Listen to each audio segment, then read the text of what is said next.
Wave a little light of love so I can get to you.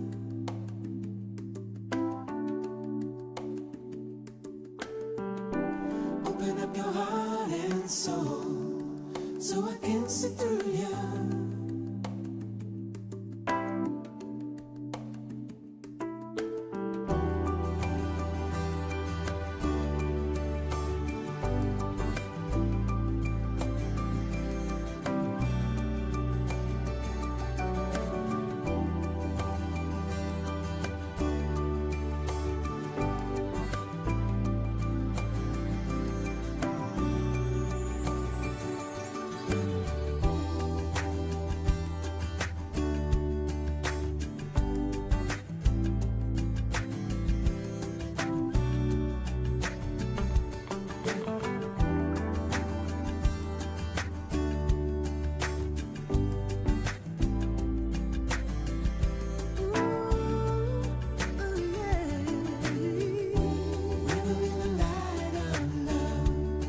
So I can get to you.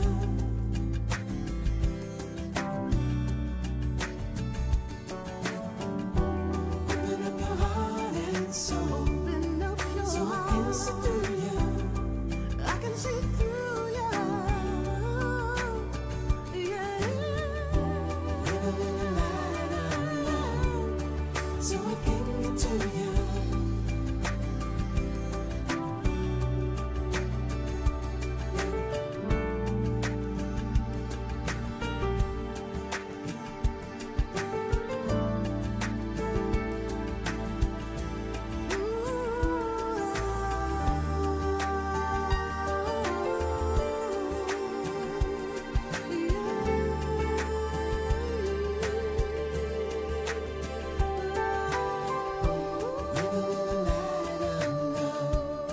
So I can get to you.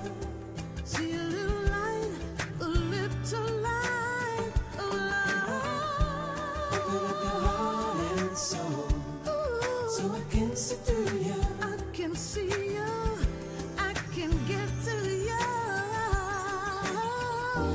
Leave a little light of love Open up your so I can get to you. heart and soul.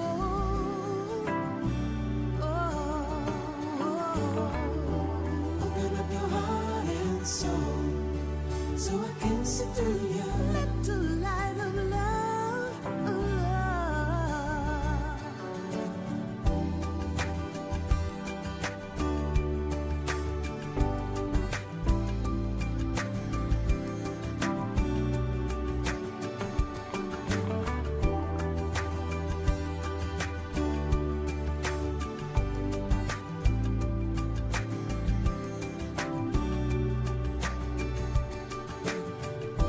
With a little light of love so I can get to you.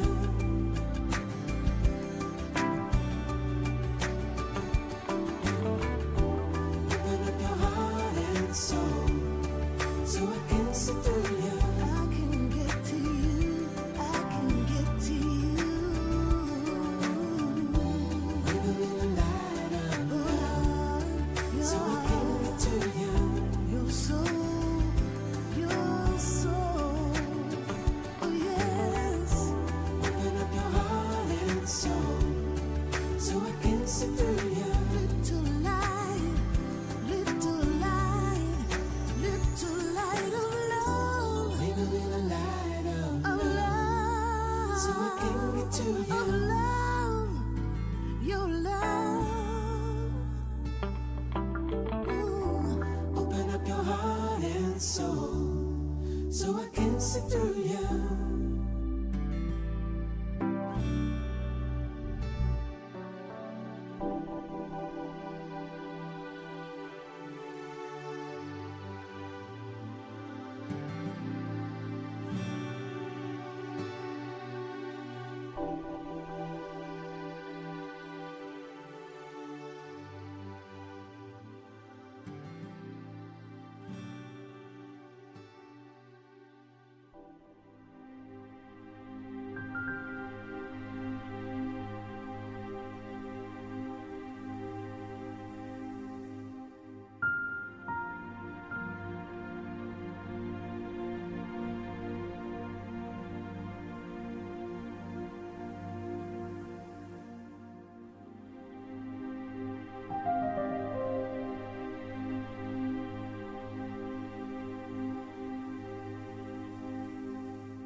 Setzt euch mal. So, du stehst, glaube ich, vor der Kamera gerade. Du kannst auch hier scannen.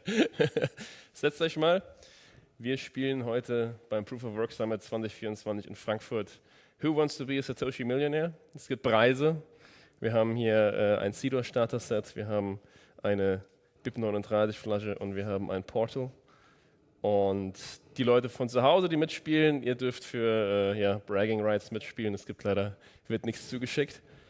Und einfach mal den QR-Code scannen oder auf slido.com/212. Und dann starten wir in so einer Minute. Schauen wir mal, wie viele Leute schon dabei sind. You can join and scan. So, one person called Morning. You can give yourself a name. Upper right corner, you can rename yourself. Playing Bitcoin trivia, mining questions, cryptography. And I think we wait for 10 people. Do we get 10 people? No, we don't. Log on in. I think I shared it on Twitter, but the problem is we're competing against Jameson Lobb, who's on stage. Slido.com. I will activate my 2 Twitter followers.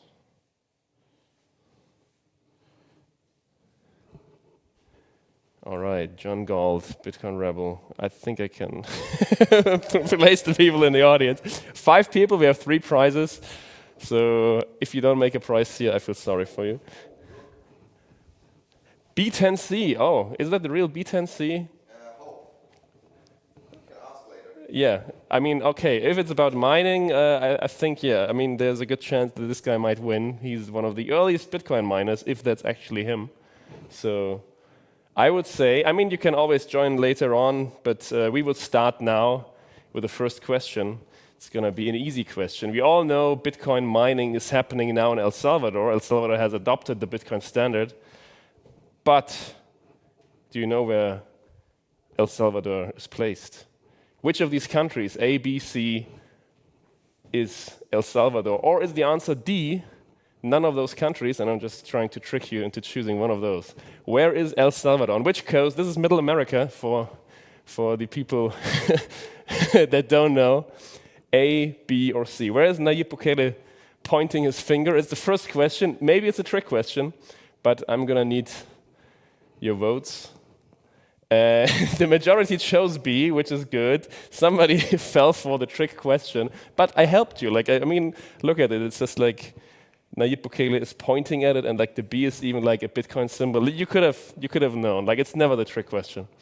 But yeah, well done to the people. We will look back later on the leaderboard, but we'll continue with the second question now. Are you ready? The people should show up now, I think. Do you see the leaderboard? I think if I continue now, the next question will come now, I think. Yes.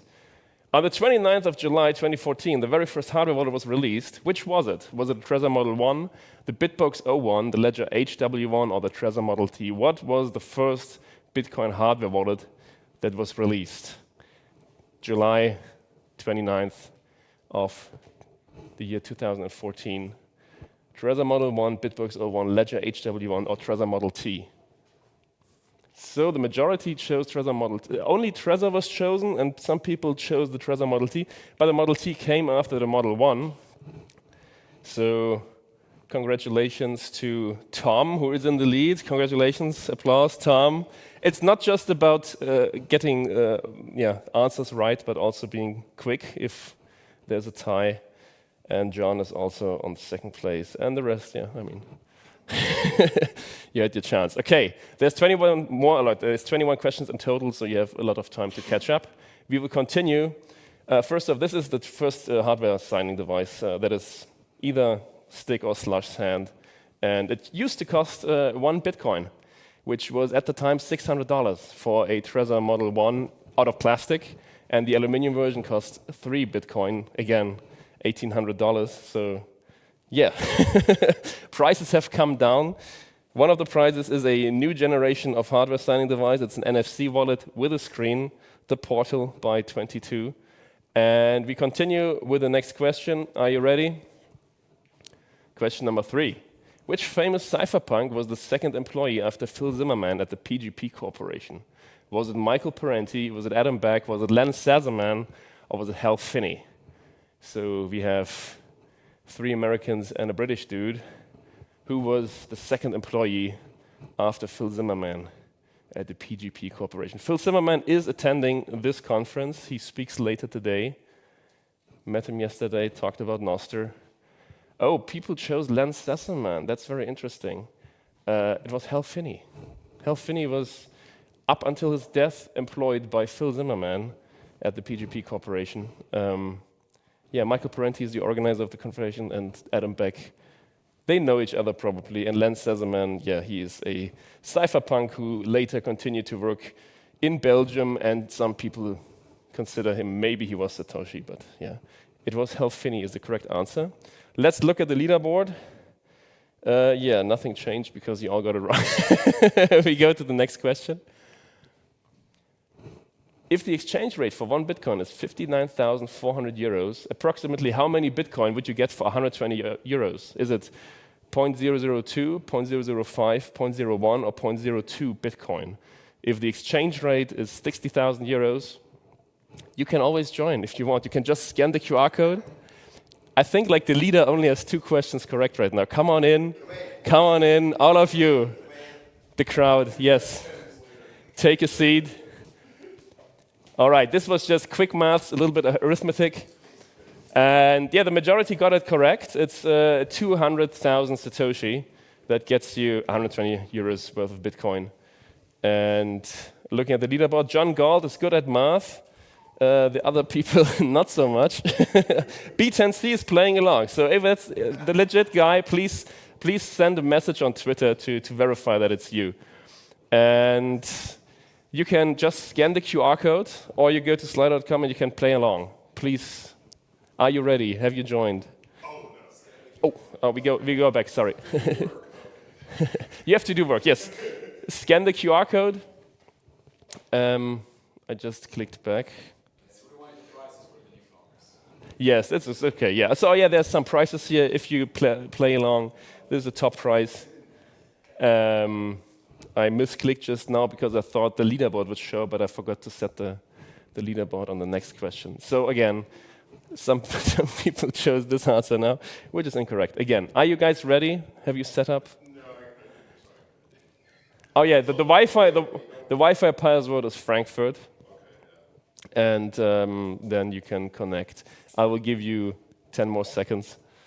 Hopefully somebody in the audience online. We have 9 participants. Let's go to 10. Come on. My goal was 21 because competing with Jameson Lopp is tough. You're in, and the top right you can give yourself a name, and then, are you ready? Somebody's taking out a second phone, I think, to double his chances. Those are great prizes, by the way. All right. We continue with the next question, because this was the correct one. The next question should pop up now. People watching at home, there might be like a delay of a couple seconds. Oh no, there's a leaderboard. Well, okay. Next question. What was special about the Bitcoin donation Luke Dasher received from Chun Wang on December 7, 2021? It had an enormous change output. It had a complete block reward. It had a mysterious op return message, or it was the first Taproot transaction. Chun Wang, founder of F2 Pool, donated to Luke Dasher, Bitcoin Core developer, Bitcoin Knots developer. What was special about this donation? You just joined, you can scan the QR and play along. Mike, come on in. All right, so first Taproot transaction would make sense because Taproot was, I think, released in November 2021. I was recently corrected on that. But it had an enormous change output, and we can look at it like he really, so Tom, I think, no, the leader did not know that. B10C knew that. Here it is. He donated 1 Bitcoin and had 8,999 change output. Like his UTXO was 9,000 Bitcoin, and he donated a little bit to Luke Dasher, who some people call Luke Dash Jr., but it's Luke Dasher. That's his name. But his actual name is, I think, Mike Krombowski. Yeah. All right. We are going to the next question. People that just joined, you can just scan the QR or go on the website. You can play along. I'm talking to you. You have your phone out. Are you ready? Participation is half the game. All right. Are you paid by participants? I'm not even paid by participants. I'm not even paid at all. Yeah, I don't have to pay to be here. So there's a little step up. All right, we continue with the next question. Also, you can join if you want. Take out your phone, scan the code. He's shaking his head. All right. No registration, nothing. It's really like it's open. All right. A feature of the Proton Mail Bitcoin wallet is Bitcoin via email. What does their top-level domain .me? We've all seen it. What does it actually stand for? protonmail.me. Is it the Republic of Moldova, Mexico, Montenegro, or Principat de Monaco? What is the top-level domain .me actually signifying? Have you ever asked that question? And oh wow, the majority chose the correct answer. It is Montenegro. Round of applause to the several people, 5, that got it correct. Tom is in the lead, Tim is next, John. But again, time is also of the essence. If there's a tie, we look at the time. We continue with the next question. Oh yeah. Which animal has already been sold for Bitcoin on the peer-to-peer no KYC platform Vaxel? Was it a crocodile, a horse, giraffe, or peregrine falcon? There's a open source app where you can exchange fiat for Bitcoin or anything that you want for Bitcoin. And somebody sold an animal. What kind of animal do you think it was?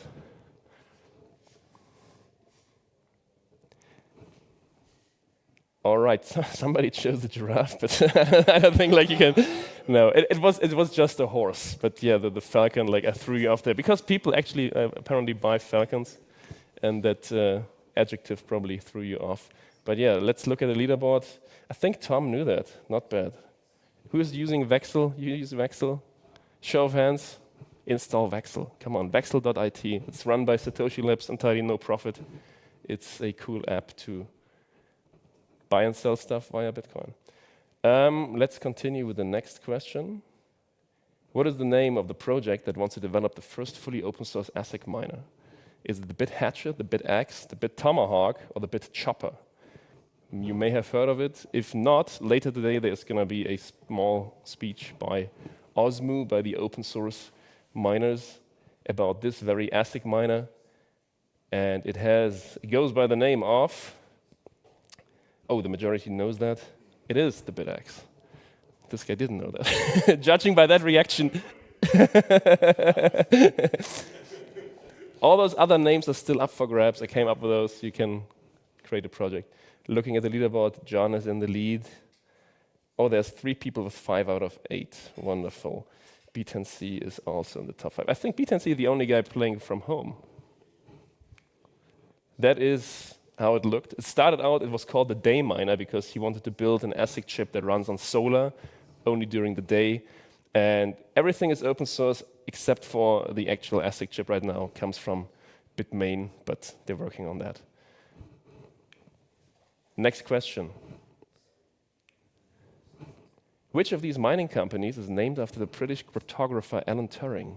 Is it Canaan, Hut8, Bitdeer, or Spondoolies? Which of these mining companies, they all do Bitcoin mining or other proof of work mining, and one of them has a nod to the late Alan Turing. Puzzled looks in the room. All right, Canaan, yeah, okay. It is Hut8, German Baracke 8, because that is where the Navy or the Marine had their laboratory to crack the German Enigma machine, and that is why they call themselves the Hut8. And he is considered the founder of AI. There was a movie? Who was starring in that? Was it Benedict Cumberbatch? Yeah, badminton tennis match. Yes, that guy, yes. All right, we continue with the next question. Let's have a look. It is. Oh yeah, we just had the name Spondulis pop up. It's a company that Blockstream acquired. It's a mining hardware manufacturer. Where does Spondulis, that name, come from? I think British people have a slight edge on this. Is it a breed of dog? Does it have to do with the mining? Is it a type of pasta, or is it like a cash reference in the name Spondulis?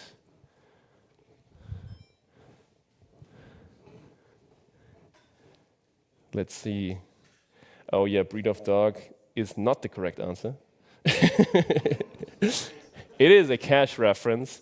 It's from the Latin spondulix, and it refers to like a spending amount of money or like a pocket change.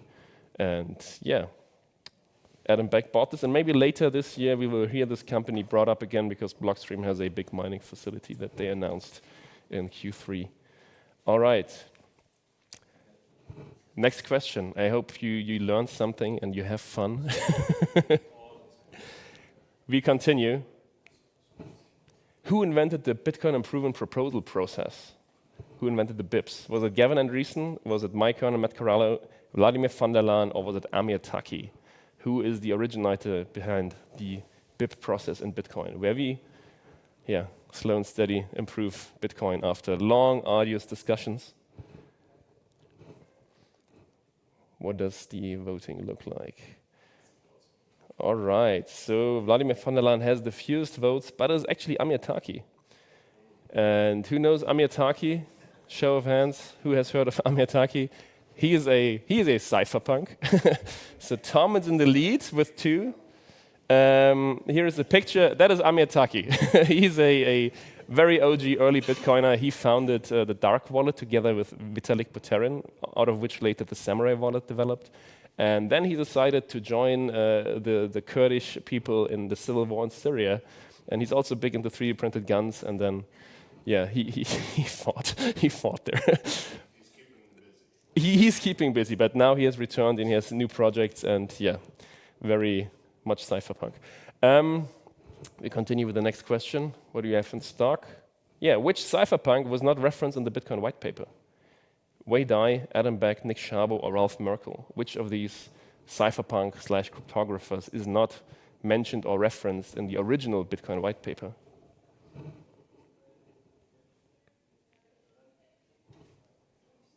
You all pretend to have read it. One of these. Yes. You have to put it under your pillow and then it will. All right. Yes, the majority chose correctly. It's another NS. Nick Szabo was not even mentioned. His BitGold. All the others are. Adam Beck is even mentioned by name in writing, not just as a reference. And Tom is in the lead, but John Galt is picking up steam. Tom didn't know that. Tom chose, who's Tom in this room? Where's Tom? Oh, this guy. All right. We continue with the next question. Which mining pool signs all of its blocks with a fish? Is it Ocean, Demand, Via BTC, or F2 pool? Are you recycling? You can't yell at the answer until people have chosen. Come again? Did you have that question in Hanover lately? I think I've had this question in Hanover. Yes, correct. And most people chose Ocean. And some people have learned, maybe because the photographer just yelled the correct answer. It is F2 pool. You would think that Ocean had something like this, but the reason behind this, F2 pool, we had an earlier question with Chun Wang, the guy with the 9,000 Bitcoin. His nickname is Sato Fishy, and I have a screen cap of a recently found block, and that's how they sign all of their blocks. And this is the discus fish. That is what, I don't know. He signed every block with this for some reason. We continue, and the next question is, what percentage of all Bitcoin blocks were empty to date? 0.16, 1.6, 10.6, or 16.0% of all Bitcoin blocks were entirely empty, just the Coinbase transaction to date. I mean, Ocean is still mining some empty blocks, or Antminer, but most of these blocks were early on. And the majority chose 1.6%, a little off. It's 10.6% of all Bitcoin blocks to date. The early ones, yes. Was not that much interest, and I think Satoshi He mined 1 point some million Bitcoin, like 22,000 blocks. And yeah, 10.6. But nowadays, I think the rate is closer to this, like currently, but in total. And oh yeah, oh wow, we have a Flashman and Blitz. Is it your second phone or? Yeah. John and Tom are in the lead. We continue with the next question. The architecture of printed circuit boards, PCBs, is saved in which file format? PSBT, Gerber files, riser file system, or data stitch Tajima? We just saw like the daeminer and the bitx, and in order to have like a printed circuit board, you have like a vectorized file where everything goes. And what is the name type of that file? I gave you 30 seconds on this answer. You know, or you guess correctly. Wow, the majority chose correct. It is the Gerber or Gerber file. Who knows this file system, Riser? Yeah, it was a very prominent Linux file system. It had a lot of potential, but then Hans Reiser, the guy, killed his wife and went to jail, and nobody used this file system anymore. But yes, PSBT, partially signed Bitcoin transactions, we use in Bitcoin, and this is for stitching on merchandise items, caps. John is in the lead, and Tom is also, wow. So you have over a minute ahead of Tom, so it looks like you win your own hardware signing device. we change it. All right, next question. Oh yeah, that's how a Gerber file looks like. That's a printed circuit board, and you get like these things, but it's like mostly machine code, and then this can be displayed like that. Get ready for the next question. Which of these mining companies is also a BIP39 seed word? Riot, Marathon, Hive, or Iris? Hive out there, they're a sponsor to the conference. But are they also a BIP39 seed word? People nod. People think of their own seed. Have I one of these words in my seed? You can have a look, yes. Every single BIP39 seed word is laser engraved on here, but oh, people have chosen Hive. That is incorrect. It's Riot. Riot is seed. Hive is not one. But and I don't think nothing changed. B10C showed up again, and he knew that apparently. All right, let's continue. Where in Bitcoin can we find the Potosi pattern? Have you heard about the Potosi pattern? Is it in the very first blocks? Is it in the first ASIC mine blocks, in the first SegWit blocks, or on the first Taproot blocks? The Potosi pattern.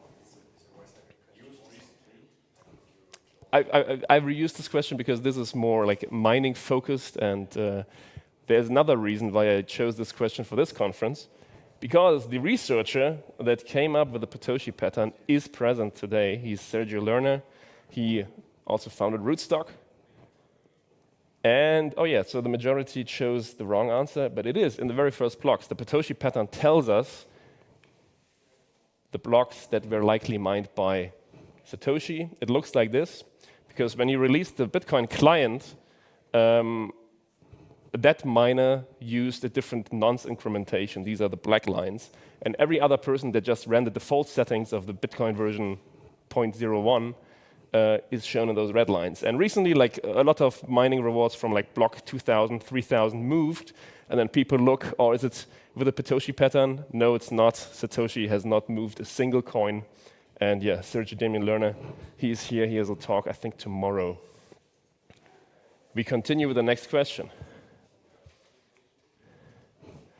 While playing the strategy board game Go, Masahiro Hara, a Japanese engineer, invented which thing used in many cryptocurrencies today? Is it the Byzantine generals problem, quick response codes, onion routing, or air gap technology? A Japanese engineer playing the board game Go. Do you know the board game Go? Have you seen it? Maybe that helps you in finding the correct answer. One of those unknown heroes. All right. Okay. Yeah, most of you chose the Byzantine generals problem. It is implied as a strategy game, but the board game Go, I will show you a picture. It looks like this. That is the board game Go. And he found out you can use this to transmit information, and we use QR codes in everything now, not just PSPTs. And I think we have 2 more questions. I'm not sure. Are you ready? Which of the following valid hashes has the highest Bitcoin mining difficulty? We have 3 zeros, 2 zeros, 4 zeros, another 4 zeros. Leading zeros. Which of these valid hashes has... It is about mining. This is a tough question. We have Bitcoin mining difficulty, and the question reads, which is the highest difficulty, meaning the lowest target? And you have to know your hex codes to come to the right conclusion, I assume.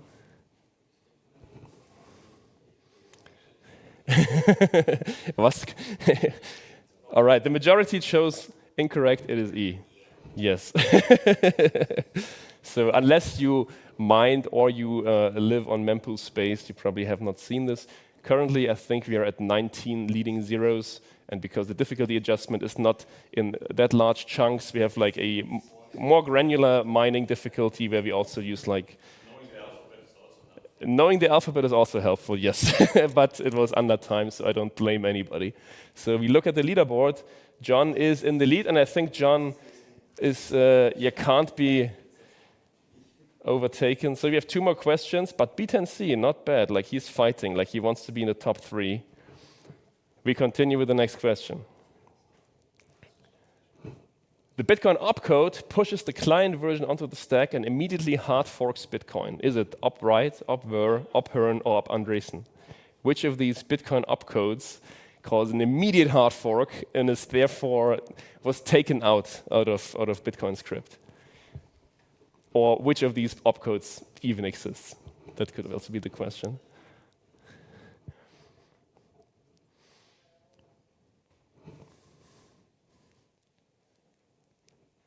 And the votes are in. Oh wow, a lot of op-Andreessen. Why would that be? Why would that be an opcode?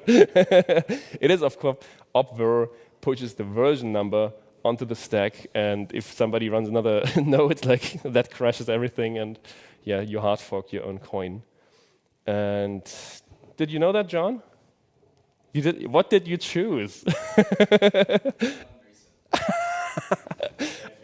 Yes, that can only be the answer. I think B10C, I think he was at 8, now he's at 10. Like he can make it on the top 2. Final question, are you ready? Of who wants to be a Satoshi millionaire? Here it goes. In which year was the domain bitcoin.com registered? In the year 2000, 2008, 2009, or 2010? The domain bitcoin.com, when was it registered? And there is a reason why this is the ultimate question, because I was curious about this because we know Satoshi registered bitcoin.org, and currently bitcoin.com is owned by Roger Ver and the Bitcoin Cash crew. And why didn't Satoshi choose bitcoin.com? So a lot of people say 2009. That is weird. I mean, Bitcoin launched January 3rd, 2009. Bitcoin.org was registered in 2008, somewhere I think in August. In 2010, I think that domain was sold for $1 million. But it was registered in the year 2000. Some Swedish company registered bitcoin.com, didn't do much with it. Then Jesse Heitler bought it because he had like some ATM concept, and then sold it for $2,000 to a guy called David Lowy from Canada, a domain squatter. And Bob Somerville, the founder, originator, and host of this conference, was so kind and bought the entire domain sales records. That's why we know this, and looked into it. And he knows David Lowy as well. And he sold it for $1 million to Shao and Amir Taki, the guy that you saw with the gun. And then he sold it for an undisclosed amount, probably much larger, in 2014 to Roger Ver. So Bitcoin.com has been around since the year 2000. And let's see if something changed on the leaderboard. Oh, we have clear winners. John, congratulations. You're first. You get the Cedar kit then. We will switch the prices. Tom, you get an NFC hardware signing device. Tom, there you go. And Tim, you get all of the Bitcoin in the world. You just have to guess the right order. You can, if you want to dox yourself, the camera is live, you can come up and take the prize. The most difficult question was, who was the second employee after Phil Zimmerman? That surprised me, because I thought this was like common knowledge. Where did Hal Finney work? But yeah, Hal Finney worked at the PGP Corporation. Thank you for your time.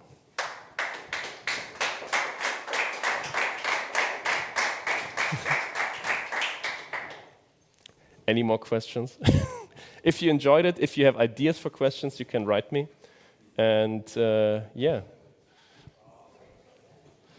We finished 5 minutes ahead, but I hope you learned and you had fun. And come get your prizes. Thank you.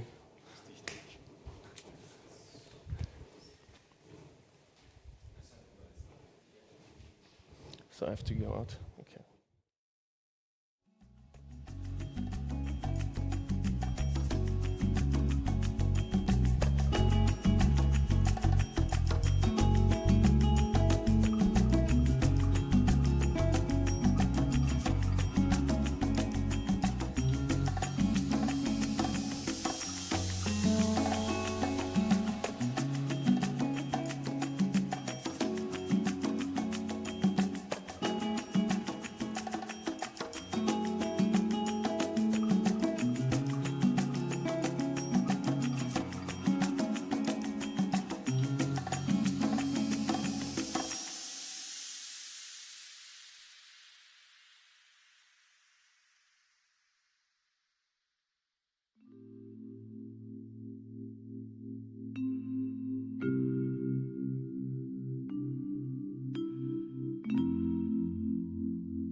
I was lost, like I wasn't here.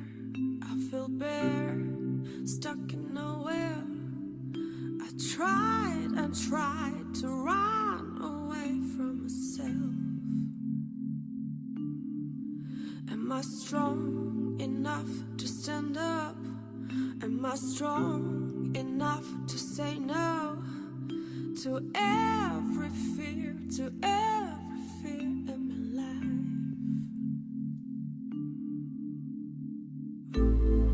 I was lost, but I'm still breathing. I was lost, but I'm still fine. I was lost, I found myself.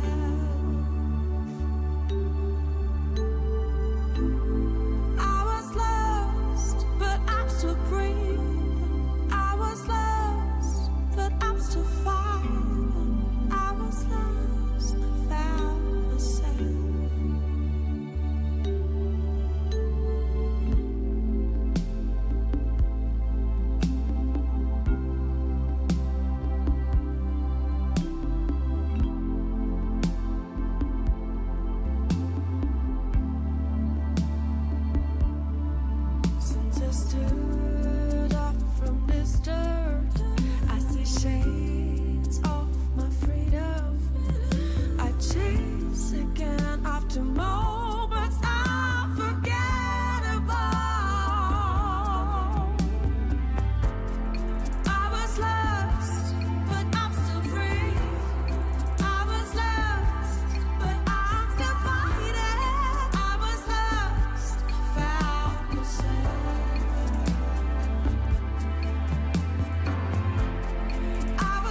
Killer flow, yeah. Killer flow, yeah.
Thanks everyone for being here, and thanks to Chris for bringing me here.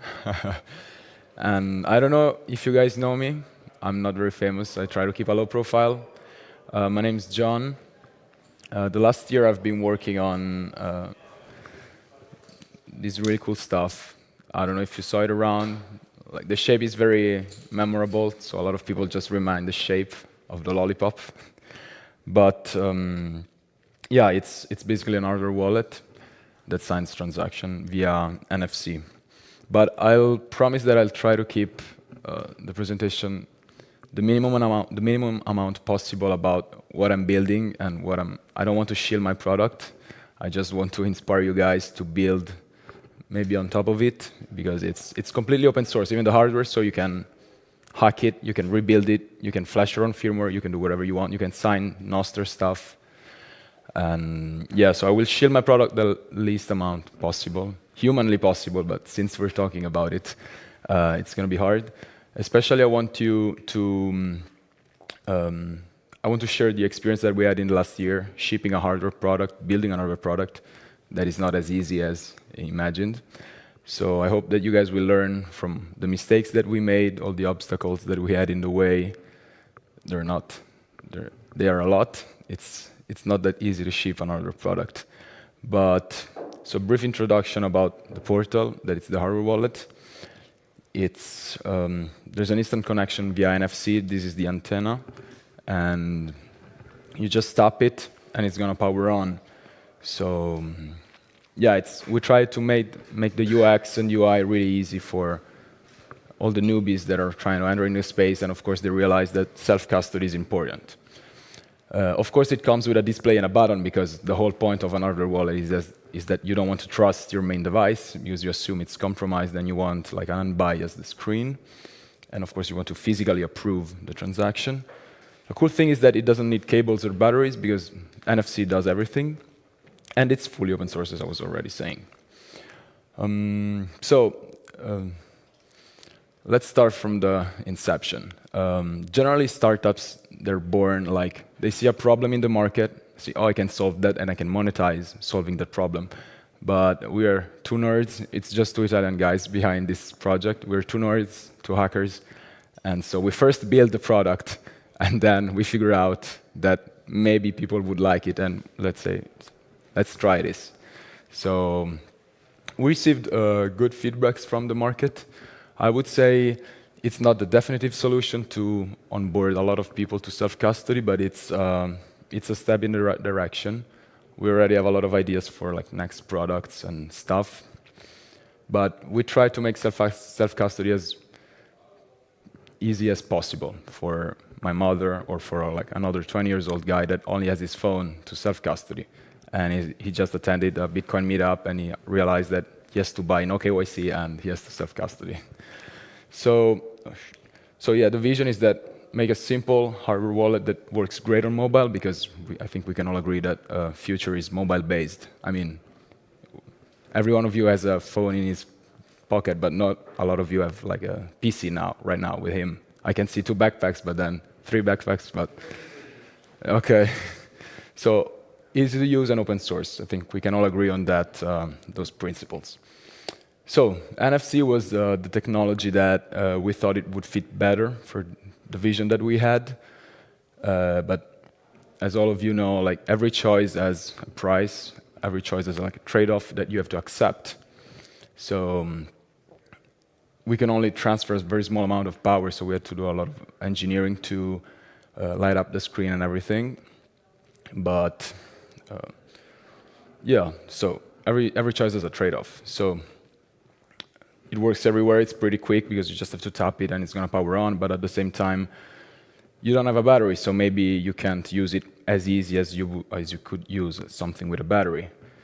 But given the target of customer that we had in mind, we thought that this is a good product. Not the best one, of course. The best one is still to be built, but a good product for newcomers. So, of course, the first question that you have to ask yourself when building something or modifying something that has already been built, because great artists copy, right? So if someone of you or someone around the world is just copying what we did and modifying it a bit, I'm happy with that. It means that we did something useful for the community. So of course, those are like some questions that you have to ask yourself when building a product. And it was really interesting because when you're building something like physical, it's like you have to think about all the like ancestral stuff, because we are physical objects. We have hands, we use them, and we touch stuff. So it's a lot of new components that you don't think about when building something that is software or like purely abstract. So you have to see how the hands interact with the object, how to tap it on the phone, all the gestures. It was a really interesting like trip that we did. So what was our target audience? Of course, as I was saying before, maybe less tech-savvy people. So not you guys, but you guys, the first one that heard the product. And of course, like it's always like the first wave, and then we can reach the less tech-savvy guys. How they can screw up, and we're getting a ton of feedback, good feedback. But for example, at the moment, you can't wipe off the memory of the device. So once it's initialized, you can't wipe it off. Of course, we're working on an update on that. But like, if it's my mother, I don't want her to be able to wipe off because she doesn't know what she's doing. So, but of course, it's going to be able like on a firmware update. And of course, we decided to have a display and a button because that's what every hardware needs.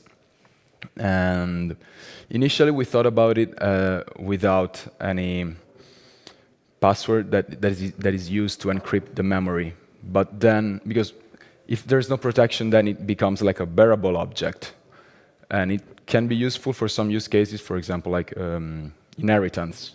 Like you want to give it maybe to your sons, to your daughters, and yeah, or they can use it to sign stuff, maybe like a shared wallet of the family. And of course, we don't have a secure element because we are completely open source. The prototyping, the fun part. Of course, the prototyping was done in China because everything is bootstrapped out of our own pocket money. So prototyping in China is cheaper, but the production is being moved to Italy. Of course, we're from Italy. I said it, so we want to control, of course, and offer maximum security.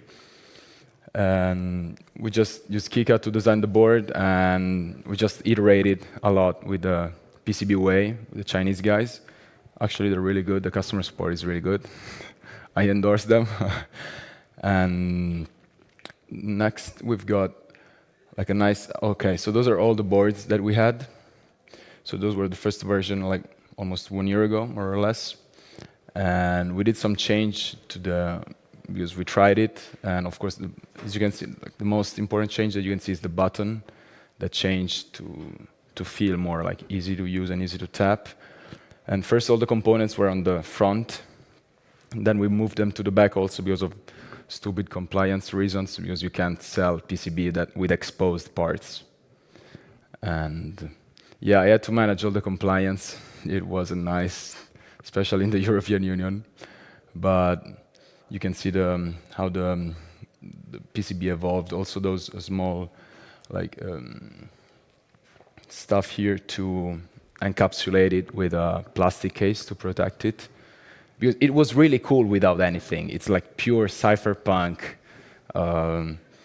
stuff. But of course, it was very fragile, and like if there's one drop of water, it's gonna touch it, and it's already fucked up. So we had to compromise on that.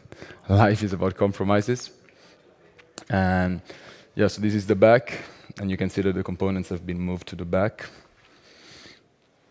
We didn't add anything new, like it's always the same STM32 microcontroller unit. And yeah, what about the firmware? It was written in Rust because the tech guy, he created BDK some years ago, and he's using it again. He just shaved off some parts that were bulky because we also had some memory constraints because it's very small memory. And Rust, it's a really good language for embedded software. And a lot of neat tricks, like, for example, the screen is OLED, so the pixels are turned off, and they do not require energy. Because we're talking about milliwatts, so we didn't have a lot of energy to power everything on, and the microcontroller is downclocked. Like, we turn on some parts, and some parts are turned off, and yeah, he's the tech genius behind that, not me. And yeah, everything else. I'm just trying to go through all the parts. Sorry, can you just move to the slide? What do you mean with things iOS? Yeah. So actually, we didn't were the first to discover that, because when we saw that there was this. Okay, so we all know that the iOS system is like very closed. They keep closing stuff, and so we found out that the NFC chip on the iOS has a timeout, and a soft timeout of 20 seconds. But we found a way through it, like at 19.7 seconds, we turned the device off and then on again, and so it continues. But then we found out that there was a hard timeout of 60 seconds. So after 60 seconds, iPhone says, okay, stop bullshitting with the NFC chip. I'm going to turn it off. But then, of course, you just have to like remove it and wait like a couple of seconds. But you can get through like signing a transaction in 1 minute, even if you want to check the whole. We can do like I can do like a test transaction. I have a prototype here. I mean, I have a unit here, so I can show you guys. And of course, no one noticed this hard timeout stuff on iOS, because the only NFC signers that we had was the card, and you only need like 5 seconds to tap the card against the iPhone. So luckily, the cars do not have this problem, but the cars do not have a screen and a button. So it's a different security model. Maybe in a multi-sig they have like a reason of existing, but I wouldn't suggest them to use them on a single SIG. Yeah.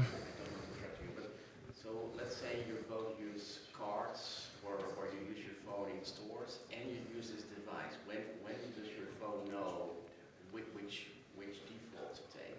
Because with time.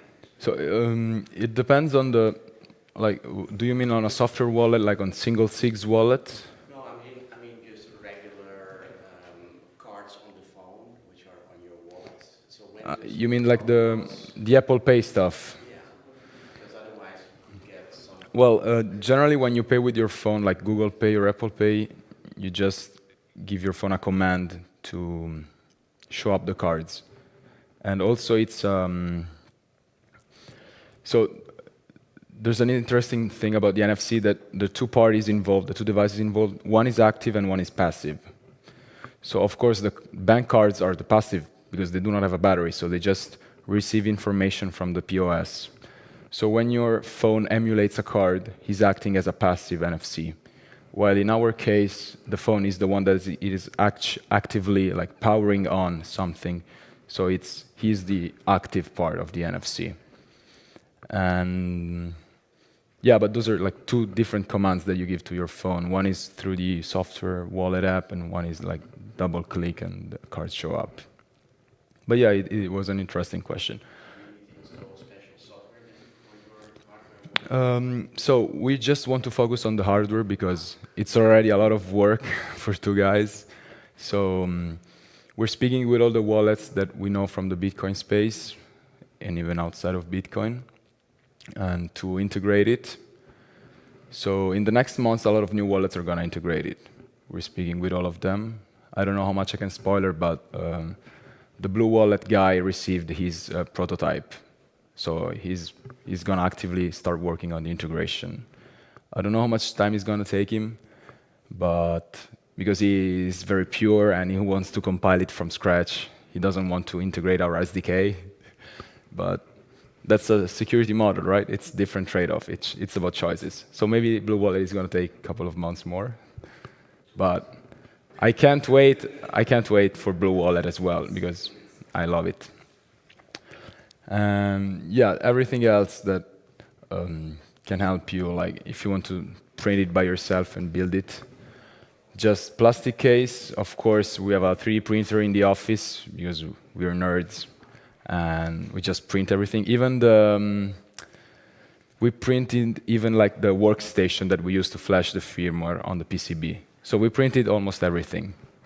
And initially, no case plan, as I was saying, but then we couldn't sell PCB with exposed parts. Even in the US, you can do that.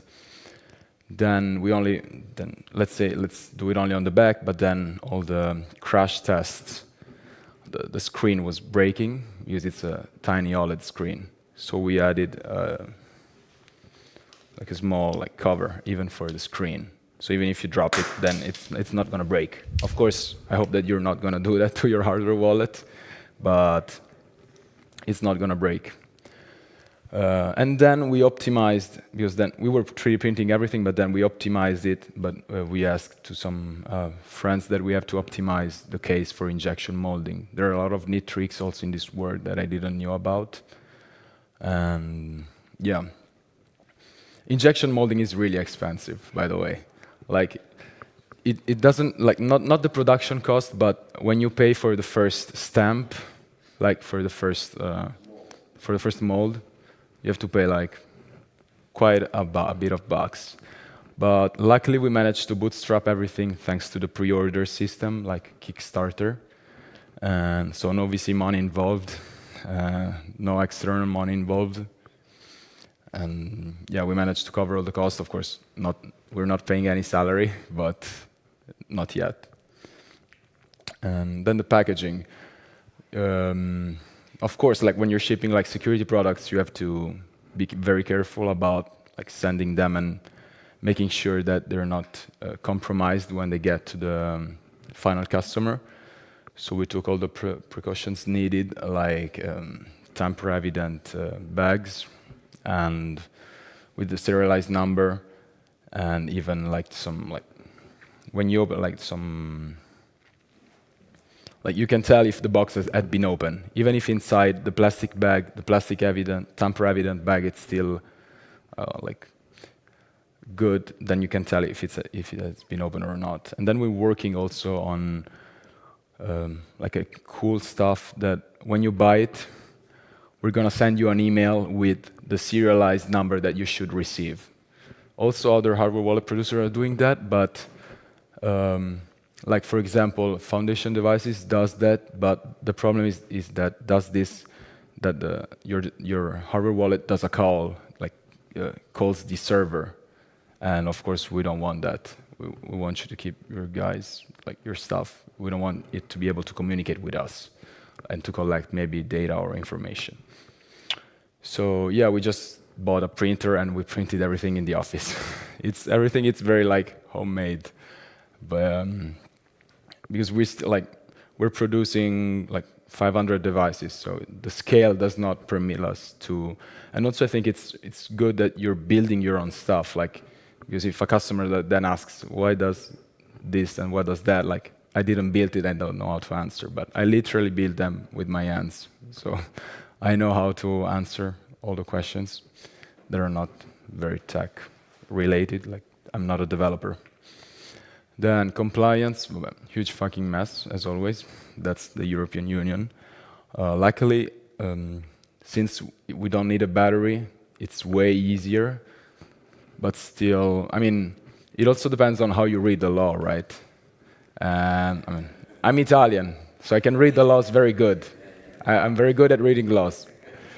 But, I mean, it's completely safe for use. It's a passive tag, so it doesn't emit anything. It's without batteries, it's without anything. So it's not gonna do any harm. So we managed to be compliant without paying thousands of euros to a lab just to test it, that it doesn't emit anything because it's a passive NFC. And production was fun. Yeah, we did everything in-house, and different parts from different manufacturer, and they just assembled them. For the next batch that we hope it's gonna be a big one, so Italy becomes competitive, because of course for like 2 units, you can't buy them in Italy because the price of manufacturing is too high. And 3D printing, as I said already, it's very cool. Logistics, of course, we use like anonymous packages for privacy, so you're not gonna receive the box with like hardware wallet Bitcoin written on it. It's just DHL random box, and I think it's open sourced. Even the tech guy open sourced even the label creation. If someone of you is interested in creating labels, I don't know. So yeah, I was thinking about some questions from you guys because you're actually the guys that I want to listen to. Okay, it's not a hardware-related question, so I hope. But do you have like with Ledger, like a Ledger Live, then like a program to see the funds, or Ledger Live is their software wallet, right? no, that's the viewer for the Ledger. Yeah, like a UX interface. Do you have that too? We just want to focus on the hardware. Just go vertical on the hardware, and all the wallets are gonna integrate us. But for example, I have initialized my wallet, right? And if I just check the balance here, those are testnet coins, so I'm not rich, but it's just $600. But this is just like a watch-only version because you can't send them away because, of course, you need the signing device to sign the transaction. So yeah, every wallet that integrates us can become like a UX interface. Yeah, so you have a viewer. The wallet that you're using is the viewer, right? And when you sign, you have to use your hardware wallet or your signer. And yeah, a guy actually already built him by himself, and he added a USB-C cable. I don't know who he is because he's like anonymous. I don't know. Is it you? Okay. I know because he was pointing, so I thought it was. So yeah, like someone already built that, and he added a USB cable because probably the NFC only stuff. It's hard to, for example, updating firmware stuff or flashing your own firmware. Like, of course, with a cable it's way easier and way faster, but it also induces a lot of other stuff that we don't want. So, yeah. Theoretically, yes, of course, but you would need like an NFC adapter. Like, of course, when we flash stuff and in the office, we have like an adapter. But like Sparrow Wallet or the famous one, they do not support us yet. But since it's optimized for mobile, I don't see the point in pushing, like in investing resources, time to ask Sparrow Wallet to integrate us. Maybe in the future one will be more famous. Ah, I didn't know that. Do you know the one? Do you know one model that has the NFC? Yeah, when you launch it, I tried it on my desktop because Nuncheck is also on desktop. Yeah. Sparrow, and I have like an Omni key. I think Greg Rowe implemented like in 20 minutes or so. But Greg Rowe doesn't sleep. what would you say is the percentage of like PCs that have NFC? Very low, I would say. But like of the people that you're targeting, like you're targeting demography, it's like people that have tap signers, and those people have like a 50 or 100 euro Omni key device on their desktop, I would assume, because it's very convenient. I think that is, but yeah. I mean, it's gonna be fun experimenting, so we will keep that in mind. We just also because we're not targeting. Of course, like Bitcoiners are the first one that are gonna hear about new Bitcoin products. So of course, all the orders that we added was from nerds, Bitcoin nerds. But we don't want to target them. We want to target people that are just entering the space, or like boomers that just know how to use the phone, and let's stick with the phone. So of course, it's nice to have feedbacks from like very technical people, but what works for them might not work for my mother or for like my brother that is 20. So There will, of course, there will soon come smartphones on the market with a hardware wallet integrated in it. even if that's gonna happen, I wouldn't think it's advisable to, like, I don't have my hardware wallet with me now because then I would become very susceptible to a $5 wrench attack. Like if you have a gun, you can just point the gun at me. I'd have to sign the transaction. So even if you have a gun now, I couldn't send you all my money because I can't physically sign it.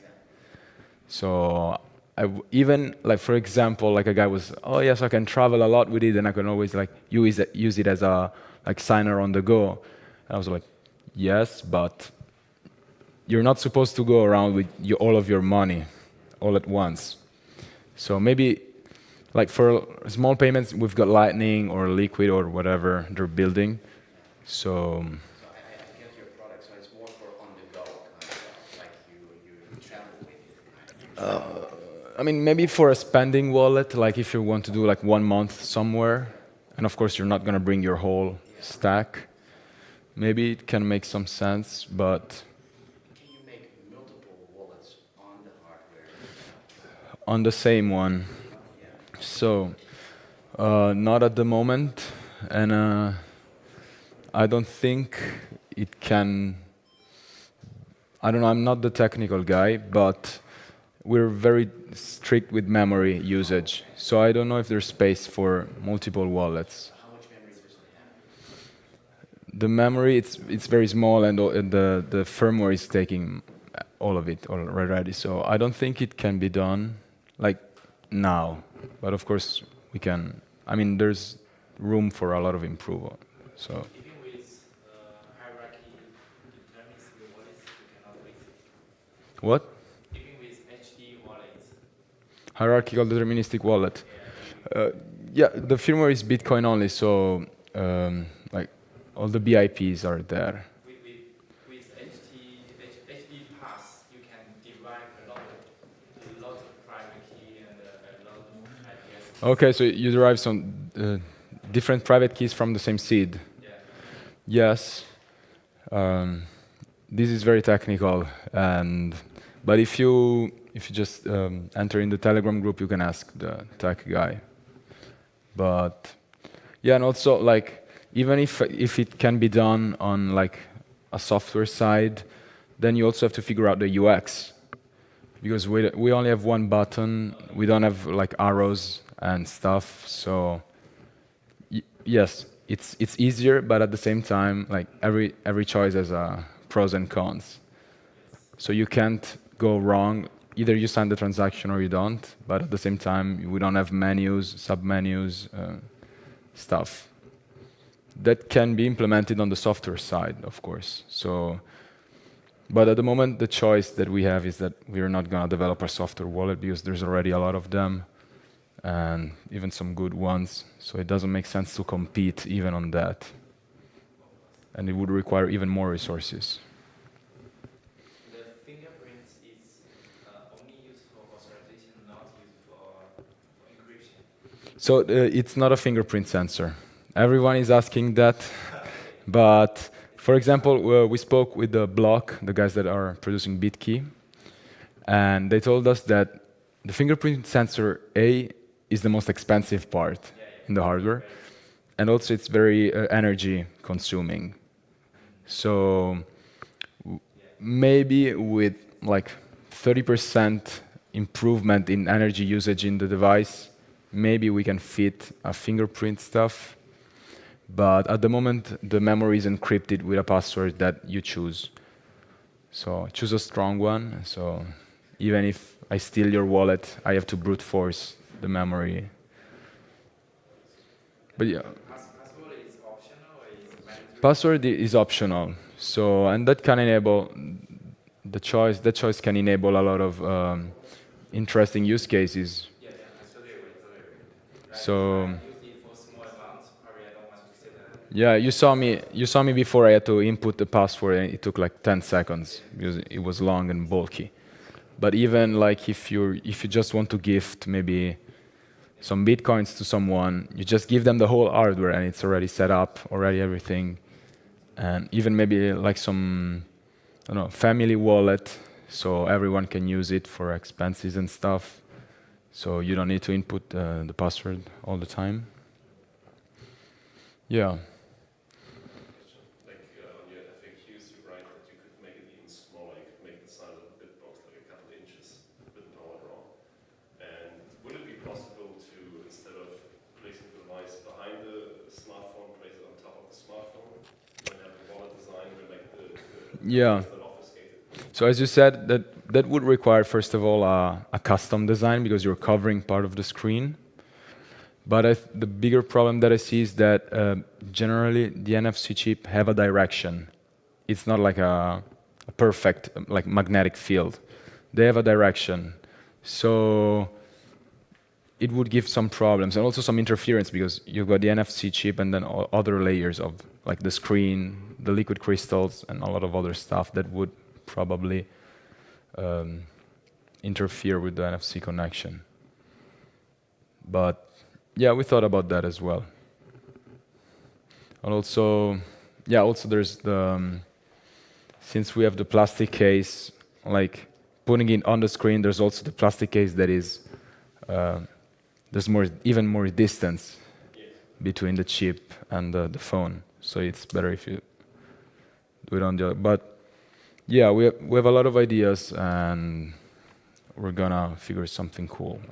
I mean, that's like trust the process. I don't know what I'm gonna build in 1 year, but I will know that it's gonna be something cool. And in 1 year, what's your prediction on the price? I suppose you can optimize the price a lot, right? Like it's really cheap and So the price of another device, like the OLED screen, is expensive, the expensive part of the PCB.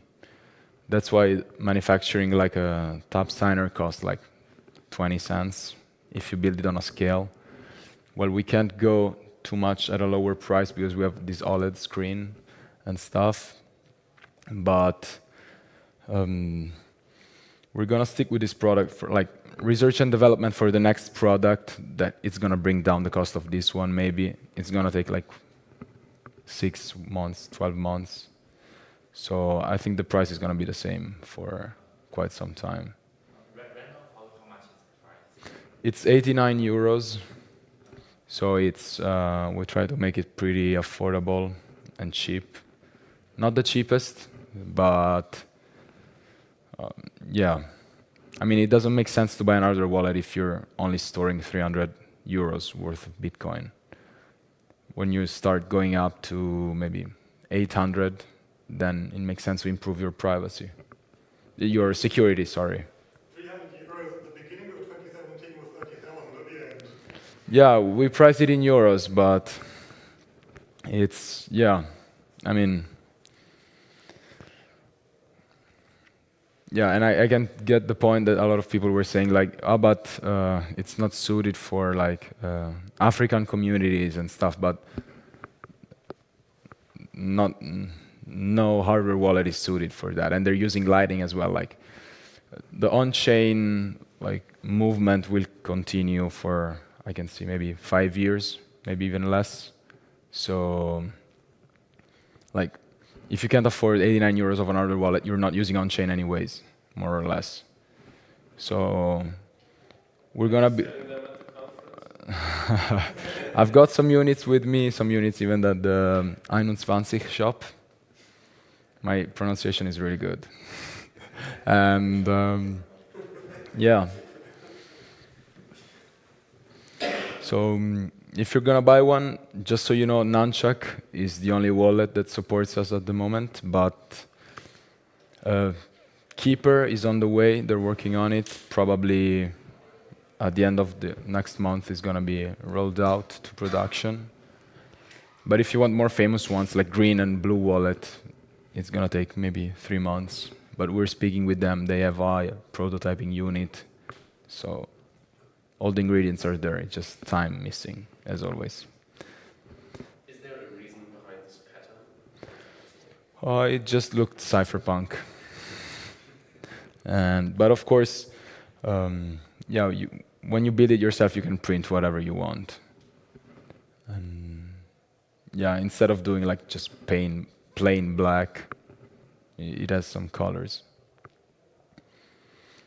So yeah, that's like a transaction that you can see, so you can check the address and the amount, and you just hold the button to continue. So it's like the UX is very plain and simple. to make it accessible to everyone. I don't know how we're with the time. Yeah, I think thanks. And yeah, don't hesitate to ask for anything else.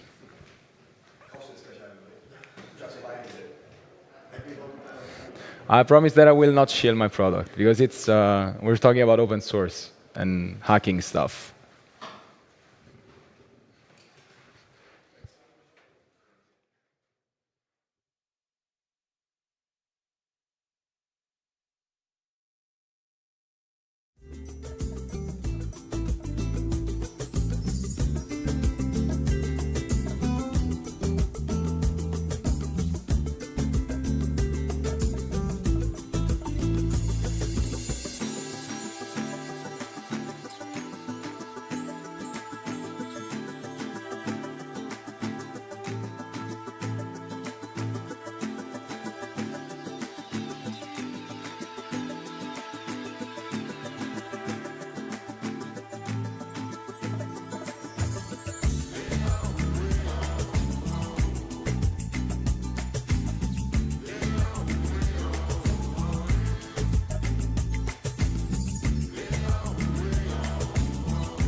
BitX is a small PCB that you can see actually here, and it's really tiny. You do have a second after this presentation to take a look on it if you're interested in that. It is literally just a PCB with an ASIC chip on it, a cooling, heatsink, and a control device. That's it. It's the idea of taking these big machines that are loud, heavy, using a lot of energy, and squishing it into a small form factor to get it in an educational manner and into a manner where you can actually achieve something like an open source project. Because what I've showed you just a second before is the BitX device. It actually, there are different varieties of it, so we do have different models, but we will get into that in just a second.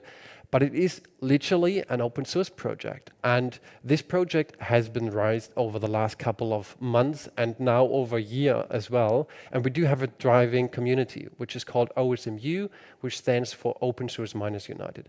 We not only have the BitX device itself, we also do have other derivatives and other form factors, usage of ASIC chips. So everything that you want to have and to understand about Bitcoin mining is there in this community. And from this community, we do have new products that are being released now and then. We have founded ourselves in March last year, and yeah, we are just this community that is trying to bring back the state of mining to the people. Because Bitcoin was invented as an open source project, but mining these days, I mean, who of you actually do know how mining works if you're not in this industry? Probably nobody. And this is one of the biggest issues that we do see with it. And that's the reason why we do have created something like the BitX project, to bring back the knowledge and the transparency to the miners that actually do care about the network and how everything works. Let me show you a couple devices that we do have. Obviously, here you do see the BitX device itself. In the middle is the Nerd Miner. Some of you might have seen this before. It is an interesting device that you can use for educational purposes to grasp a little bit of how mining works. And next to it, on the top right-hand side, we do have the QX, which is basically the design of the BitX times 4. So we do have 4 ASIC chips. You need to control it with a separate device, which is a little bit different compared to the BitX, because the BitX device is a standalone device. You can just plug it in, fire it up, connect it to Wi-Fi, and there you go. You start mining. And if you're interested in it, obviously you can go over to our websites and to our GitHub repositories, take a look on everything that you do see there, try to understand the code and the hardware, because everything that we do is open source. Nothing is restricted. The only restriction that we do have is our license. But here's the catch. It's an open source license. You can do whatever you want. The only thing that we are actually asking for, if you change anything, make it open source in a manner that everybody should apply to. And we see plenty of companies these days trying to be copycats and not doing that. So also, we have seen a couple of people sharing their interest in shitcoins, and unfortunately, I'm not doing that, and nobody of the developers in this community are interested in that. So you won't see any of these shit tokens being solo mineable by us, but maybe there is someone who is trying to do it. Who knows? But we are not. We are focused on Bitcoin only, and one of the most interesting devices is the Hex to the top right downside there, which does utilize 6 ASIC chips. Unfortunately, I only have the small BitX device currently today with me here, but you get the point. What we're trying to achieve here is create a platform that everybody can use, understand, and get into the hardware and software part of it in order to multiply this by a factor, whatever your imagination is. We have already a couple of teams working on bigger hashboards from the form factor size of an S9 to an S19. So open source mining is not only restricted to home mining, but actually can go in the industrial way. The biggest issue that you will face with it is obviously the price. And price for these devices is something that you might find a little bit intriguing to yourself, because you're trying to get the best buck for what you're getting from the hash rate. But that's not the open source ethos that we are trying to achieve with it. What we are trying to achieve here is bring the knowledge to the people that have interest in it, and actually get it also to the people that like to understand, tinker a little bit around, and make something new that never has been there before. I have a fun quote here with me as well. I just put this into the pre-search AI because I was lazy. So I talked about the nerd miner, this little ESP32 that you can use on your desk to take a look on the Bitcoin price or the current block height or whatever you're interested in. And it can also mine at roughly 70 kilo hashes, which is not that much, and the likelihood of finding a block is close to zero, but there is a chance. But I've quickly compared this with the BitX Ultra, which utilizes the BM1366 chip, which is the chip of the S19XP ASIC miner from Bitmain. And you can see we achieve a multiplier of 8.5 million compared to this small device, which is quite funny, because an ASIC chip these days is so powerful, it is really hard to grasp what's going on there. These chips are proprietarily designed, but we managed to reverse engineer how the functionality with them works. By no means are we anywhere close to understand the architecture of the chip, but we're close, and we actually achieved it to understand which pin you need to use and which commands you need to send over, as well as in which manner you need to do that, which is a really important part of getting this up and rolling and creating something new, like a new control board that you can use and actually control your device in a way you like. I've talked about a little bit why open source, but let me dive into this a little bit more, because our focus in this community and with the BitX project is not only to present you a nice device that you can put on your desk and it is Wi-Fi proof and everybody loves it and it looks just tiny and lovely, but we actually want to get you involved in it, because this is what a community like Bitcoin is driving from. Imagine nobody would have interest in Bitcoin. Where would we be today? Nowhere. Nobody of us would have cared about it. And there are a couple of people that actually cared about Bitcoin and created it, improved it, made some BIPs for it, Bitcoin improvement proposals. And the same way applies to everything around mining. Mining these days seems to be an unimportant factor that nobody's actually interested in. But I'm going to tell you, why the heck is that the case? If you're going to any sort of a conference, you usually do see something like, all right, we have a new wallet, we have a new node design, Bitcoin Knots is out there, Bitcoin Core, nobody likes this anymore. Why is that the case? Why is nobody actually talking about mining? The only thing that you do see about mining are these companies that are trying to sell you something, which is inappropriate in our perspective. And that's the reason why we try to go to conferences like this and give you the idea and the actual understanding of why open source in this manner cares and is important, because if nobody would care, Bitcoin would not exist today. Let's talk a little bit about the evolvement of the BitX device. What you do see here is a timeline of actual creations of the BitX device. Funny enough, BitX was never intended to be named BitX.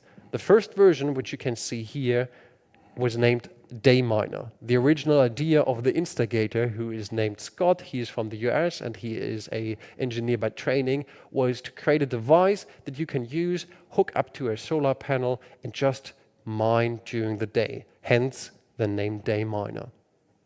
The idea quickly started from there, and he opened up a couple of topics on Bitcoin Talk, but there was not really that much interest, and he had trouble with actually getting the ASIC chip to work. In the first version, he tried to use the ASIC chip from the S9 miner, but it failed. On the second derivative, the Dayminer X3, he tried the same part, failed again. With the next version, which was hence their name, the first version of the BitX, was in May 22, was getting closer to the project and where it should be originated from, but it was also not working. What the difference between these two versions and the next version was, and why it was then named BitX, is actually that he tried to change the ASIC chip that he's utilizing, and that he's trying to use a different approach of getting there. It's a little bit funny.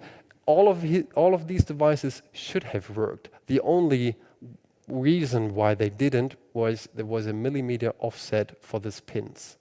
So ASIC chips are really, really tiny, and they have, depending on the chip, between 28 to 50 different pins underneath them. Imagine sitting there with a millimeter and trying to get it to perfectly align. It's pretty hard, and that's the reason why the first couple of iterations actually failed. In June, there was another version with a newer chip called BitX V2, but this also didn't work. On October 22, he had a different mindset. Instead of actually having this prototype-ish looking like board, why not utilize something that you can use, plug in an ESP32 development board, and try to actually attach an ASIC chip there that is known to be working. And this was the first time that he actually used the S17 chip. So what you do see with all these improvements and with the changes that we do see here is we utilize Bitmain's ASIC chips. And I try to quickly explain this as well, that we have not created an ASIC chip. We just rely on what is currently there, but what we're trying to achieve is make it public to the people that actually do care. So this way, we will not be on a good price-wise perspective, but we actually can achieve that people understand these chips, not on the architecture structure, but on the way how these functions and what happens with them. The first actual working BitX was on January 23, which was the BitX Max. It was the first version that actually worked with the S17 chip, which is called the BM1397. It achieved around 200 to 325 gigahashes at a power draw of roughly 12 to 13 watts, which is not that bad. And we are still in this form factor of a small device, which you should probably not use for pool mining because the thresholds are way too high to actually achieve the payout threshold. But solo mining is really interesting. And from there on, everything that you do see these days are improvements. We have today around 15 different derivatives of the BitX or improved versions of it. We try to improve it in a manner of getting it better in form of producing it, because we do have a couple of producers over the world. And we also try to improve it on the hash rate and the performance that we do get.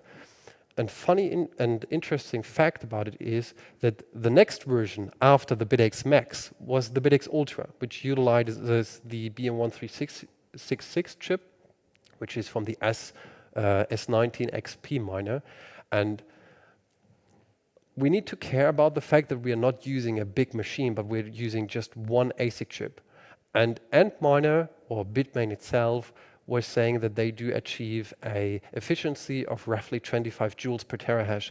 We managed to get it down to 19 to 20 joules per terahash. I'm not saying that we have improved the chips. I'm just saying it's interesting that a singular chip performs way better than a variety of more of these chips, which is interesting to think about and develop upon of that. I also brought to you a couple of pictures from our community just to give you a little bit of an inspiration what's going on there. Obviously, you do see plenty of people playing around with it, and plenty of people are actually trying stupid stuff with it, which is fantastic. I mean, we are all here to fuck around and find out, I'd say. But yeah, BitX is not only this small device that you can put in on your desk and have it sitting there. You can increase it, you can improve it, and you can actually design your own one if you wish to. And this is what I hopefully try to emphasize with this picture, that people actually can do whatever they want with it. One of the biggest factors about our community and the BitX project is our vision. And the vision is actually really, really simple. We need to enable small home miners that just don't care. I mean, what I'm trying to say here, imagine your government in 10 years tries to block Bitcoin mining, says it's bad, and you're no longer allowed to. Obviously, what you will see instantly are these big corporations fail and just get depleted. But with home miners, no way the federal government will actually do anything around that. They can't. They can't come home to you and actually show you, all right, you're no longer allowed to do that. No, we can enable everybody, and we can enable them to do that no matter what time it is and where they are. And this is the true decentralized factor that we're trying to applicate here to this. Because instead of having these big mining corporations, we have plenty of people. And even these days, we have created our own fully open source Bitcoin pool called Public Pool. And this one does run at a 0% fees, as well as being on a centralized farm, but it enables all these decentralized miners. And the matter of fact is, if you don't like that, just spin up your own version of it. It is done in 2 clicks on an Umbrel node. It doesn't take any knowledge. So what we're trying to do here is present to you all these factors, make it better and greater, and also give you the ability, if you don't have actually the time or the understanding to grasp everything, that you can do it no matter what. This is a funny picture, and I'm sorry for the grayish pictures there, but these pictures are from our Discord server. And maybe some of you are actually not into Discord. It's basically a platform, you can say like Facebook, where you share messages, pictures and stuff like this. But this is our main platform that we do use to interact with each other. Obviously, everything that we do have and that we have created, from the hardware to the software, is available on GitHub, but also on our Discord server. And many of these people that you do see here, myself included, and there, are not showing their faces. I mean, I'm going out there, I'm trying to express BitX and what this community means to everybody, because I think there's a need for it. But you don't need to know the people. And that's also the beauty about Bitcoin. You don't need to know who the developer behind it is, because you don't care. The decentralized network is the most important part about it, and OPSEC is also important for us. Our portfolio about the BitX, if you can call it like that, is somewhat a little bit interesting. We are not only trying to, as I said, create this board and just ship it out to the people, because the matter of fact is we are not a company. We are not a foundation or anything else. We are just a couple of nerds sitting on our computer creating, for whatever reason, the very first, world's first open source Bitcoin miner. And we don't need a corporation behind us. Because what we're trying to achieve here is to truly live the decentralized factor. I have worked with plenty of people on software updates, bug fixes, that I've never seen in my life. I've never talked to them. Why do I need to do that? And this is really important, I believe, that you can have a portfolio of people that you don't know that are working on an entire goal of bringing back the decentralized mining factor to Bitcoin and the open source factor. And to conclude everything, and if you wish, you can obviously ask me questions after that, I'd like to quickly share with you a couple of informations about us. We do have we have a website where you can actually find everything around BitX, which is called bitx.org, or on the website opensourceminers.org, as well as an email address that we do have there. And if you're interested more in what I'm doing, I also do have a QR code down there. Yeah, thank you for having me. All right, yeah? A couple of questions. Let's say I have a 70 square meter apartment. I want to heat it using the BitX. What can I get a reasonable rebate on my heating costs? Let's say 20-30%. One of the biggest issues with creating something that is open source is you can never achieve the cost perspective that Bitmain can. For example, Bitmain can produce these chips for less than $1, but obviously they are selling them for $20 to us. So from a cost perspective, I need to say no. Using something that's open source is probably not the cost-effective way, but that's not what we are trying to achieve. We're just trying to achieve here the factor of having this knowledge for the people. Heating your apartment is probably a nice idea, but currently, we have the BitX, we have bigger derivatives of it with more chips, which can consume up to 300 watts. I believe the biggest one that we currently do have is the naming scheme is really weird. It's the Nerd Oct X Plus. It does features up to 8 or 16 chips, depending on which model you do use, and it consumes between 100 to 200 watts. So it's probably a nice heater for your hands. It already exists. Most of the projects that we do have are only available on GitHub, and nobody is actually producing them. We have a couple of corporations that we're trying to talk to, and a couple of manufacturers that we're trying to get into to have more of them produced, but it's hard because it's a niche. So what we're up against is basically the price of the chips. The price of the chips is probably the most important part. People usually care about it.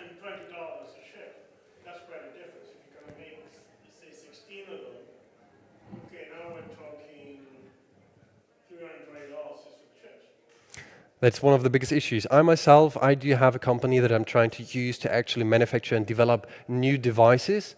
And one of the biggest things that I'm trying to achieve is to use the S9 miner and upgrade it with new chips. But if you're taking a look on a hash board, a single-layer hash board can just cost you, for the chips alone, up to $300, which is just insane. But somebody needs to do it. I think you've answered my question very well. Thank you so much. Thank you. Do we have any other questions? Question, speaking of decentralization, did you calculate just for fun how many BitX would it take to make the same hash rate? Oh, that's probably a nice thing. So to get the same hash rate, I've never done this calculation.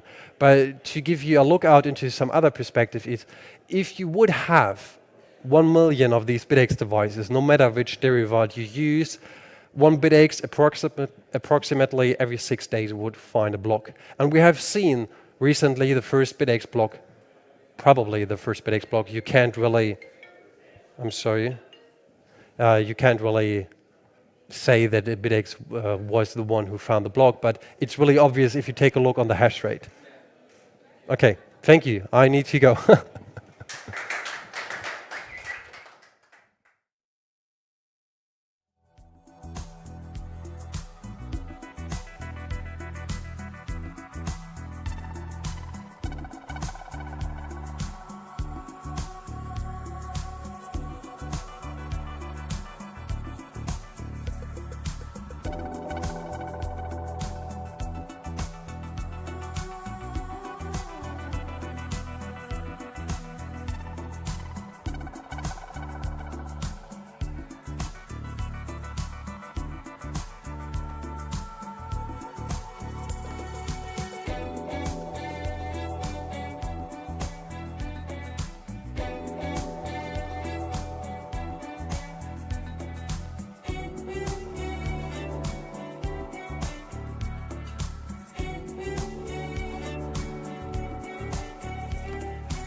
of QED protocol, which specializes in blockchain tech and ZK rollups. So imagine this world where you don't have to tell everything about yourself. You can preserve some level of privacy.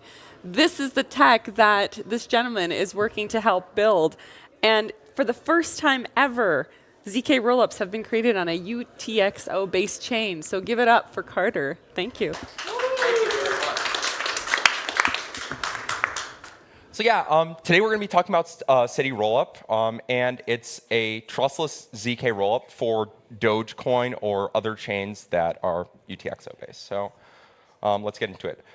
First and foremost, just brief introduction of myself. So I come from the more traditional security community. My sort of claim to fame is I made the first worm for a game console. So like I get remote code execution on one game console, and then I can spread that remote code execution to anyone that encounters them.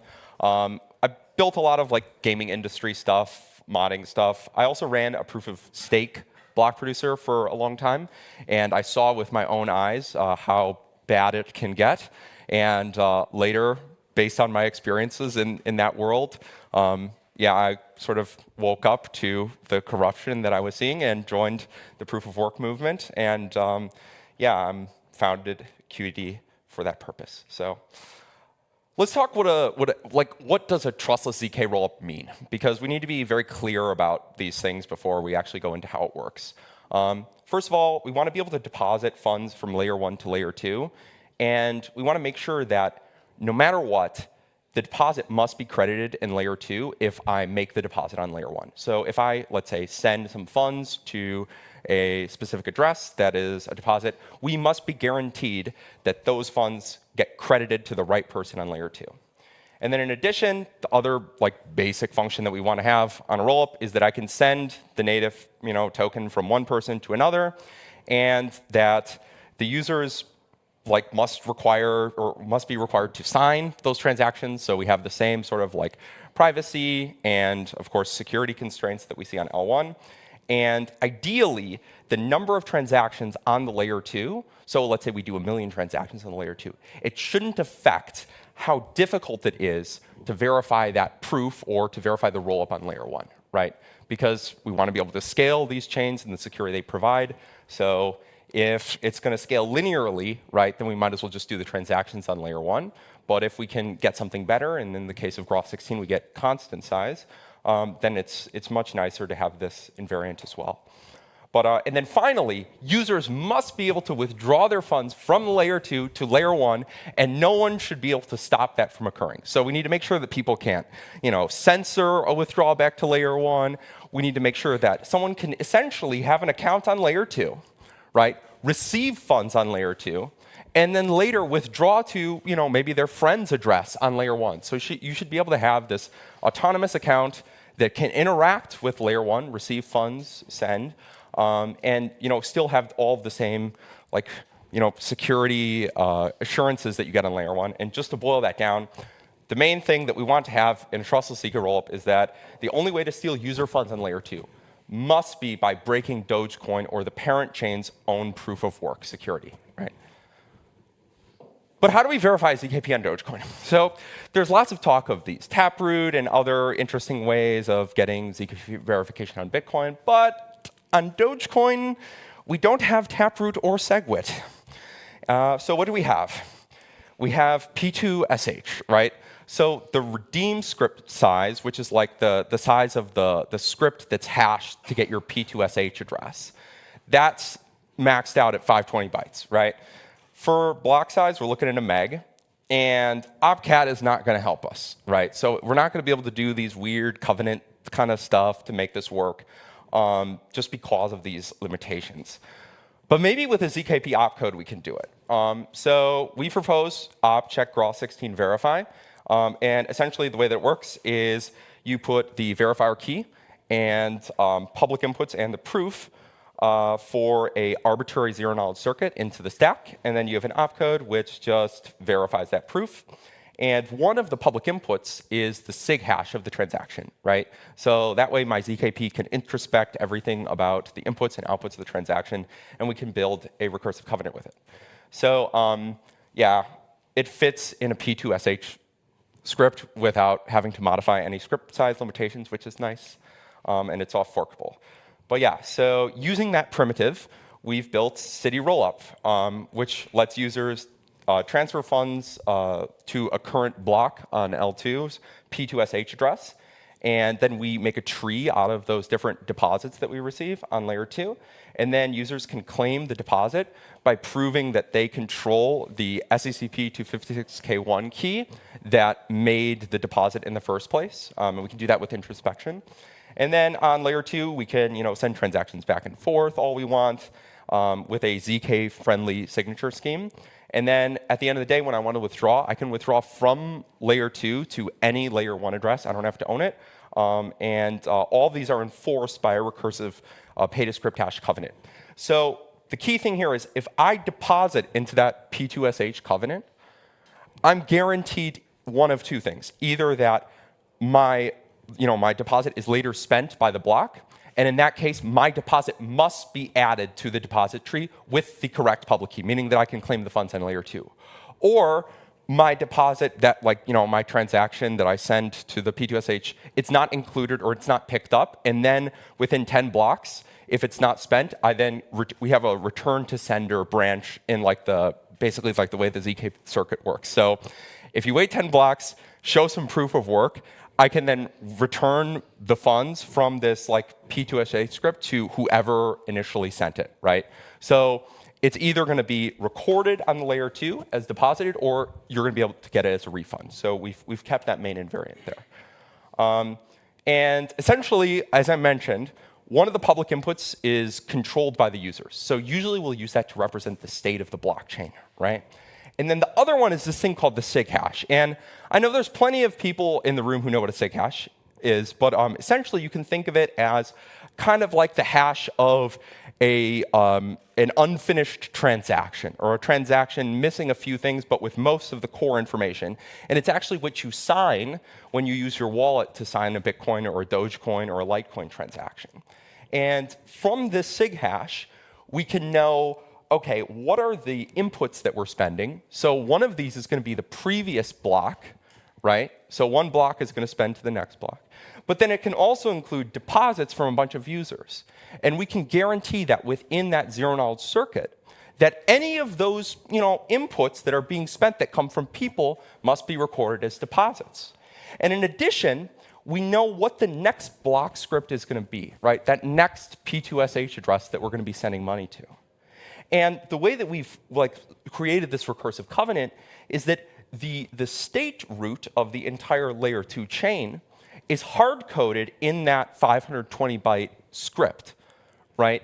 So I know what the next start state of the next block is going to be in the spend of the current block, which means that I can enforce a state transition from the current state of the layer 2 to the next state of the layer 2, right, using this covenant. And additionally, so over here we've got our block script, we can have other outputs too. And what are those? Your withdrawals, right? So I can constrain that the only other spends that are allowed to happen besides the next block script are withdrawals that were made by users, and we can constrain that they're going to the correct withdrawal addresses that the user specified on layer 2. And all of this is enforced by the magic of proof of math, right? So it's not like we have to have a different consensus for this. We don't need proof of stake. We don't need any of it. All we need is a mathematical proof that when we're spending the current block, that P2SH address, we're spending all of the inputs to it, that the outputs that we're creating follow the rules set up by in the ZK circuit, which constrain the rollup to behave correctly, right? So the only way to break it is, of course, to break the proof of work of whatever chain we're building this recursive covenant on. But yeah, just to go into a little bit of technical nitty-gritty, this is like when I was saying, oh yeah, we're proving that the state root of the chain has been modified from its current root to a new one. What that means is, over here, we have all of the users and their balances, right? So in a block, I'm proving that one user is transferring funds from another person, from one person to another, right? So these balances are getting updated.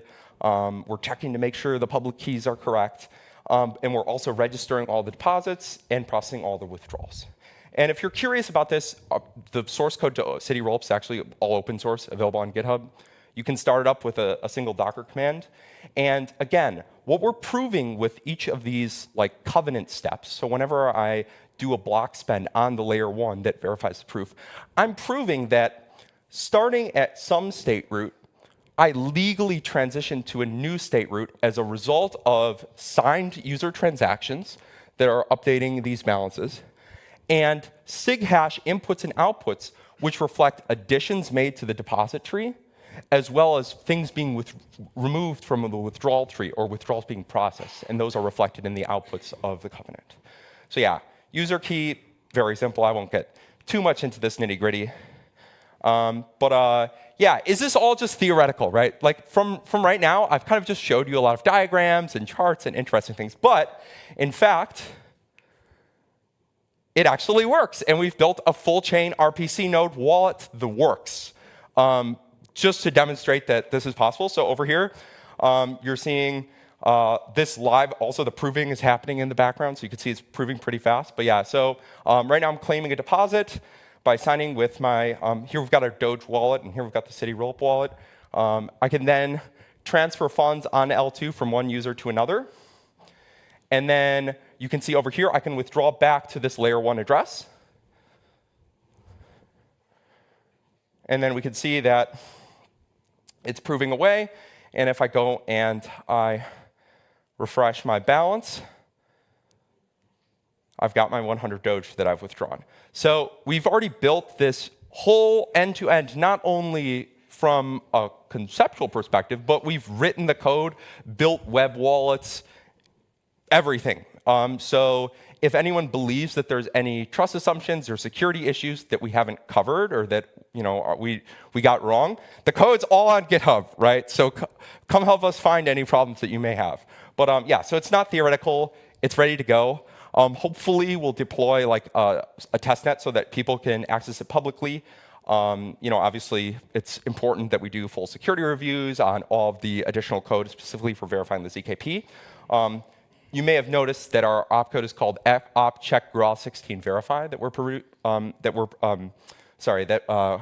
we are proposing, and we have Jens Groth, the namesake of groth16, is helping us do that security audit. So he's like the honorary professor of, I believe it's UCL, he's a math genius. He's helping us do a theoretical analysis, and then we have some other security guys that'll be helping with code stuff. But yeah, another really cool thing about City Rollup is that we prove the blocks in ov log n time.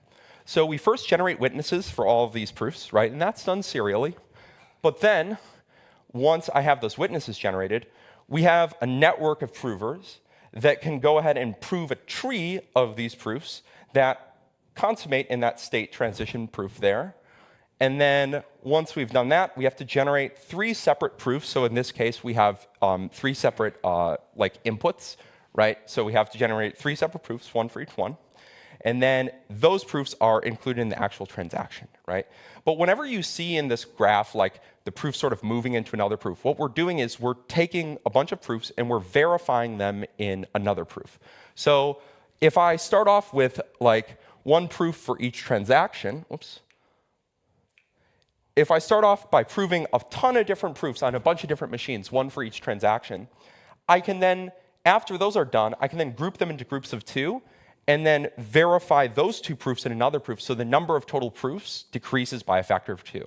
And we can do that step by step, hence the O of log n, right, proving time, until we have a single succinct proof that has verified all of the other proofs that occurred in the block, right, all of the other transactions and events. So not only have we built a full end-to-end example of City Rollup on our fork of Dogecoin, but we've also built it so that it's horizontally scalable, which is also nice, and has a distributed prover network. So to do the 2-to-1 proof recursions that I was mentioning, where you verify 2 proofs in one, along with associated like delta Merkle proofs, it takes like 200 milliseconds on a MacBook. For networking, we would imagine transmission, it's like a 100 kilobyte, or no, it's like a 60 kilobyte proof, so it fits in like a TCP packet. Let's say 100 milliseconds. So, and the final groth16 recursion takes 14 seconds. So if you had a ton of prover nodes, and you wanted to build a real City Rollup, if you wanted to deploy it in production, and you had a ton of provers, the limiting factor would be around like 19 seconds for 100,000 transactions, right? Because as long as we can prove fully in parallel, And this is assuming essentially that you have 50,000 nodes, of course. But yeah, if you did, you could prove 100,000 transactions in 19 seconds. So it's scalable too. But yeah, so this is the architecture. Again, this was a proof of concept. We want this opcode, and we want ZKPs to be more integrated into the world of proof of work, because there is such a magical thing about ZKPs, which is that we can extend the security of the world's most secure applications, which are Bitcoin and Litecoin, to other applications without having to change the underlying super secure applications in the first place all that much, right? You add one ZKP opcode to Bitcoin and Litecoin and Dogecoin, hopefully, and then we're in a place where anyone who wants to make any VM or program that they want to verify on chain, they can, and the protocol itself won't need to update in order to support that. So yeah, this is just like the architecture. Basically, there's some caveats in the way that we built it. Number one, the sequencer is still serially bound. QED fixes that, but yeah, like right now the P2P, like the peering for our proof workers is like centralized, but you could replace that with a different P2P library. And the DA isn't decentralized and serially bound by design, and there's no smart contracts. But of course, our main product is not City Rollup. Our main product is QED, right? So QED solves all this. We have shared global state like Ethereum. We support a lot of ZK VMs. We're proved end-to-end recursively with ZKP. So every block proof verifies the previous block proof as well as any transactions in the block. So you verify like the latest block, you've verified every single transaction from Genesis. We support a bunch of different programming languages. We let you prove your transactions locally. It's super cool. You should come to our website and check it out, or follow us on Twitter. But yeah, I won't talk anymore. I know I've blabbed for a while, so thank you. Please follow us on Twitter. QED protocol, if you want to check out the source code for City Rollup, it's on there. It's on GitHub. And of course, if anyone's interested in working at QED, please let us know. So thank you, everyone.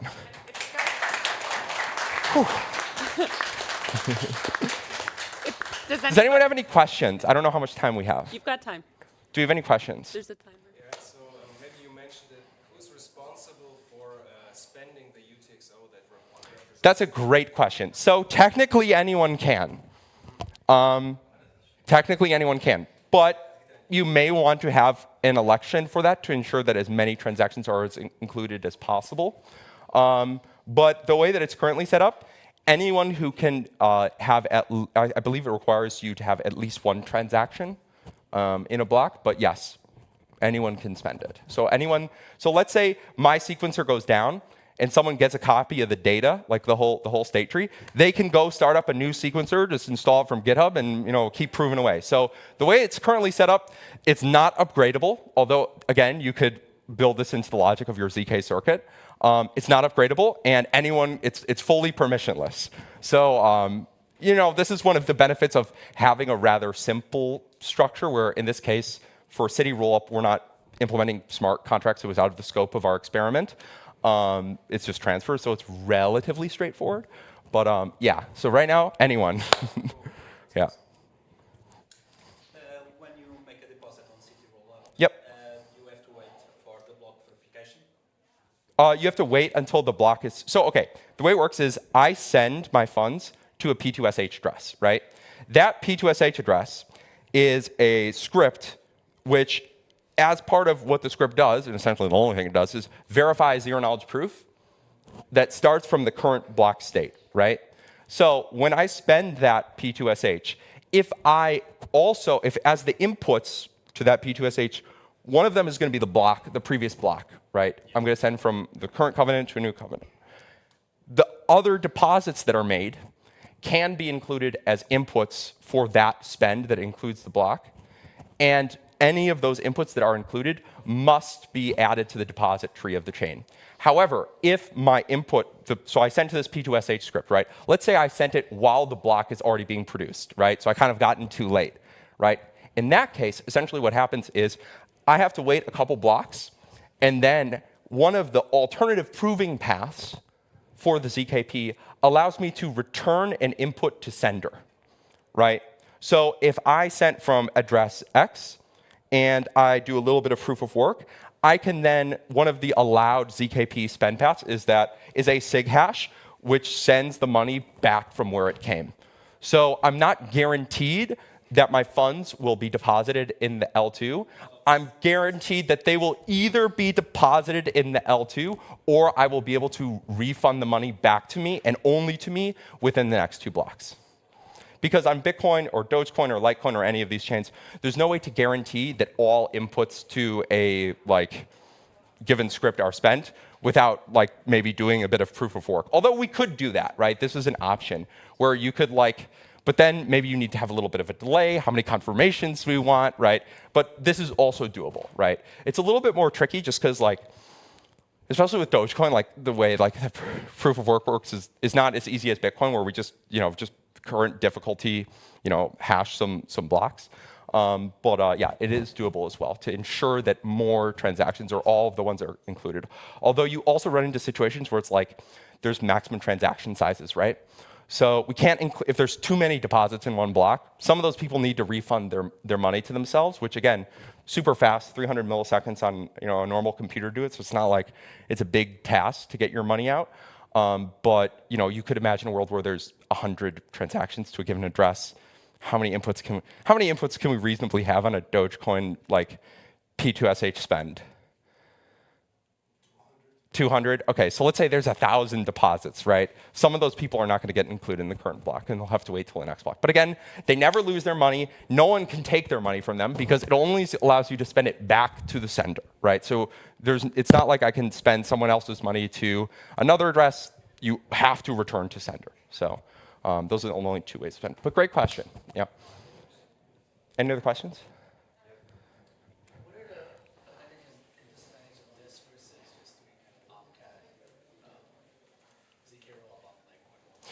Because it would require about a gigabyte of block space. So this requires 400 bytes per block proof, and so it would cost an enormous amount of money. It would require multiple blocks, so the latency of your rollup would be extremely high, or the time to finality on the rollup is going to be so bad that no one is going to want to use the rollup. And the cost has to be amortized for each block amongst all these users. And the worst thing is, let's imagine a world where all of our proof of work chains, all of the transactions are just verifying blocks for layer 2s. And they are all raised a bunch of money from VCs, and they're using that money to crowd out the other transactions on Bitcoin. So if I want to send Bitcoin to my friend, I can't because someone's paid Slipstream a bunch of money to do an optimistic roll-up on Bitcoin, right? We don't want that to happen. That's not a good use of our time, and we don't want to make Bitcoin unusable to try to scale Bitcoin, right? This is not what we've signed up for. So if you're doing these covenants, which you can do, and I did a lot of research. I believe we're the first ones to implement multiplication on Bitcoin since Satoshi disabled the opcode back on Bitcoin Talk, which I know no one uses now, but we published it there. So I get that frame of reference, but this is just going to be really bad for Bitcoin if every block, because how many layer 2s are there? There are more layer 2s than can, and especially on Bitcoin, everyone is going to want to be in verify their block in every Bitcoin block because it's a 10-minute block time, right? So it's going to crowd out everyone, right, if we do these opcap-based rollups. And I don't want to see Litecoin turn out like that. And we need Litecoin to not turn out that because we got merge mining transactions we got to include too, right? So you guys should add a ZKP opcode. Maybe just we hope you will maybe consider it. But yeah. Well, thank you. Thank you very much. Thank you for bringing so much energy to a very technical talk. It was awesome. Thank you very much. You're too kind. Awesome. Thanks. Perfect. Thank you for the We're going to cool get set up for the next speaker here.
Hello, hello, hello. We're just gonna, sorry, can you close the door? Perfect. Our next speaker is Veronica Kut. She is a Layer 2 and Bitcoin adjacent researcher at Bitcoin Layers, and she's gonna give an awesome talk that explores the potential of innovations like ARC, BitVM, and shielded CSV to scale Bitcoin in a more trust-minimized way. Let's give a round of applause for Veronica. Thank you. Does this work? Yeah. It's not far. Okay, cool. Yeah, thanks for the intro. I don't have to add anything else, actually. Very briefly, a reminder, what are we actually here for? Or at least this is my goal, to make Bitcoin, to establish it as global money. What we currently have, the internet, is kind of like the internet of information. We can send around data, but we have the double spending problem. So when we want to send around digital value, we need a trusted third party. Bitcoin solved that issue, and I'm looking forward in the next decade to get rid of the term of cross-border payments, because we also don't send around cross-border emails. So another little reminder, what is money? Money has three functions. The first function is the store of value function, and I think we have still some hurdles. Bitcoin has high volatility, we have unusual self-custody, or many noobs perceive it as unusual and not the best inheritance mechanisms and everything. Still, I think store of value is like pretty decent, actually. Medium of exchange, what do we actually want? We want high throughput with low fees while preserving the properties of Bitcoin, like censorship resistance, borderless, neutral, etc., etc. And we want to be able to self-custody our funds. Or if it's an L2, we want to be able to unilaterally exit this L2. And if possible, have these payments be private. The unit of account function, I think once we have a really good medium of exchange, people will start to price their goods in Bitcoin. So this is a no-brainer once we have the medium of exchange. Where do we actually stand at the moment? What is the status of LN, the UX in a self-custodial manner, and the scalability? Currently, we don't have offline receive, we don't have async payments. We have inbound liquidity issue. That means if you want to receive funds in the first place, you need to source liquidity from somewhere to receive, which is like a super bad user experience. I was sometimes saying like, Phoenix is a great product if you know how LN works. If you don't know, like you just get surprised with suddenly having a splice in or whatnot, and like you have high fees. And you have the channel management. From a user experience perspective, it's not optimal, and also scalability-wise, it's not optimal. Because every self-custodial user needs to have their own channel, and they have to manage it. And Peter Todd published a paper. Oh shit, this also still has. So Peter Todd published a paper 2 weeks ago or so, where he did a little calculation. Oh my. It's not visible. Anyway, where he said like if we use like 90% of the block space, we could onboard 1.1 billion users per year onto Bitcoin, and we could have like 400 million splices per year. That would mean like every second user can do one splice per year. Yeah. Okay, but we don't take into account the routing problem then, because if we have like a network where everyone is like connected with one channel to a big hub, then yeah, routing is an issue. So it's still, unfortunately, a slightly unpopular opinion, but I think few end users will use Lightning in a self-custodial manner. And this is also what we're seeing currently. The status quo is approximately a ratio of 1 to 8 of non-custodial to custodial usage of Lightning. And yeah, the theory is Bitcoin and Lightning won't suffice to scale Bitcoin payments in a way that its properties can be preserved and the end user UX is foolproof. So how else can we scale? I have 3 to 4 categories. Maybe the fourth is actually part of the second. I'm happy to discuss that. First one is bigger blocks. Second one is a UTXO peg or a transfer. In the PEG category, we have sidechains like Liquid or RSK, or we have eCash. What we have with these systems is always the issue. We have the T of N honesty assumption. We have always some form of federation with some confetti around, but if you break it down, it's like a federation.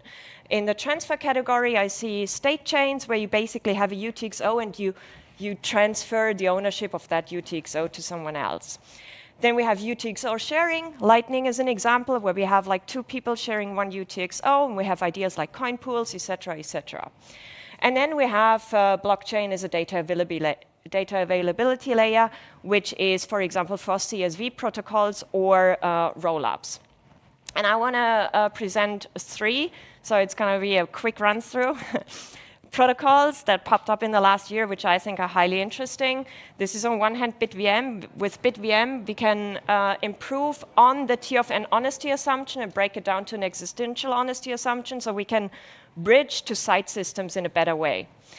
ARC is a UTXO sharing protocol, and then we have shielded CSV, a new client-side validation model. The white paper actually just got released last week. Let's get started. ARC, a footprint minimal coin swap protocol. Whoop, what is that? An ARC is managed by a so-called ARC service provider. It's similar to, like in Lightning, we have LSPs, in ARC we have ASPs. An ASP is an always-on server that facilitates coin swaps and provides liquidity. What does it mean to facilitate coin swaps? So with ARC, a payment happens kind of in the way that if Alice makes a transaction with Bob, Alice gives her coin to the server, and then Bob gets a coin, roughly spoken. And then you're like, oh, that sounds pretty trusted. It's not. We have certain mechanisms to make that trustless. So actually, Alice only gives her coin to the server if the server already paid Bob, kind of. And this is also where the liquidity requirements come in, because the ASP has to front the liquidity for every payment that is being made via its server. Footprint minimal, why is that? Because we have one shared UTXO that we put on the blockchain, and this can encapsulate like hundreds, thousands, I don't know how many of transactions, but very many. So yeah, it's based on a shared UTXO model. The coin ownership in ARC is managed via a transaction tree. The transaction tree lives on-chain in the form of a shared UTXO. So what does it look like? This is a very, very simplified version of it. But what we basically have is like here, up the line is on-chain. We have a shared output with coins that go to A, B, C, and D. And all recipients, so it says transaction 10 BTC, and it says A plus B plus C plus D, which means this is the recipients of the coins in this round, it's called. And all recipients sign off on this shared UTXO. That means that this shared, with an N of N multisig, not T of N or whatever, N of N, to spend these funds in another way, it would need another signature from all recipients. And then this signed transaction shares an output over 2 other transactions. These get locked by the signers of this. And in the end, what we have at the very bottom is pre-signed transactions by individual users. And these leaves of the tree, this is called, you might have heard the term, a VTXO. So it's a pre-signed transaction, and with this pre-signed transaction, a user can at any time push this on-chain and unilaterally exit the ARC. And with all this pre-signing and everything, what we have is a covenant-like functionality. So this is why we actually consider this transaction tree as a covenant tree. If we had covenants on Bitcoin, we would not need, we could get rid of certain signing steps. In ARC, you have 2 ways to make payments. One is trustless, with this unilateral exit option. The other one is trusted. The trustless version is this swapping VTXOs atomically. So the ASP initiates and coordinates so-called ARC rounds to facilitate payments. They are atomic. So during each round, there is this transaction tree where you have in the leaves all the VTXOs, which enable to unilaterally exit. And with each new round, a new transaction tree is being created. And to make this atomic, we have two building blocks. One is a so-called forfeit transaction, where Alice, so we assume Alice wants to send to Bob, Alice signs a forfeit transaction that makes her relinquish on the VTXO she has. Yeah? And then we have a connector output that is an input to this forfeit transaction. And with a connector output, it requires that the ASP already made a new round transaction with a new transaction tree where the ASP gives funds to Bob. So this is the, if you give funds to Bob, then you can get my funds. This is basically what happens there. Kind of also a covenant-ishy way of transacting. The downside of this is we have high liquidity requirements for the ASP because all the, as said, the ASP needs to pre-fund every transaction and a user needs to wait for a round. If a user wants to make a faster payment, they can do this in a trusted manner and kind of pass on VTXOs. Those payments are called ARC-CUR, ARC out-of-round payments. So VTXOs just get passed on. It only needs a co-signature from the ASP. The thing is the trust model changes. It becomes kind of state chain-like, where the ASP can collude with the previous owner and steal and could double spend. So you need a certain trust. But for brief onboarding or whatnot, it can be used. The hurdles, summed up, high liquidity requirements for the ASP. I have here an extract from a blog post written by Arc Labs, one of the companies that writes an implementation of Arc. What we see here is like Alice transfers 0.33 BTC to Bob in 3 transactions, each 0.11. So here's the payments, here's the value, this is how much Alice has. Here should be, I think it was easier, 0.11 always, and liquidity needed. So in the first transaction, Alice sent 0.11, so she only has 0.89 left, and Bob has 0.11, so one transaction of 0. The liquidity needed for the ASP to facilitate this payment is not 0.11, it's 1 full Bitcoin, because ASP transactions mimic UTXO behavior, so you don't just have the transfer value that needs to be funded, but also the change output. And altogether, we make a transaction of 0.33 in 3 transactions, and we need 2.67 Bitcoin to facilitate that. So we have a factor of 8. It gets worse. If Alice transfers this amount in 10 transactions, yeah, tick, tick, tick, point, 8, 9, 10, for transferring 0.33 BTC, the ASP needs 8.5 Bitcoin. This is a factor of 25. Yeah. So yeah, it will be seen which kind of transactions are actually made via rounds, with size of transactions, etc. And the fees for making payments on ARCs will depend on the liquidity requirements. Yes. So you're saying that the more people using the system, the less efficient it becomes? No, what I'm saying is that if you have a transaction with the same value, if you split it up in smaller payments, the higher the liquidity requirements get. It blows up. This is a blog post by Arc Labs. You'll find it. I was like, when I read it, I was like, ooh, okay. Not sure what this means for Arc, how we use it, but that's an issue. And this will feed a lot into how we actually use Arc and which payments we make custodial, which we make non-custodial, etc., etc. The hurdles, high liquidity requirements. ARC-CUR can alleviate on the liquidity requirements, but as said, trust model changes to state chain like. The other thing is we have a liveness requirement for users because VTXOs have an expiration time.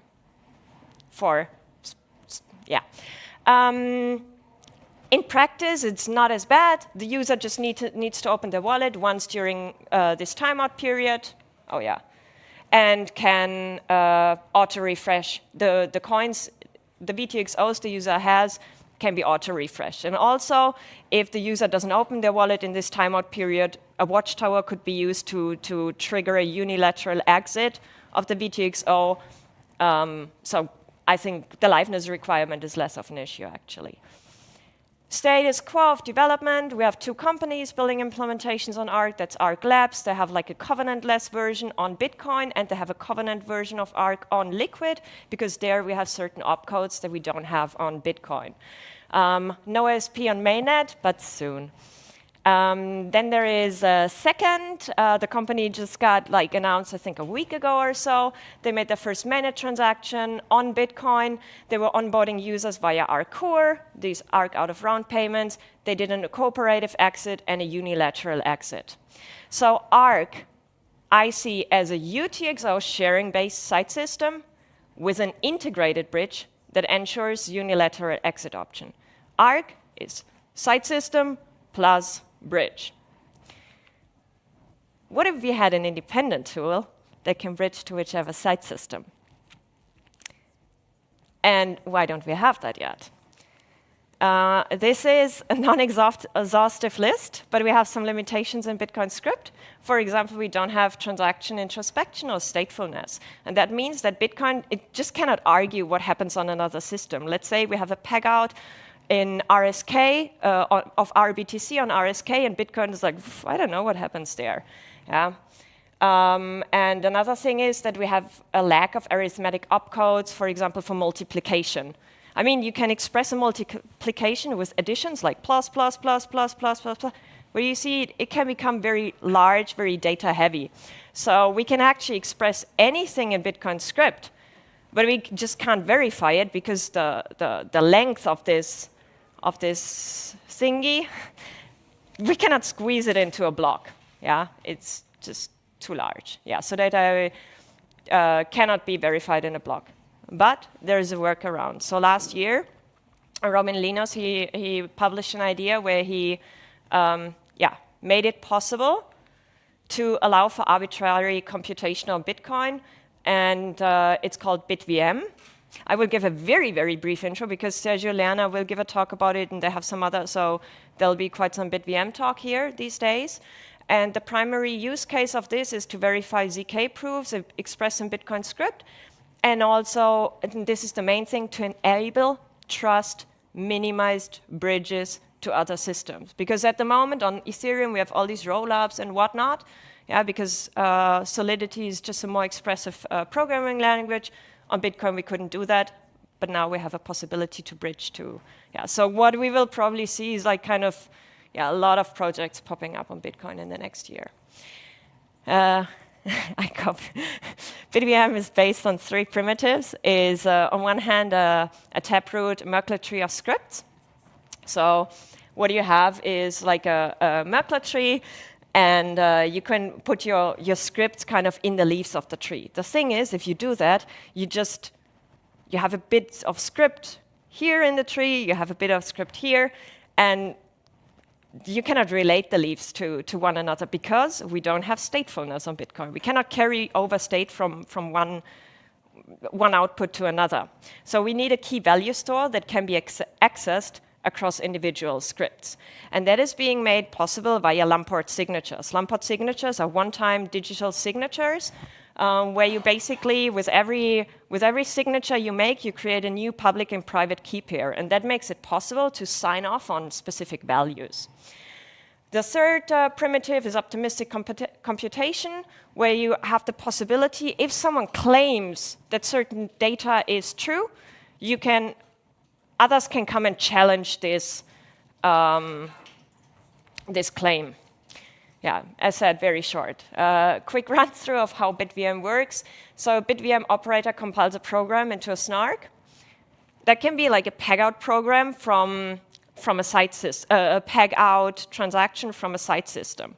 So someone pegged out RBTC on RSK, and then the operator compiles that into a snark, expresses it in Bitcoin script, And then takes this thing, because as we learned, this is so large, we cannot verify it in a block. So we need to split that snark up into several sub-functions, and then these sub-functions we just put into the leaves of the taproot tree, or Merkle tree. And the operator then commits to this Merkle tree on-chain in a taproot output, and also provides the outputs of the respective program. So everyone, data availability problem aside, we assume the inputs of the program are publicly known. Everyone can check off-chain this respective program and then potentially challenge the operator. If the operator is challenged, the operator is forced to provide the intermediary results of these sub-functions. And if he's dishonest, he gets punished. If not challenged, the operator can withdraw funds from the bridge contract. Et voila, we can bridge to site systems. Yeah, so same BitVN requires spending restrictions, similar to ARC. This is emulated via signers committee, because still we don't have covenants on Bitcoin. And the signers committee also pre-signs transactions with an N of N spending condition, and we have one of N honesty assumption here now. It's not like traditional federations, like the Liquid Federation or RSK Federation or what it's called. They have T of N honesty assumption. Here we get 1 of N honesty, because if we have an N of N signers committee and we have funds that can only be spent with an N of N, and one of the signers throws away their keys, then you just can't spend these funds in any other way. So we only need 1 honest party instead of T honest parties. And in BitVM, anyone can challenge a potentially fraudulent operator. In BitVM X, it's not anyone at the moment at the current stage of implementation, but they will also upgrade to it. And BitVM has a 1-round challenge mechanism, which makes it very expensive, though. So, and to challenge, you have to front the capital, which currently in BitVM is around 2 to 3 BTC. So it's a very high upfront cost you have, and that means that in practice, probably not many people will challenge a fraudulent operator. Yeah. So I think that only applies to BitVM 2. Yeah. BitVM X has several rounds. It's like $400 currently, and they are aiming at even, probably they'll announce this afternoon that they managed to bring it down to $150, $200 of challenging cost. But they have several rounds, so it takes a certain time, the whole challenge response game. Yeah, and that's the same. It's like, for which use case? At the moment, we have this new thing, the BitVM, and we're like, ooh, we can bridge to other systems. We can verify snarks. And now we're like, okay, how do we set the parameters? For which use case do we actually use what? And so on and so on. Yeah. And I mean, we're hyper early with all this. Yeah. So what we have with BitVM then is a bridging mechanism with existential 1 of N honesty assumption. It's a bridge. It's not a site system. And it can bridge to a site system. Shielded CSV, the paper got published just last week. And it's a CSV protocol that hides the transaction history. And it's built on several design principles. For example, don't validate on-chain what can be validated off-chain. And don't write on-chain what can be communicated off-chain. Yeah, so we need to be very careful what we actually put into blocks, because block space will get expensive. At least that's, I think, our assumption, to have Bitcoin also be secure in the future. How does it work? So you can, every coin in a CSV means client-side validation. Every coin in a CSV protocol has an associated coin proof.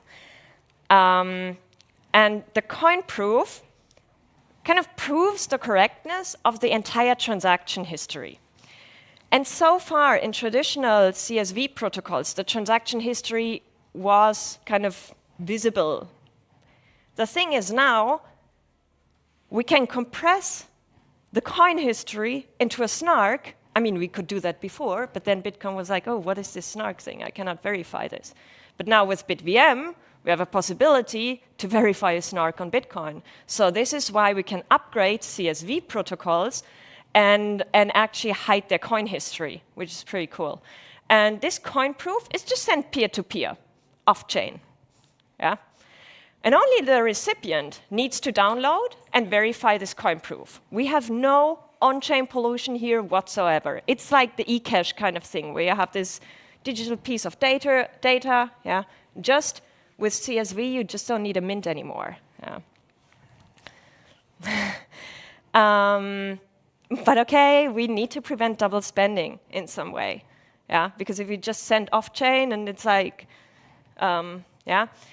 And to prevent that, the coins that have been spent, they need to be nullified. Means like made that they're not usable anymore, kind of. And every coin can be uniquely identified via an index in a transaction output list. Yeah. So, and its transaction hash. So only these nullifiers, they get posted on the blockchain. Yeah. And then the recipient can kind of check, okay, this coin hasn't been spent yet, and then they check the coin proof and such.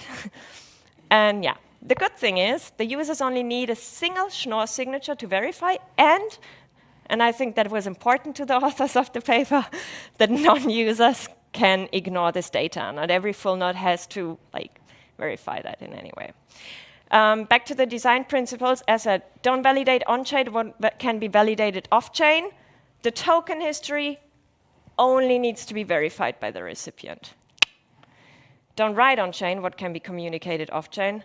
Transaction data and token history is sent off-chain, peer-to-peer, except the nullifier. What are the properties? As already mentioned, the snark compression brings that we can hide the coin transaction history now. And it brings a constant size of 64 bytes that need to go on chain, regardless of the transaction size, because all the transaction history, snark, and 64 bytes.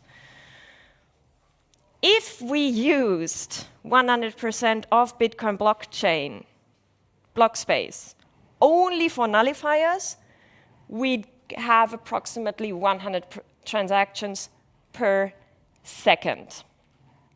And there's a comparison table from the paper, actually. So RGB, yeah, the downside of shielded CSV is it's not LN compatible, but it can be like with PTLCs or so. Like we'll see, but it's an account-based model. It's not an UTXO kind of based model. And yeah, the coin proof size gets much smaller because we can compress the coin history and such. But I can recommend to look that up. Yeah. So what do we have with shielded CSV? An independent and private side system using Bitcoin as a data availability layer. It's a side system. It's not a bridge, but it uses BitVM as a bridge. So it's kind of the modular kind of thing. Yeah. Yeah, okay. How could all these systems get bridged? Lightning can serve as a connective tissue. So what I see, because yeah, in the future that you just, the user doesn't really know sometimes if they use Arc, if they use eCash or whatnot, it will be made interoperable via Lightning and Lightning invoices. And yeah, that was it. You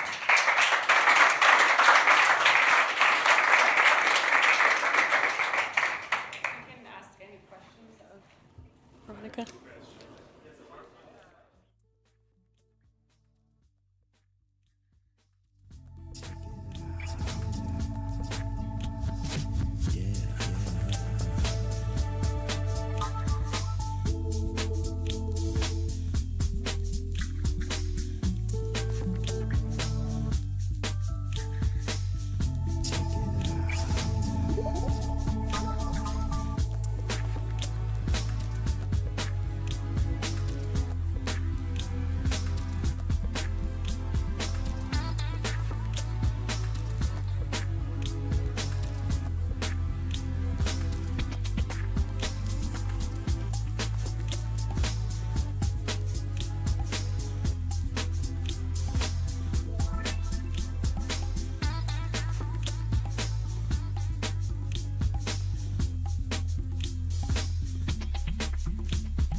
I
believe so, yes.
Are they? They usually reset the. Yeah, they restart the clock.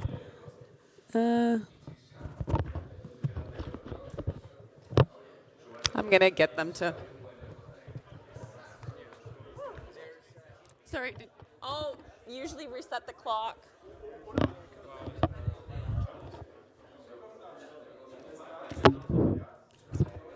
Hello, hello. Our next speaker is Sebastian Faust. He is a professor at the Technical University of Darmstadt doing research on blockchain and cryptography. His talk is going to introduce the concept of generalized channels for proof of work-based blockchains. Generalized channels allow for any functionality to be available on layer 1 to be lifted to the second layer, which means that transactions can be both carried out instantaneously and at low cost, greatly extending the functionality of layer 2s. Let's give a round of applause for Sebastian.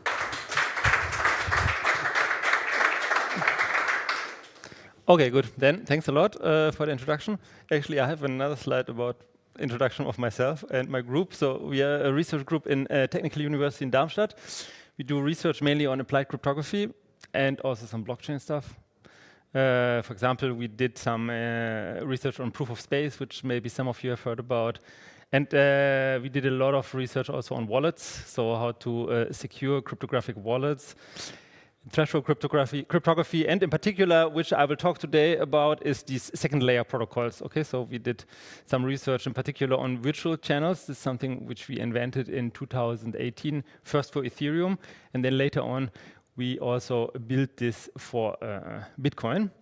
Of course, we do a lot of teaching. We have a big class in cybersecurity, which are around like 700 students. Usually, they don't like blockchain too much. Usually skeptical, but yeah. Okay, so this was And of course, we do some transfer. So we have a startup also, and they developed some stuff that we did in research. In particular, can I point here? Okay. In particular, this state channel network, which I also have this T-shirt here, Perun. Perun was originally designed for Ethereum, but now it's also available on multiple other blockchains. And another thing that we also developed is Wildcard, which the name somehow changed over the time. Originally it was called Erdstahl, and before this it was even called Komitee. It's some kind of scheme that allows you to execute smart contracts over arbitrary blockchains, but using trusted execution environment. Okay, so you can use a trusted execution environment, and then you can execute arbitrary smart contracts off-chain. So it's all about off-chain stuff. Okay, so I briefly go over this. So one of the main challenges, which you probably all have heard of, is blockchain scalability. Just to recall, so if Alice wants to send some coin to Bob, then she will do this over the blockchain, usually. And this is problematic because the blocks have fixed size, and there is some time required to create new blocks. So in proof-of-work-based cryptocurrencies, you have to solve this expensive proof of work, and this takes some time. So this essentially means that we have limited throughput because, there's only, each of these blocks has a limited size. All the transactions, they have to be stored on this block, and we only create a limited number of transactions or a limited number of blocks per, let's say, hour. Then there's a limited throughput. And because there's limited throughput and there's high demand on the blockchain for transactions, and the demand is increasing over time, we have this results in high transaction fees. So Bob and Alice, when they want to make this payment, they have to pay a lot of money to carry out this transfer. So one idea, and this was, I think, originally invented already in 2013 or maybe even earlier, is to use some kind of what is called off-chain protocols. So where essentially you move these transactions to a second layer, so then also called second layer protocols, where you execute the transactions off-chain. So what did we do in particular when we looked into proof-of-work-based blockchains is essentially we had two constructions. These papers, in academia, you mainly care about publishing them at conferences, so we published them, I think, in AsiaCrypt and S&P, so some conferences in security and cryptography. So this first paper was this generalized channels paper, where essentially what we do is we have this blockchain here, and this blockchain can be some like Bitcoin. I think we tried it over Bitcoin essentially. And Bitcoin has some scripts, right? So you can execute something more than just payments there, some conditional payments, for example. And you can do some OR conditions and AND conditions and things like this. And any application that can be executed on this layer 1, we can lift to layer 2. And this is what we call generalized channels. So it was kind of inspired by this notion of state channels that is popular, or at that point was popular in Ethereum, where you can execute arbitrary EVM code on a state channel. And here it's the same idea. So you have some logic that can be executed here, and you can lift it to this generalized channel and can execute it there. Additionally, this generalized channel has some additional other advantages. Okay, it's application agnostic, so you can run multiple applications in this generalized channel, off-chain, of course. So you can, poker you can maybe not play, but something else which is supported by Bitcoin you can do. And it also offers interoperability, and moreover, it has some additional, if you compare it, I will actually compare it later with this Lightning channels. It has some additional advantages in terms of efficiency. So the on-chain costs and also the off-chain costs are reduced, at least for our measurements that we did, I think in 2020 and 2022. Okay, so then the second thing that I want to talk about which is kind of a very interesting concept, I think, is called virtual channels. So this is the basic idea is as follows. So like in payment channels, you want to route transactions, or payment networks, you want to route transactions over multiple hubs, intermediaries, and they are connected by channels. So here Alice is connected with Ingrid via channel Alpha, and Ingrid is connected with Bob via channel Bob. And now one idea what they can do is, of course, they can route these payments over Ingrid. But what we kind of propose is this virtual channel channel is kind of a way to use the logic in these two channels to build another layer of channels on top of this. Okay, so, and then you can kind of cut off Ingrid. So you don't need to transfer, you don't need to route transactions anymore over Ingrid. It goes directly peer-to-peer to Bob. Okay, so they can communicate without Ingrid. So they cut again out the middleman. Okay, and I will explain a bit more how this works in a moment. So what is the advantage of this? It has high throughput and low latency. So because Ingrid is not anymore involved, she doesn't have to confirm each transaction, what she has to do in Lightning Network. So here it can be routed directly. It has low costs, depending on the use case, I think, because Ingrid doesn't take any fees. She, of course, will take some fees for allowing to open channel over her. Okay, so there's some fees involved, but at least you don't have to pay per payment anymore fees. You only have to pay for opening the channel. And I think, which is nice, but nobody has actually really explored it yet, is that it gives you some privacy, okay? Because actually Ingrid doesn't know what kind of transactions are routed between Alice and Bob. She knows only that they communicate or that they play maybe some game with each other or they do some transfers, but she doesn't really know in which order they execute or things like this. Okay, so these are essentially the advantages of this approach. So then, most of you have heard about it. I mean, this also why I think essentially I got interested in this blockchain is that there's lots of security problems there, and that's why in cryptography, or that's why we essentially what we do is follow this approach of modern cryptography, which I want to briefly explain to you. Essentially, the idea is that when you design this kind of because these protocols are very complicated, so they're like usually pages long. Even like if you just give the pseudocode of this protocol, it takes a lot of space in the to describe this. But if you program it, it's even much more complicated. So what we do is to make at least the specification correct, we use this concept of provable security. Provable security essentially works as follows at a very high level. So first you have to define the security of your protocol, so you give a security definition. When you give the security definition, then you give a security protocol, so you specify what I said, like you specify how this protocol works. And then afterwards, you prove the security of this protocol. Okay, so usually there are some assumptions, maybe the signature scheme is secure, the hash functions are collision resistant and things like this. But given these assumptions, then you can prove the security of this protocol. And this has many benefits. First of all, it helps you to design good protocols without having any flaws in the specification. And then it also prevents ad hoc design. So these logos are from some famous attacks that were happening in SSL, so or TLS also, in some TLS versions. There are many design flaws where people tried to design these protocols ad hoc. They made many mistakes, and then it resulted into problems. And the same in the protocols, TLS and SSL, I mean, they're complicated cryptographic protocols, but these virtual channel protocols are even much more complicated. So if you don't use like some sound approach for this to protect or to make sure that you don't have design flaws, then you will end up with an insecure design.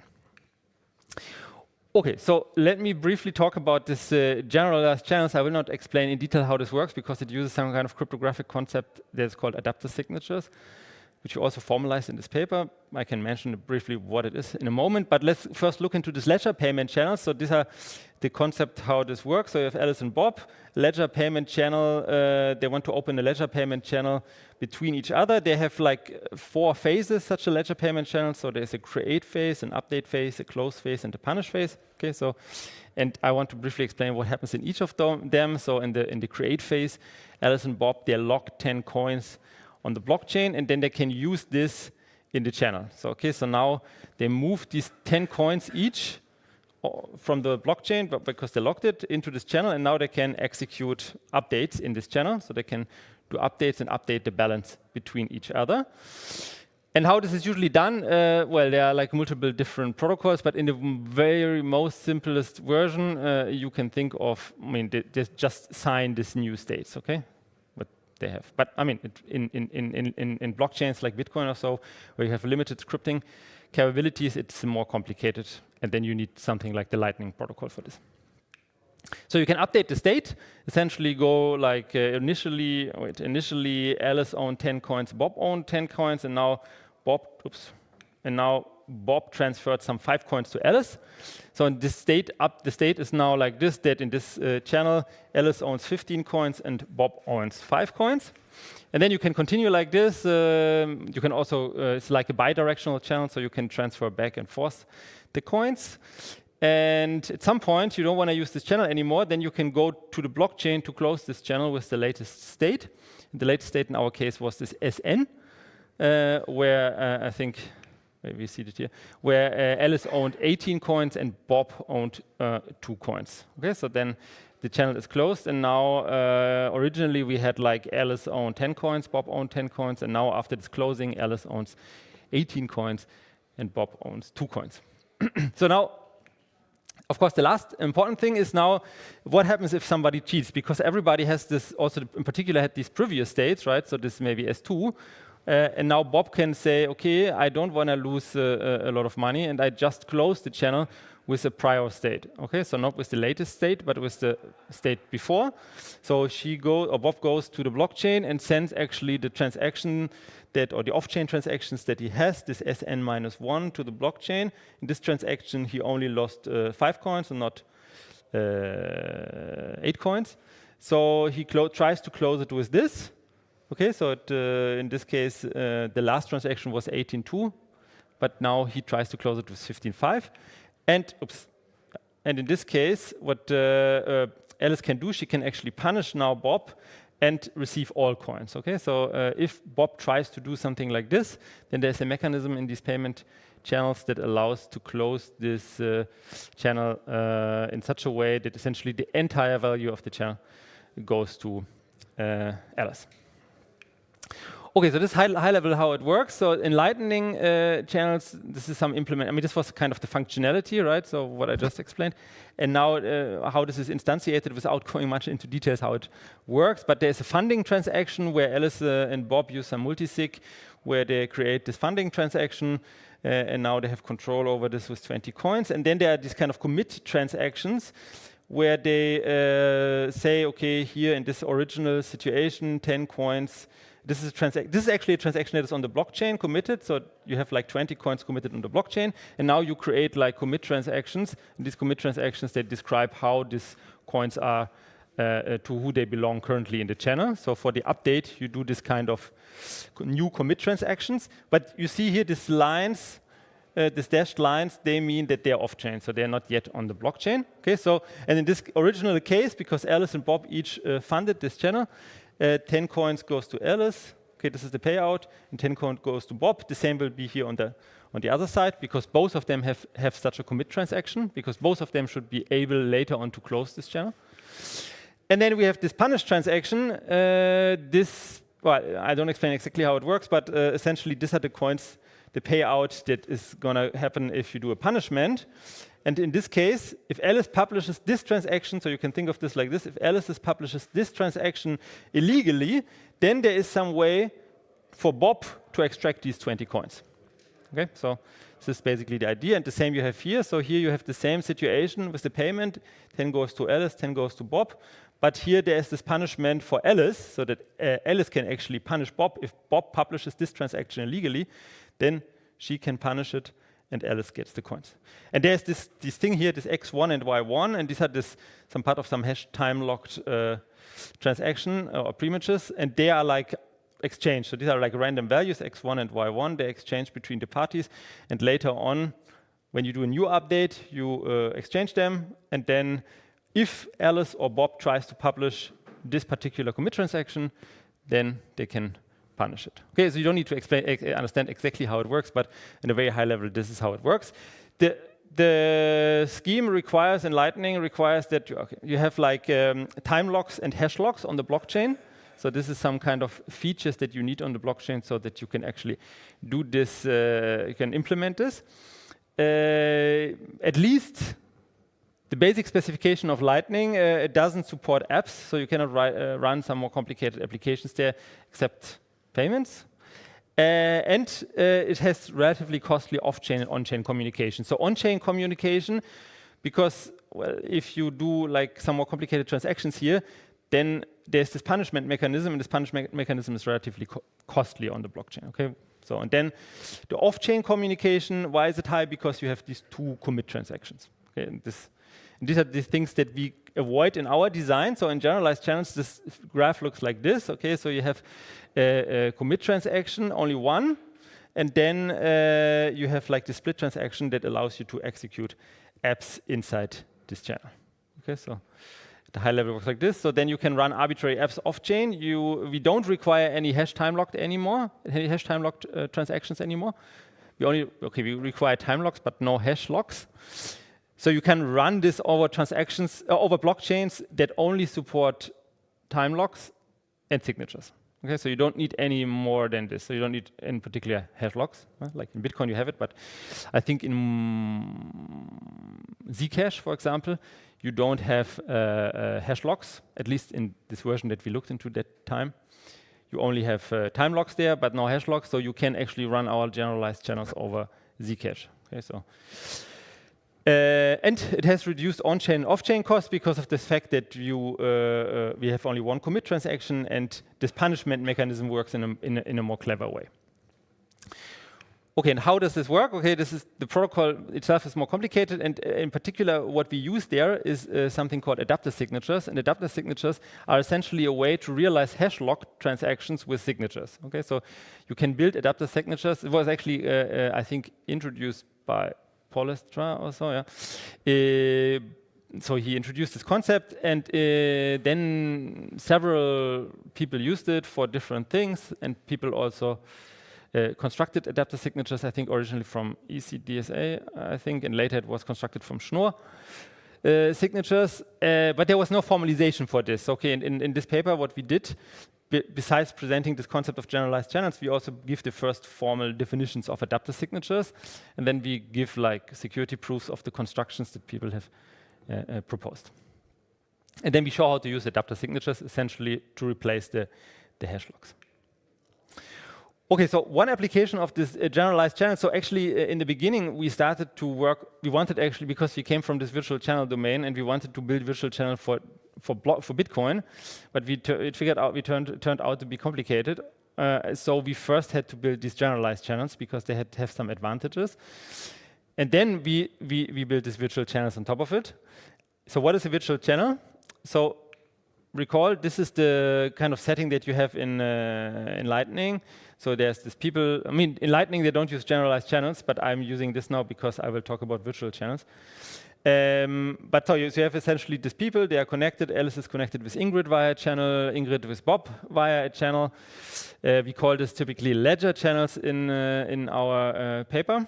And what they can do is, if Alice wants now to send 5 coins to Bob, then she can route this 5 coins through Ingrid. So okay, she sends this kind of 5 coins first to Ingrid, and then Ingrid has to further route it to Bob.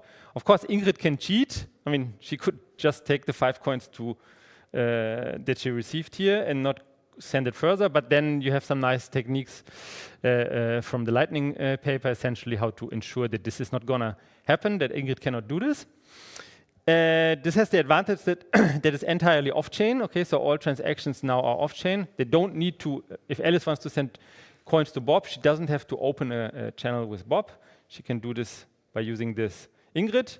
The downside, Ingrid has to be active, so she has to confirm every routing that goes over her, and there's no privacy. She sees like essentially what transactions are done through her, and she also receives money for each payment. So this idea that we had originally for Ethereum, but then later in Bitcoin, how we built it then for Bitcoin, is to kind of lift these channels to another second layer. Okay, so or third layer, I don't know. So essentially, what we use the blockchain. We use the ledger channels as a two-party blockchain.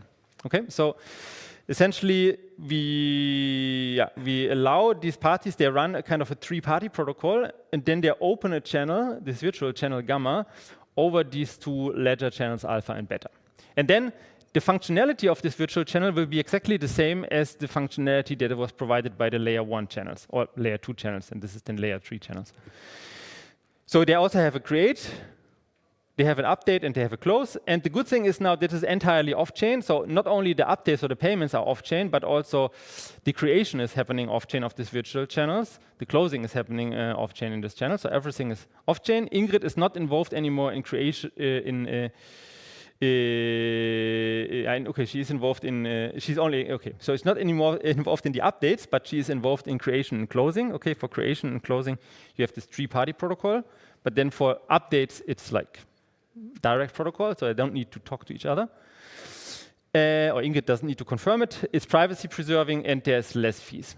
Okay, so how does this work at the high level? How it's more privacy preserving, because in the regular model you would have more hops between than just Ingrid, which would help you to increase the privacy, similar to how Tor works, right? Whereas in the virtual channel it seems like Bob learns that Alice is actually paying him, which seems to be worse for privacy.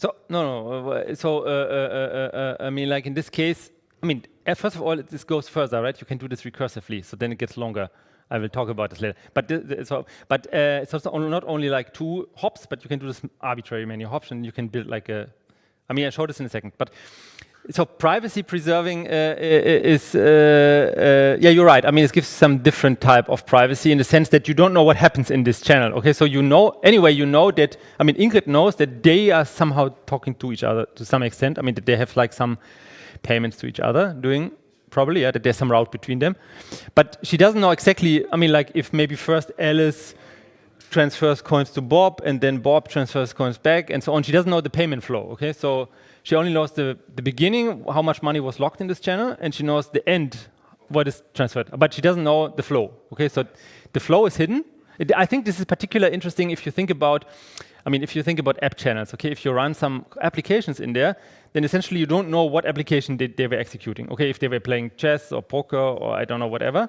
But they only know that in the end, maybe Bob won 5 times, that he got the money, but they don't know how this happened. So if it wasn't just a payment, or they played chess against each other, and Alice is just very bad in playing chess. Okay, so her privacy is preserved in this case. Okay, so this is the privacy. It's not like I think also it's not perfect privacy. It's just like we tried to model this somehow in the universal composability model, but we never managed to do it somehow because it was very complicated to even get it the right notion for this.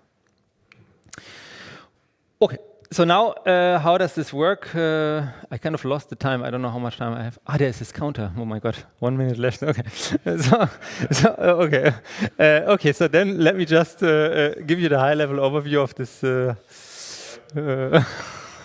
of this channel. Okay. So high level, this works as this. So you have this. You have these 2 channels, generalized channels, alpha and beta, and they have this XA and XI in this channel. So this XA coins belong to Alice, XI coins belong to Ingrid, and here XI coins belong to Ingrid, and XB coins belong to Bob. Okay, so now they want to create this, and what they do is they exchange in this channel. They exchange some open transactions. So they do. They both lock coins here. So Alice locks coins in this particular transactions C, and Ingrid as well. And on the other side, Bob and Ingrid as well do the same. And then once they have locked this, I mean they have exchanged these transactions and signed them. Then what they have essentially opened or created this virtual channel. So now this virtual channel has 2 C coins locked in total, where C coins belongs to Alice and C coins belong to Bob. Genau, that's exactly it. We had it before. I got more time. Now it's 2 minutes, no? Okay. Okay. Okay, sounds good. So I will continue talking then. So, okay, so then they can do updates. So the same as it was for ledger channels. So can exchange like signatures between each other and update the channel. So now in this case, 2C coin belong to Alice and 0 coin belong to Bob. And then they can also close it, which essentially means they kind of go back to the layer 2 channels, to these generalized channels, to the ledger channels, where they update the balance. Okay, because here in this case, Alice was the person who owned get some money. So she, in her channel with Ingrid, she gets C coins. Here, Ingrid loses coins because she has to pay Alice. So she has now minus C coins. But Ingrid was just the intermediary, so she has to be compensated on the other side. So here she gets C coins from Bob, and Bob loses coins, C coins from in this channel better. Okay, so essentially you can think about these virtual channels, about channels that have not been funded on the blockchain. So usually you have a funding transaction, but now we don't have a funding transaction. The funding transaction just happens in these generalized channels. Okay, so you have a funding essentially in the generalized channels, and then later on, what you can do is you can do some offloading. 30 seconds. Okay, I will go over this. Let's go some more technical. So I'll jump over this. Okay, so I will just briefly talk about this then, yeah? So, because this was also your question, okay? What you can do is actually apply this technique, what I explained, or like what I mentioned. You can do this recursively, okay? So you can essentially, you have to have this channel network. You can now build first a virtual channel between Alice and Bob, where Ingrid is the intermediary, but now you can use this because we designed these channels such that the API is exactly the same for this and this and this. It's all the same, the API. So you can now view this as the ledger channel and continue building stuff over it. Okay, so now I can build channel delta between Alice and Charlie, and then Ingrid and Bob don't have to be involved anymore in the execution. Okay, and you can also use this kind of technique, the same technique, to build in cross-chain channels. There are also some papers about this and also some implementations about this. Okay, so we implemented this. Also, the people from the Polycrypt implemented this. It's called Perun framework. Originally, it was implemented for EVM chains, so for Ethereum. But now there's a lot of other implementations for Dfinity, Stellar, HL, Hyperledger, Polkadot, Cardano, and Nervous. So you can also use this for POV-based blockchains. So how much time do you have still? Or zero? Okay. So I do want to give people, so there is an hour and a half lunch break. So we're back here at 2. If you want to keep asking questions. Yes, okay, so maybe I'll stop here. Stay behind, but I do want to be cognizant. Do you have some more questions? Of people's time. There's some restaurants downstairs. So I think 3 different options or other places around for food. Yeah. Are there any questions? Yes? The fee model is a good question. Yeah. So I mean, like the fee model is like this. That you, I mean, in Lightning you pay essentially a base fee, and then you have like a fee for transactions that you route, right? So here it would be that I think the fee model would be different because essentially what you would do is. I mean, you also will make a base fee because you open a channel, but then additionally you will have a capital cost because Ingrid has to lock money, right, for some time. I mean, she locks. This was what I had here on the slide, right? Oops, no. Yeah, okay, it goes back. This was this thing what I had here, right? When you open this thing, you open this channel. So when you open this channel, right here you have locked Alice, Ingrid. She's not really actively involved in it, but she has to lock money. So she locks C coins in this channel and C coins in this channel. So for this locked capital, which you can then use, because you can also, like, of course, join this together with, you can combine it with this hop-based routing that you use in Lightning. Then she has less money for doing normal routing, okay, because she has locked these C coins there. So she will ask for some money depending on how much money she has locked and for how much time. So I think we thought about what kind of application. I think if you just do payment to you and then next second I do payment to you and then next payment to you, then these virtual channels, they don't make much sense as application. But I think they make mainly sense if you do lots of payment to one party. For example, assume that you pay for Wi-Fi. Yeah? Okay, so then each megabit, or I don't know, like each kilobit that I buy from you, I pay for it. So then I do lots of payments in one direction. So then it makes some sense to open this. Yeah? Or I think in general, it's good for applications. So if you want to do some game in it and you pay for, I don't know, or you might run multiple games in it and each game in this channel is some step, then you can do this probably also over, I mean, this will be very difficult to do this over like hopping stuff because you can like board, like I don't want to, so you want to that your channel lives as long as you're playing this game. So there it makes a sense, and then you would probably pay some fees for this application. So I think it's nice to combine both things. Your question? Or? I think it's too specific for this audience. So I'll ask Okay. Some more questions or food? Thanks.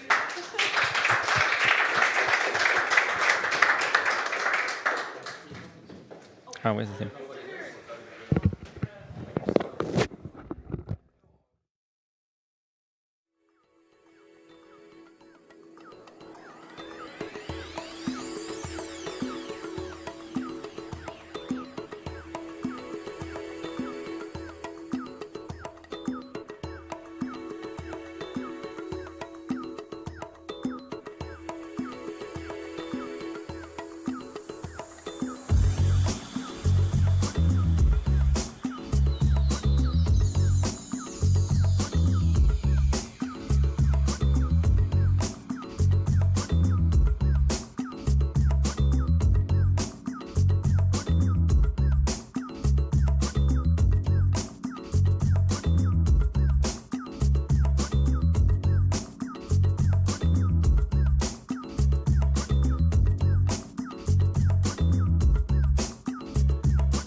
Could you please?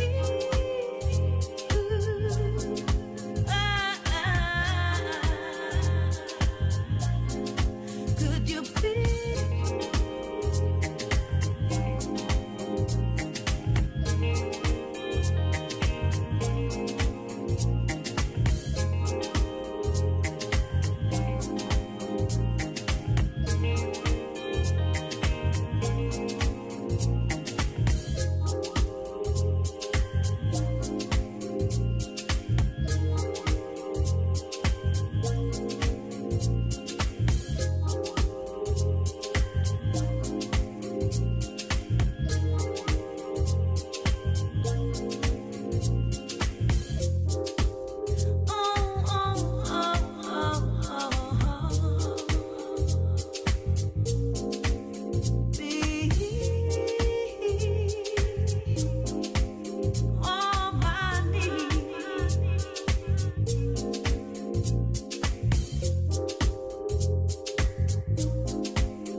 so I can get to you.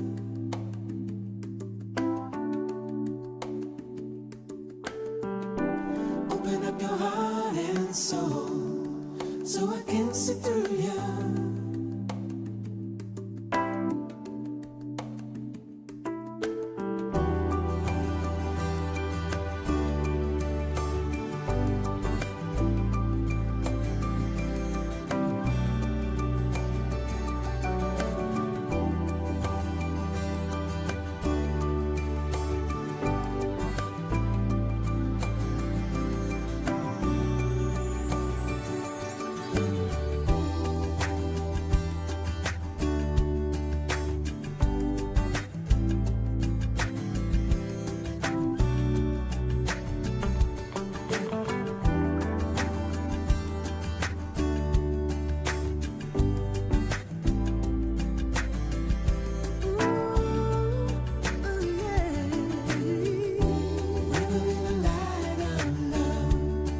So I can get to you.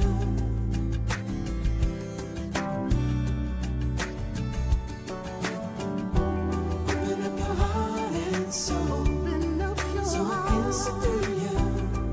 I can see through you. Yeah.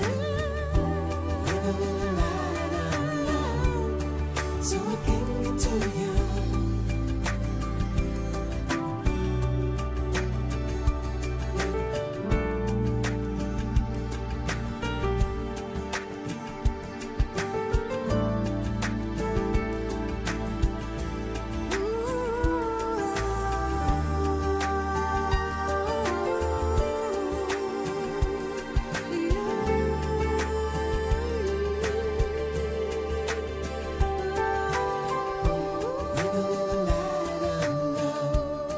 So I can get to you.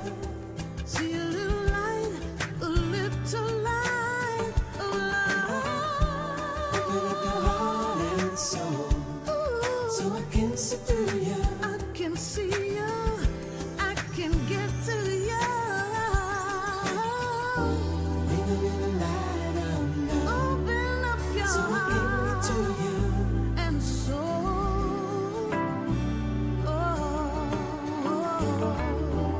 Open up your heart and soul, so I can see through you. Little light of love, of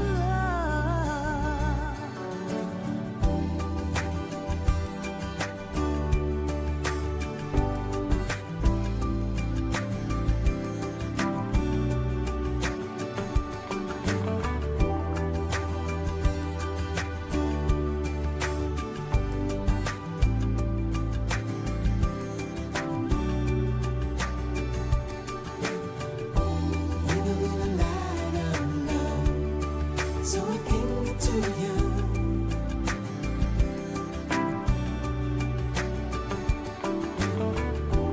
Open up your heart and soul, so I can see through you. I can get to you. I can get to you. Bring a little light of love, so I can get to you. Your soul, oh yes. Open up your heart and soul, so I can see through you. Little light, little light, little light of love. Bring a little light of love, so I can get to you. Of love, your love. Open up your heart and soul, so I can see through you.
are troubling times with puppet presidents and money rhymes. The hunters and the praise become a series of multi-layered graves.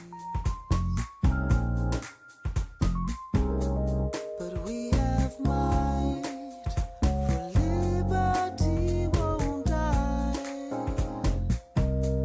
The stakes are high, and wings are meant to fly.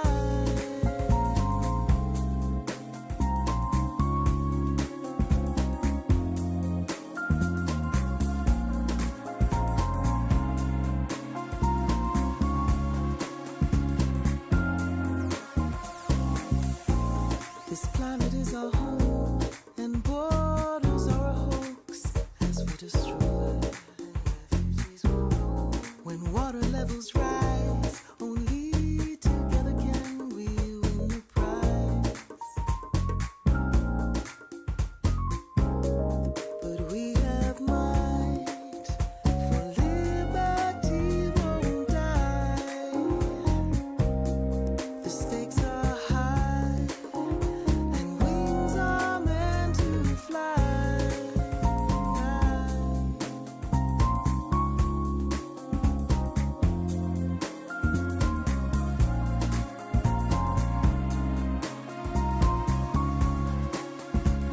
Wings are meant to fly. We can hear silence.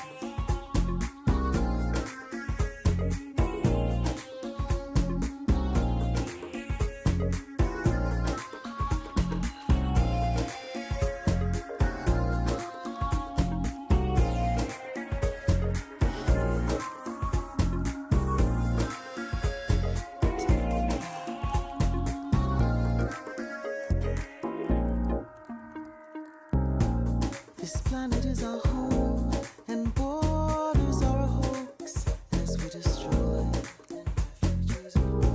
When water levels rise, only together can we win the prize. But we have might, for liberty won't die. The stakes are high, and wings are meant to fly.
minutes to hours, hours to days, days into weeks into months.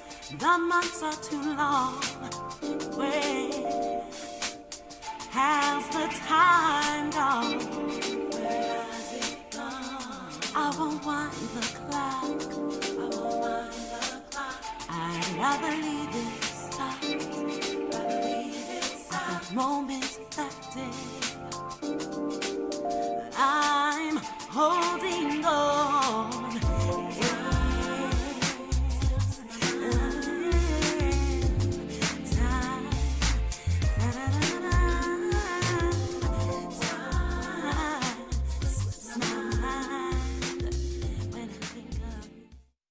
We have with us the incredible Reina Shah.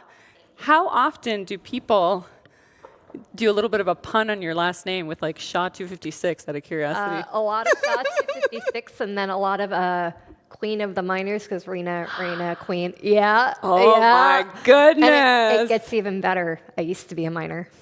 That's amazing. I'm just saying. I live in an old mining town, a historic mining town, so that's pretty cool too. I mine at home. I used to be, I still mine at home, but in the oil fields, so it's like even more fun of like one commodity, other commodity, all the same. So why don't you give us a little bit of a background on yourself? Yeah. Because you dove into it, but let's hear all of it. Yeah. So I've grew up in Houston and then like moved all around the Gulf Coast. Like everything I knew was oil, and so I always wanted to be a part of something global. And so in college studied petroleum engineering, like nothing that you would be unexpected. And I worked in the oil fields right out of college as a drilling engineer. And so imagine being like 22. Getting sent to the drill ship to the middle of nowhere in the Gulf and living out there for like a multitude of months at a time and just like doing the thing. And it was actually while in the oil field, I learned about Bitcoin and I learned about the mining impact of Bitcoin, how people use the physical commodity that I was producing to create something digital. And that's what like really clicked for it. And so I left my job in the oil fields and started mining at home. And then it got a little bit out of control that I was buying ASICs and needing server spaces and then really needed to like make a bigger mining operations. And so I you set up multiple home heaters.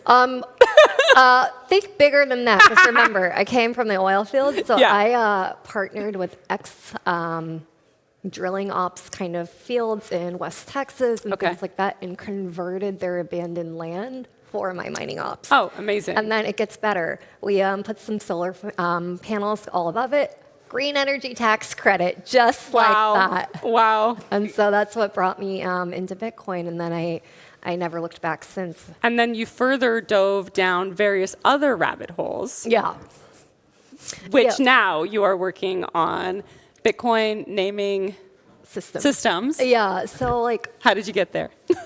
A whole different way. So like to understand like why I'm so passionate about BNS, it's like thinking about where I came from. So like prior to being at Trust Exchange building these products directly on Bitcoin, I was Binance US. And I think everybody knows the power of community that someone like CZ has created. The idea of you have your you have your GMs, you have your SAFU and everything like that. And so when you think about the culture of us in crypto, it's all about memes, your street cred, who are you? And so what actually stood out to me is there wasn't a naming system or identity, kind of Web3 identity, built on Bitcoin. And so that's kind of why I went down this hole of building these products to actually connect everyday people to community. The more and more you think about it, all of us are here right now because we value in-person connection, but we have our digital persona too, and you want them to match. Okay. So can you dive into a little bit of the history of the history of BNS and how on-chain naming has evolved?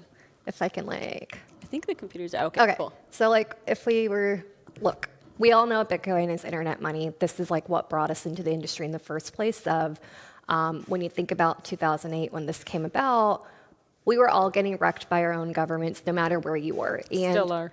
100%. And we as a community kind of went together and really honed in on like, what does it mean to have trust without centralization? And that's where Bitcoin came about. And so we have this idea of digital money, but we've never actually used the chain that it was created on. We only think about BTC, the asset, not the rails. And I actually have always thought the chain had so much potential on it's a bedrock foundation, you can build on top of it, but no one really does much with it. And so when I was thinking about what kind of goes next, I thought about, look, we're inherently social. Bitcoin is kind of your street cred. It is your lifestyle. It is everything that brings you to want to feel like you're a part of something bigger than yourself. And so to do this, you really needed a kind of a digital identity that maps to it.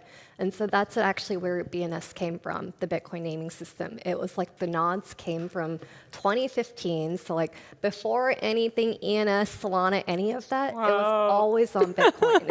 And so this came from the idea of one name and Namecoin, or excuse me, names. And the idea was like there are all these cypherpunks who believed that we needed some sort of like community flagship on Bitcoin. And so that's actually where the .btc kind of Web3 identifier came.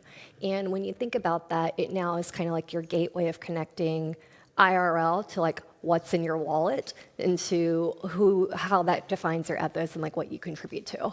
How's that different from like in Nostr, we have, private public key pair as well, and we can export your own identity to different applications built on top of Nostr. How is that different or the same from what you're building? They're a little bit similar and a little bit separate too. So like Nostr only has interoperability within like anything built on the Nostr system, and that's it.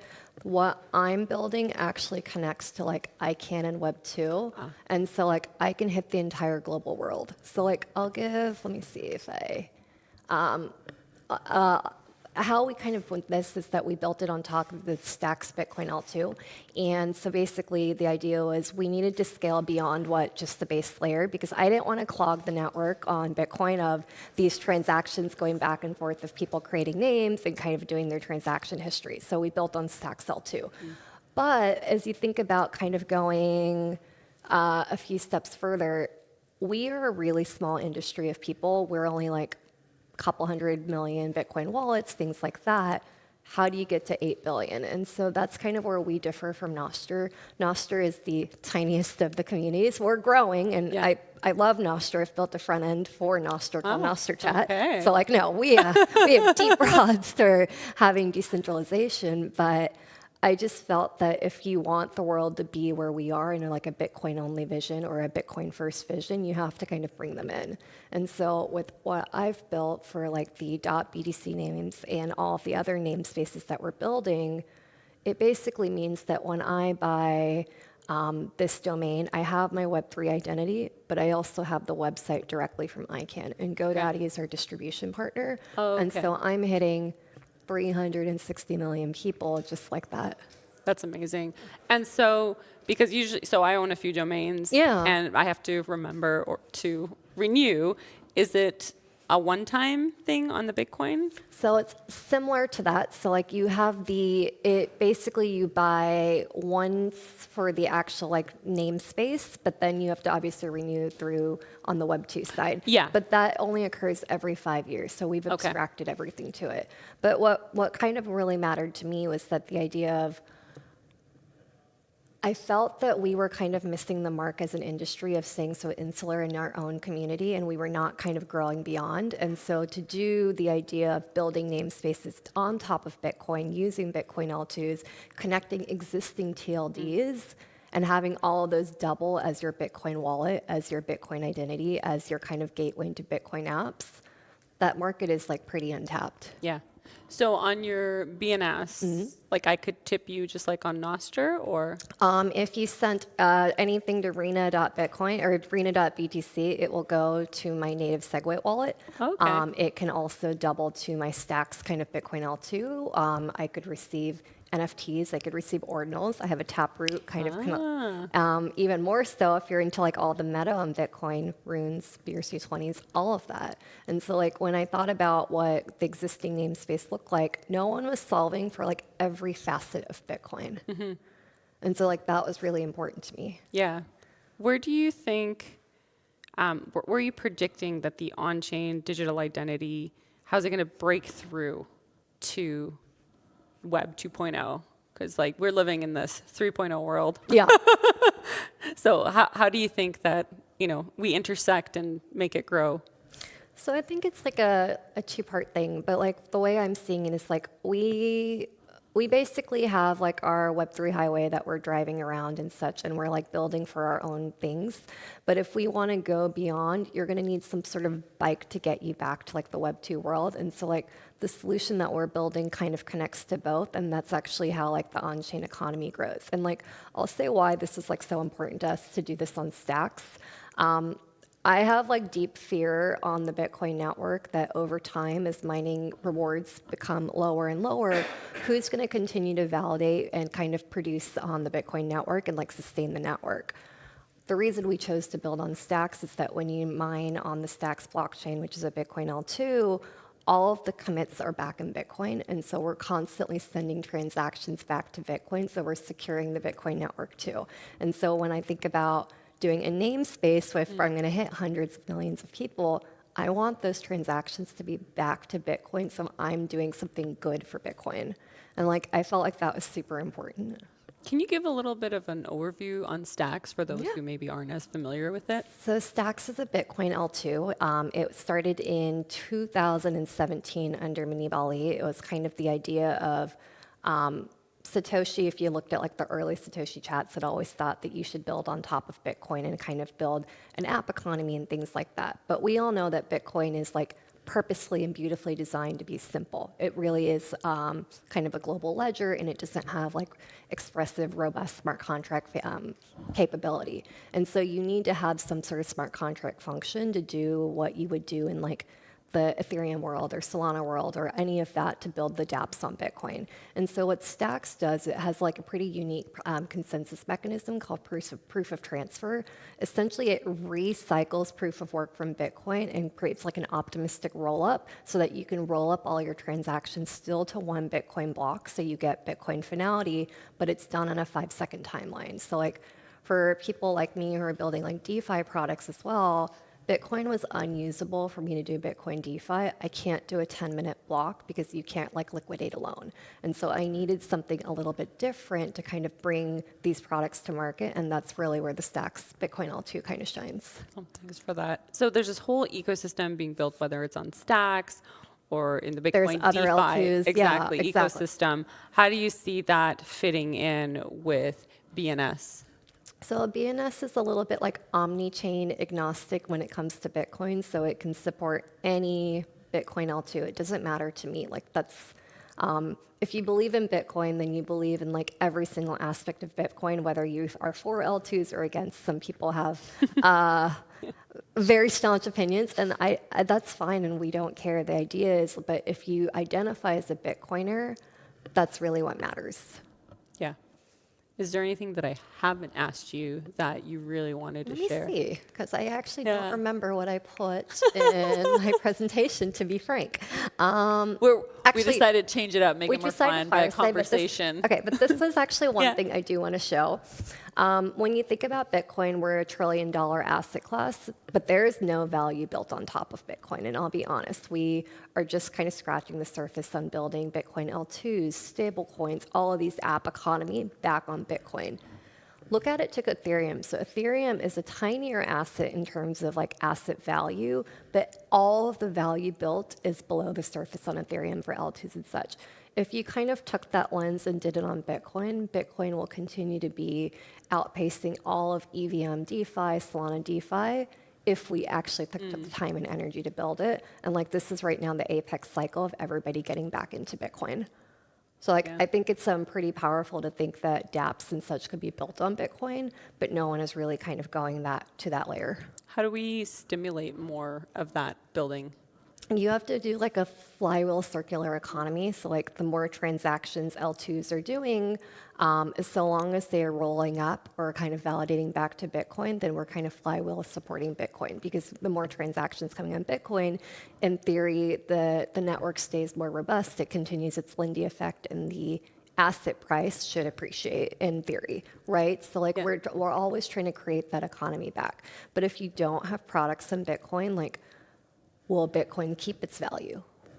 like, will people continue to use Yeah. the Bitcoin network? It's like a catch-22. Like, Ethereum has value not from ETH the asset. No one cares about ETH the asset. Let's be like, ETH is going to Versus crash. Bitcoin, the asset. Well, like, yeah. ETH is going to Yeah. crash. Even like the ETH community is like in their own world of like, do we censor? Do we not? Unclear what to do. But the value of everything built on the Ethereum network is the products, dApps, stablecoins, DeFi, everything, NFTs and such there. And like, what kind of breaks my heart is that this actually all started on Bitcoin and then we kind of abandoned it. So like, you had colored coins, right? Pepe, everything started on Bitcoin first, but then in order for it to scale, you really needed L2s, and that just was not kind of in the thesis early on. Yeah. Where do you think the biggest untapped potential is? Like, what segment of DeFi? Like, DeFi, okay, so like, like we're building a DeFi product in-house called Granite. Basically, the idea of you should be able to take a loan out your Bitcoin. Yeah. But you should be able to do it in native Bitcoin. I should not have to wrap my Bitcoin, change my Bitcoin form. So the way we're approaching it is taking DLCs. You put your Bitcoin collateral in a DLC. No one else can really access your DLC except for the protocol in the event you're getting liquidated. But if you did it like that and did it in a secure way, think about how many of us would probably take some liquidity against your Bitcoin. There was like the idea of like doing Bitcoin mortgage loans, things like that. But like, I hold a lot of Bitcoin. I've been mining for a while, but I'm never going to sell my Bitcoin. I'm never going to like touch my Bitcoin anything other than some ordinals, because you know we like a little degen too. But if I was to take a loan against it in a safe and secure manner, I could get liquidity in a way that's still privacy focused. It's on chain, but I don't have to KYC through a bank or anything like that. So like, what we're building is the equivalent of BlockFi on chain. Yeah, because I actually just recently, this week, took a small loan. And for the first time, they asked me, what are you using this money for? Only because the Canadian government wants to know, but it's kind of like, oh man, we keep diving even further and further down the like private, like losing privacy. Or the even the more fun part, what do you do for work? And when they hear about Bitcoin, they're out. Yeah. You don't get funded. And there's way less options too, because so many of the players that were offering loans got thrown up in the last cycle. So there's a few handful left. But it's like you want to do it on chain. Like I should be able to see when I'm like supplying stable coins into a pool, who is borrowing from, like who is pulling from it, seeing where they're putting it on chain, what they're doing. If I can see that they're like 3x leveraging my asset, I'm like, yeah, I think I'm going to pull my supply back. But that transparency is needed, and you get it in the Ethereum world, but we really haven't built into the Bitcoin world till now. So with some of the recent rulings around privacy, and especially in the US, like anything basically, if you're a developer and you develop code, you can be seen as a money transmitter. Is that kind of concern you in how you build?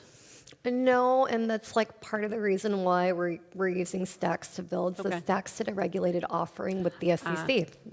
It is the only asset to go through a full SEC approval of doing a regulated offering in 2019 as a Reg A, doing the purposeful decentralization, breaking up how you think about core developers, treasury, sales, marketing, all through public working groups. Stacks has no action letters from the SEC, and so that's actually why we're using this L2 versus like other Bitcoin L2s. I have like done a lot of experimentation to try to see if I can build this straight on Bitcoin L1. So like there might be functionality with BitVM coming or kind of some of like OPCAT that might make this possible to do directly on the L1, but still I can't really get around the 10-minute block times. Okay. Well, thank you. I do want to open it up if anyone has any questions. Yes. Shoot. First, like, I assume you have these no action letters like framed. Because that's what. Anyways. You mentioned earlier wanting to do namespacing on Bitcoin in a really broad way, and you hinted at there being existing players in the ecosystem that didn't really match what you were looking for. Yeah. I guess like what was I know nothing about like Bitcoin namespacing, and I guess I'm curious like what was the ecosystem at the time, and I guess what exactly about the existing ecosystem were you looking to change to broaden?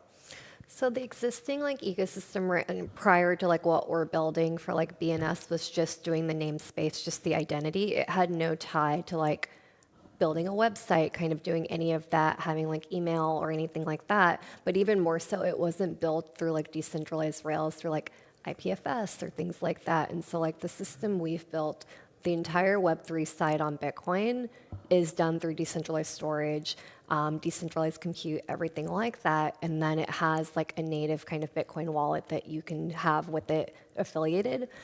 Even more so than that, you can have the same equivalent on Web 2. So like when I buy, the namespace that we're creating is called .locker. So it's like the idea of like, show me your locker, just like show me your wallet, or like if you're a chick, what's in your bag, my favorite. So like what I've built is like if I buy Rena.locker, I have the full distribution to anything I want to do in Web 2 as is. So launch a site, whatever I want. I also have Rena.locker as my Bitcoin wallet kind of resolver. More so than that, I can do a decentralized IPFS website or inscribe it through Sybil and actually do the full like website end to end. So what it means if, let's say, I get moderated by someone by ICANN because they don't love my website for whatever reason, because I've like broken something, I will continue to have the same thing still on decentralized Rails. So it's the only system that we've built that syncs kind of all across. Okay, so it's a combination of like the tooling, like ecosystem tooling and the integration. I'm assuming like the idea of doing resolution of wallets did exist before, just because it's very straightforward. Okay, because that side I assume is already there. That's been done, but when you were doing the resolution to Bitcoin, originally it only did one Bitcoin form address, but what we did was kind of upgrade it to both SegWit and Taproot. Seems like unnecessarily limiting. Don't I know it?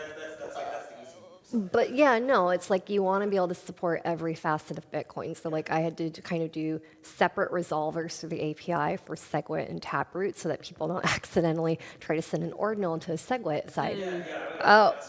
We've built, literally had to build everything from scratch.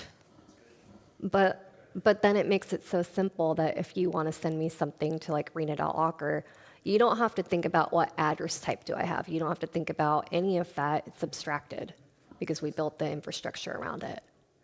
And it all stays on chain. Awesome. Any other questions? Can I have a .btc address, and that is my address on Bitcoin? .btc, yeah. So you can do .btc both on StackCell2 and Bitcoin L1.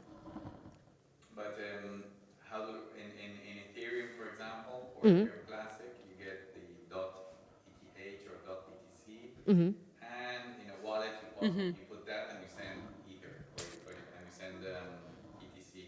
In this, you can also send. I can send you one Bitcoin to your Any form, correct? Bitcoin domain. Exactly. On the Bitcoin network. On the Bitcoin network. So like we've done it in a way that we're agnostic whether it's L1 or L2, it doesn't matter to us. We're just doing the smart contracts on the StackCell2 to keep it a little bit more like economical from like a user perspective for fees, because like I don't want someone to be stuck in like a clogged mempool when someone decides to like release a new token standard on Bitcoin, like a new rune or something. So like we chose to do this on the L2 just because the fees are like 1 or 2 cents. But your BTC domain name is associated or attached to an address on the Bitcoin, of course. It's associated to one single address. So when you I can send you to that address or to your domain name. doesn't matter, And you where can. does the transaction go? When I have my wallet and I press send, it goes to Stacks processes it, and then it sends. So if you're sending me just Bitcoin, like just native Bitcoin, it's going to go on the Bitcoin chain. If you're sending me something in a different, Yeah, but is the L1 going to understand the domain name? it does. The L1? Yeah. Oh. We've built like the full systems, and like on the L1 side, we did build everything through Bitcoin Core. Bitcoin what? Bitcoin Core, which is like the scripting language for Bitcoin. So the L1 understands a common address and also understands .btc domain name. Yeah. Well, post-resolution, right? Exactly. Huh? That's how. Because I mean, after the resolution, I mean, the chain doesn't understand the resolution itself. But the API call for post. Well, actually, that's not the question I was going to ask you. That's what I'm trying, because the L1 would be receiving a transaction that is going to, let's say, Donald.btc. The L1 understands that, or it has to be resolved somewhere else, It goes through and like then a communicated to the L1. everything goes through like a resolver for sure. Like that, there's like a resolver API that's universal and it's like a standard used across Bitcoin. ENS has the same standard. Like everyone uses one resolver that's like universally built and maintained. It's what? The resolver is universally built and maintained. So there is anybody who operates a namespace must contribute to a resolver. But that's an L2 system. It's So resolving. You can do it on band. It's outside of the blockchain. yeah, Outside of Bitcoin. right. But that's what I'm trying to differentiate. In Ethereum, it's inside Ethereum, and in ETC, it's inside Ethereum. That's the limiting factor of. Sure, so I mean, if it's like, if you want to propose consensus, It's important to differentiate these things. What is outside? Yeah, I mean, it would be great to do everything in directly with Bitcoin on like through the blockchain, but we don't have like smart contract functionality. Now with Opcat, it might be possible to actually do this directly like within the Bitcoin blockchain. Opcat is an opcode in Bitcoin. Yeah. It's an opcode. But that might be like the next step to actually bringing it back because Ethereum you can do full smart contracts, so they don't have the same limitation as Bitcoin. Opcat is an opcode. Correct. Is that already integrated in Bitcoin? It's a potential soft fork into Bitcoin. So it's really outside of Bitcoin. Yeah. Service that interacts with Bitcoin. Yeah, it's like I would love to do everything just directly on Bitcoin, but Bitcoin as like a code base and kind of core would drastically have to change. I know that. Yeah. I know the limitations. The thing is that it's important to know Yeah. and to say it. Yeah. That's outside of Bitcoin. Well, one more question. Because it has Yeah. to do with the security of the system, the true security of the system. I mean, in the interest of time, Mm-hmm. so I guess how are resolvers maintained? I mean, you could, if there's like one central resolver, that's one single point of failure of possible malicious activity. So if I am going to be doing resolution, how do you ensure that that is done in a manner that is robust? So it's done by basically a consortium of any party who operates a namespace in Web 2 or Web 3 has to maintain like this. It's kind of like it's called like a blockchain resolver, and it's maintained by I want to say 15 different parties. All Is it one entity that I'm querying, or is it much like the DNS system? DNS system, so it's you can query as many as you want. So it is distributed to be robust. Yeah. I'm just going to ask. Yeah, no, that's totally fair. What happens when this is resolved? No, it's totally fair. Everything is very much aligned to DNS, full open source through GitHub. Anyone can commit. A little bit. All right. Well, thank you very much. That was fun. Awesome, fun chat. Thank you. So I'm going to bring the next speaker.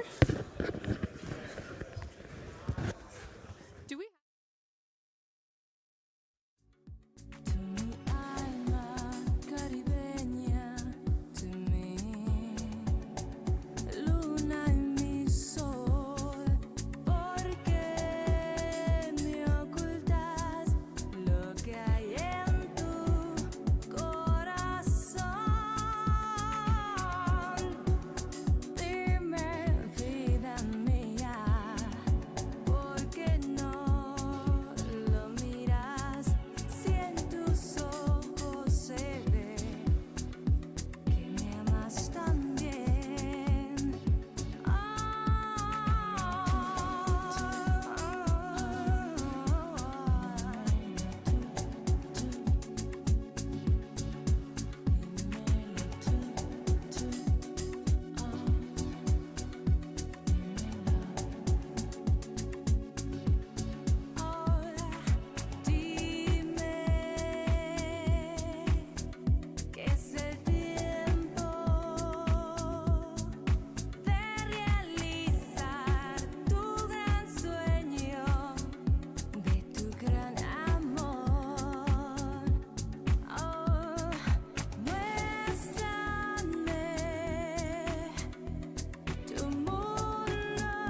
gentlemen, we're going to start.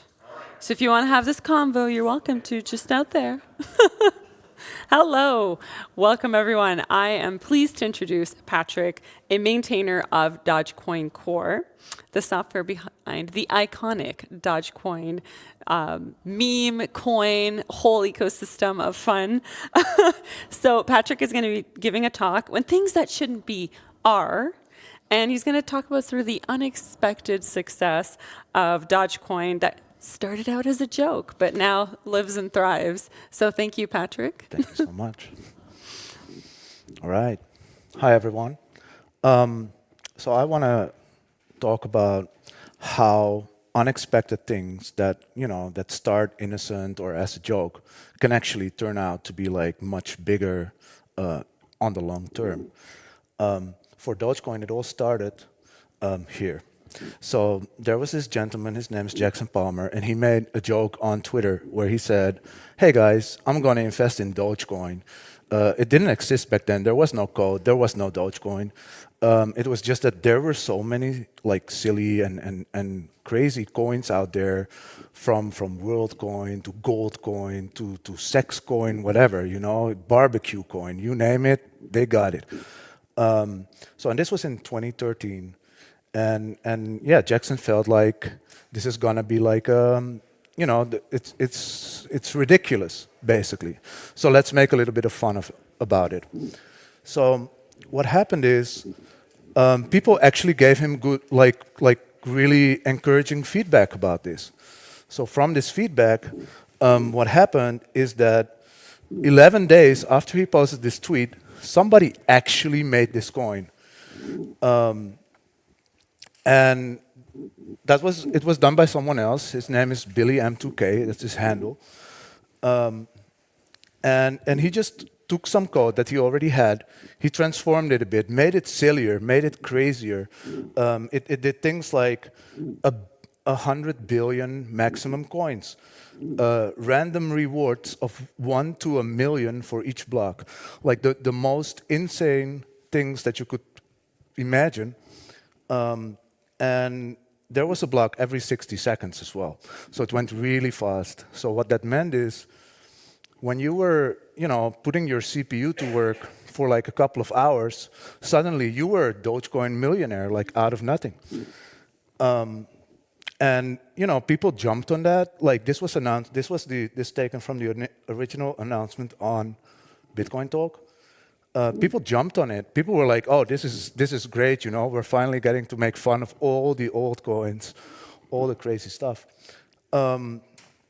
So, yeah, Dogecoin. It's it's there. It's fun. Let's be a millionaire. So, unfortunately, very shortly after this, 9 days to be exact, someone actually looked at the code and found out that there is no 100 billion coin cap. This did not exist. So this entire promise of going to the moon didn't really work. In fact, if you look at the chart here, what it was supposed to do was here, it was supposed to end. After 14 months, joke is over, and even 14 months is a little bit long for a joke.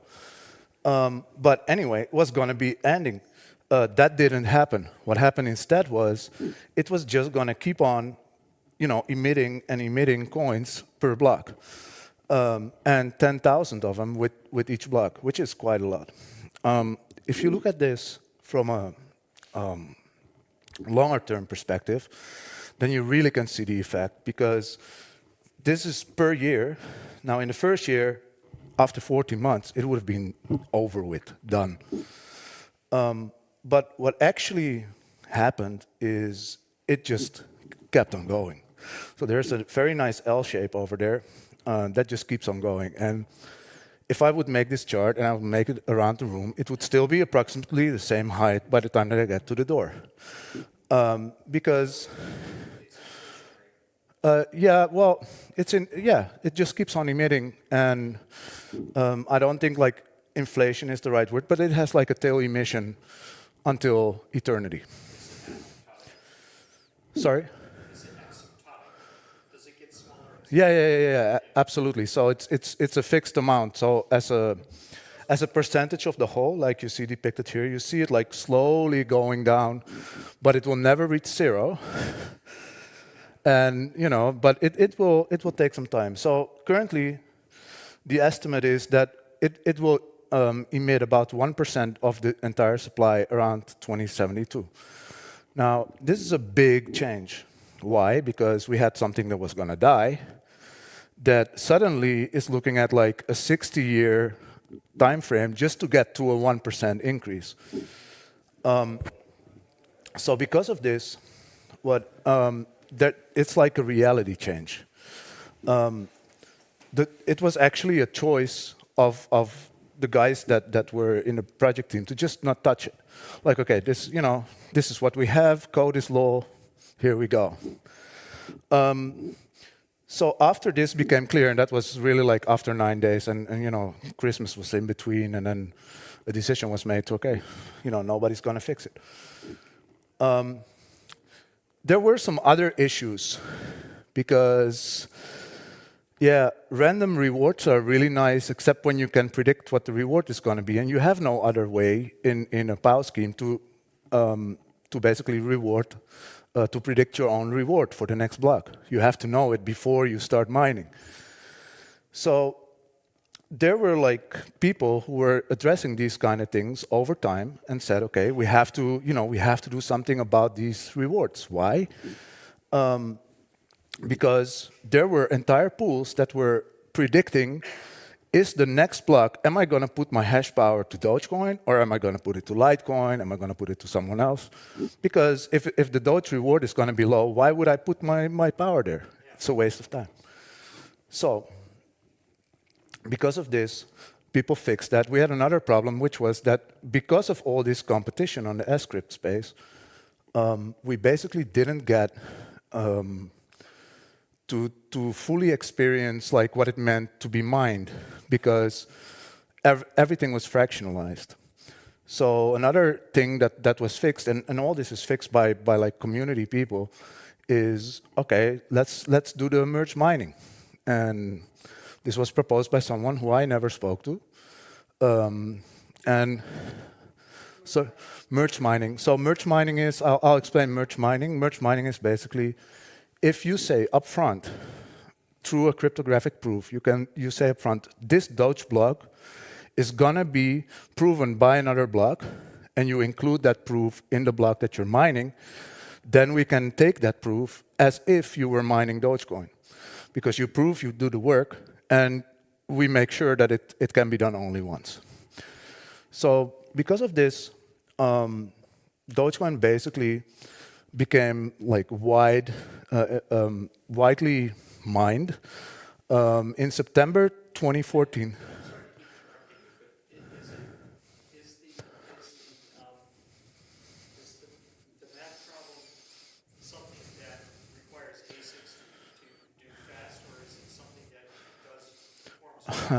That's a really good question. So it was once thought that doing S-script with what the algorithm is, that this was completely ASIC-proof, and I think that everybody believed this until the moment that somebody had a little USB miner in their hand that blew out all the GPUs like 10 times. And so this turned out to be not true, and actually what people realized then was that if you want to have something that is ASIC-proof, you have to mutate it all the time. I think that's what the usual solution is nowadays. So that's something that we didn't fix, right? So nobody cared to fix that because the ASICs were already there. There were people invested in them also, so you can't just say like, okay, guys, we're going to pull that back. So basically, by September 2014, everything was ready to be fixed, and suddenly we had a result. And the result was we had an accidental cryptocurrency. And this is opposed to most other cryptocurrencies from that time, not all of them, but a significant amount, which all started very serious with a great goal and everything, and then turned out to be a joke. But Dogecoin was a joke, and it really went the opposite way. So there's no number go up mechanism in Dogecoin because it inflates. The only number that goes up is the amount of Dogecoin. And the people that use it, well, eventually. More on that later. So, and there's no real narrative because there is nothing to narrate, right? Like there's not something to say like, oh, you'll get rich, because there is nothing that will make that so. There's, you know, that we cannot say like, hey, there's great smart contracts in here, because there aren't any. So it just is. It's just sitting there, and basically nobody can tell you what to do. You'll have to make it by yourself. So what I was wondering about for a longer time is, okay, so why then is it still alive? Because you have no narrative. Like, it's not like you can have a gang of maxis out there that say, hey, you have to buy Dogecoin because it's going, well, you can't say that, it's going to the moon, but it's a joke also. So what I looked at to start with is, okay, so how did like developers interact with Dogecoin? So this is from Electric Capital, I think, and they basically track through an open GitHub the entire ecosystem of many different coins. And what you can see is here is that like when it got finished, when basically the fixing got finished, there was almost no developer interest.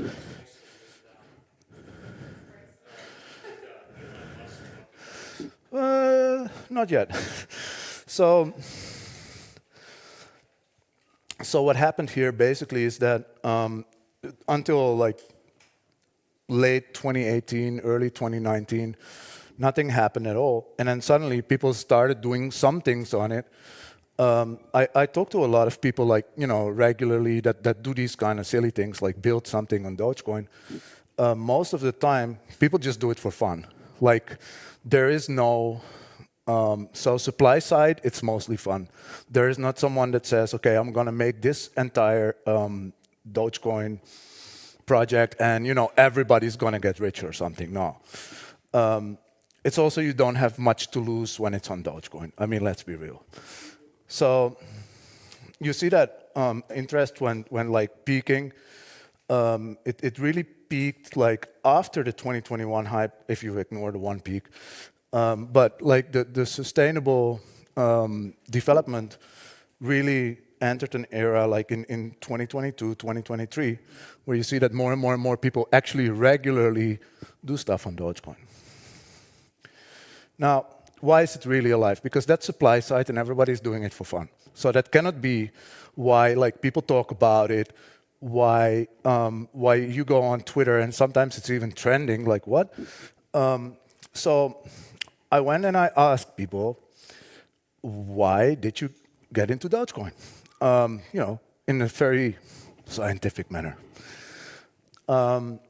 And I only focused on people that came in after 2021. Because in 2021, everybody came in because, some people said so. There was the Wall Street bets rumor that if you got all your stuff on Robinhood into Dogecoin, you wouldn't be, they couldn't block you, which wasn't true because you couldn't even withdraw it. But that's what people said. So I looked into this. And a lot of people told me to mind my own business, or in other words. But I did get 177 people to answer 2 questions. So question 1, what attracted you to Dogecoin? So most people are there for the gains, which is completely ununderstandable to me, but there's, of course, logic into it. If you go on Twitter, you look at like what's being said, everybody's like, Dogecoin is going to the moon. There's, of course, people who believe that. And that's how it goes for. What was really surprising to me is that actually 30% of the people that I talked to are actually in it for the fun. Like they bought Dogecoin or got tipped some Dogecoin for fun. And then there's other, which was like some people were like, yeah, but because my friend does it. I'm like, okay, probably gains, but. So, and then I asked them, why are you still here? Because gains is like, okay, you buy something, you buy low, you sell high, buy. I have my gains, I'm gonna, live on an island now. So the funny thing there was that a large amount of people were probably still holding on to their money because they were either still in it for gains or losses, basically DCAing down until they can make their losses back. But the interesting thing was, a lot of people said, I made new friends. And this was something that I would have loved to hear, because what it means is that the most irrational thing ever happened, that is, people are bonding over money. Like, normally the only way you bond over money is if somebody gives you something, and then you're like, hey, I got, somebody gave me like $1 million, yay! But that doesn't work in this case. So people are bonding over talking about a dog on a coin. And yeah, so it appeared to me that the growth, like if I go back to this one, like the amount of people that are having fun, or friends, actually grows after they buy Dogecoin. And I think that's a really good, cool thing. This morning at the opening speech, Michael said something interesting where he asked people, like, let's just be friends, basically. Let's not be, what's the word? I'm at loss for the word right now. But let's work together. Let's have fun together. Because we're all just human beings, and that's how I want to conclude this, which is funny because I prepared this like a week ago. So it doesn't matter what happens. The biggest joke can become a long-term stable cryptocurrency. So no matter why you're here, and no matter like what your convictions are, like if you want to be a Bitcoin maxi, be it. Like even if you want to be a Dogecoin maxi, be it. But be aware that it sounds pretty stupid. But make sure that the journey that you're going to take, that this is going to be absolutely amazing, and make it so for others. And I think that with that, I'm done.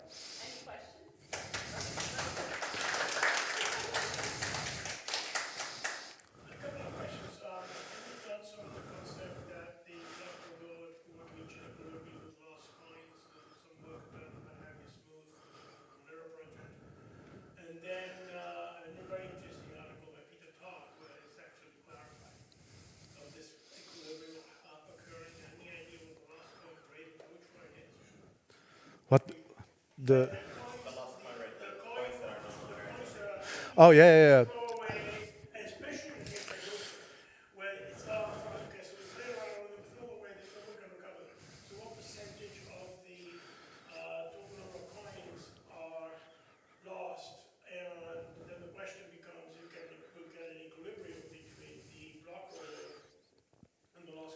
So I think at this moment, the known lost coins on Dogecoin is something like 15 billion. So that's 10% of the entire supply.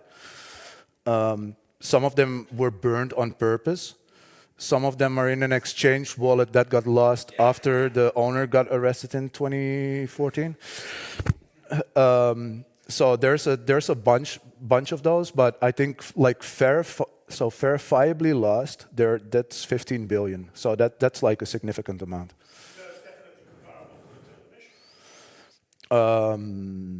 At this point, yes. Yes. But it's not, that's of course not an annual thing, right? So annually, so this is over a period of over a decade. So if we would annualize that, then it means that it's like 1.5% per year. Oh, absolutely. So I think it's believed by most people, and I think Peter Todd was one of those that said like at 1%, it's going to be like imbalance forever. The problem, of course, for Dogecoin is that there is no 1% limit. It will go under that as well. So we'll have to see how that works out. So either there's enough decline that it goes Uh-huh. Or so that you're going to get some equilibrium at whatever the rate of lost coins is. Yeah. Yeah. That's essentially the That's But the price goes up. But the price balances in the opposite direction. But price doesn't necessarily mean that the rate of lost coins goes up. no. But in terms of like, from if you look at it from a purely economic perspective, if you were at equilibrium with the amount being created, just only considering market forces, right, you would expect that the price would be also like plateauing. Yes. Which we don't see. Well, no, when you see a price plateauing, there's no growth in the market. And the market Well, if the market goes down, there's no growth. There's growth and there's growth in the chain. Then you've got Because you have demand, basically you're dealing with the equation of the chain. Exactly, yeah. So that's why a lot of people call like the coin emission, they call that inflation by itself, but that is not inflation. Like inflation is not just the act of printing, it's also the value of what you're printing, right? So that's how, you know, in the US they can double the money supply and only have 15% inflation in a year. Yeah, no, I mean, but that seriously happened.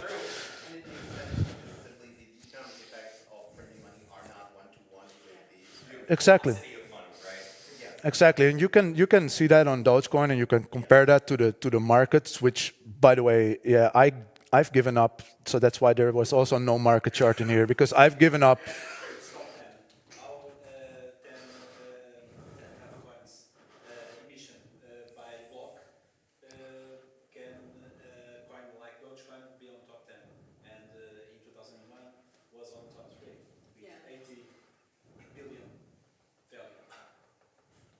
Yeah, I mean, and that is, so it has, market is really different from technology, and I think, you know, Bitcoiners know that too by now. At least, you know, maybe the trend is like this, but from year to year, you don't know what's going to happen, and before you know it, some exchange dude will steal all your coins. You know, like, yeah, but that happens all the time.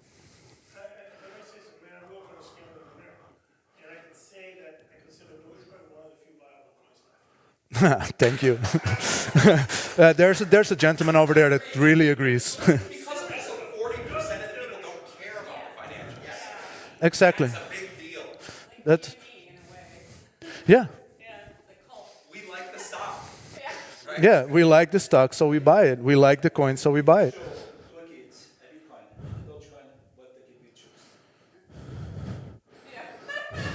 Yeah. Is there a push for any, I guess, like changes or improvements in functionality going forward? I mean, looking at the fact that, again, like a lot of folks, apparently not necessarily this with financials, which, you know, interesting, but do you see a lot of pressure to really do anything with the development process? Well, yeah. So we've spent a lot of time the past couple of years to just stabilize like clients, networking, get bugs out, get security issues out, and I think we're at the point right now where from my role as a maintainer, what I want to enable is basically for people to start proposing soft forks again. I know there's a number of people that are like, okay, we have to do SegWit because we want to do you know, multi-party signatures, and you have to have SegWit for that.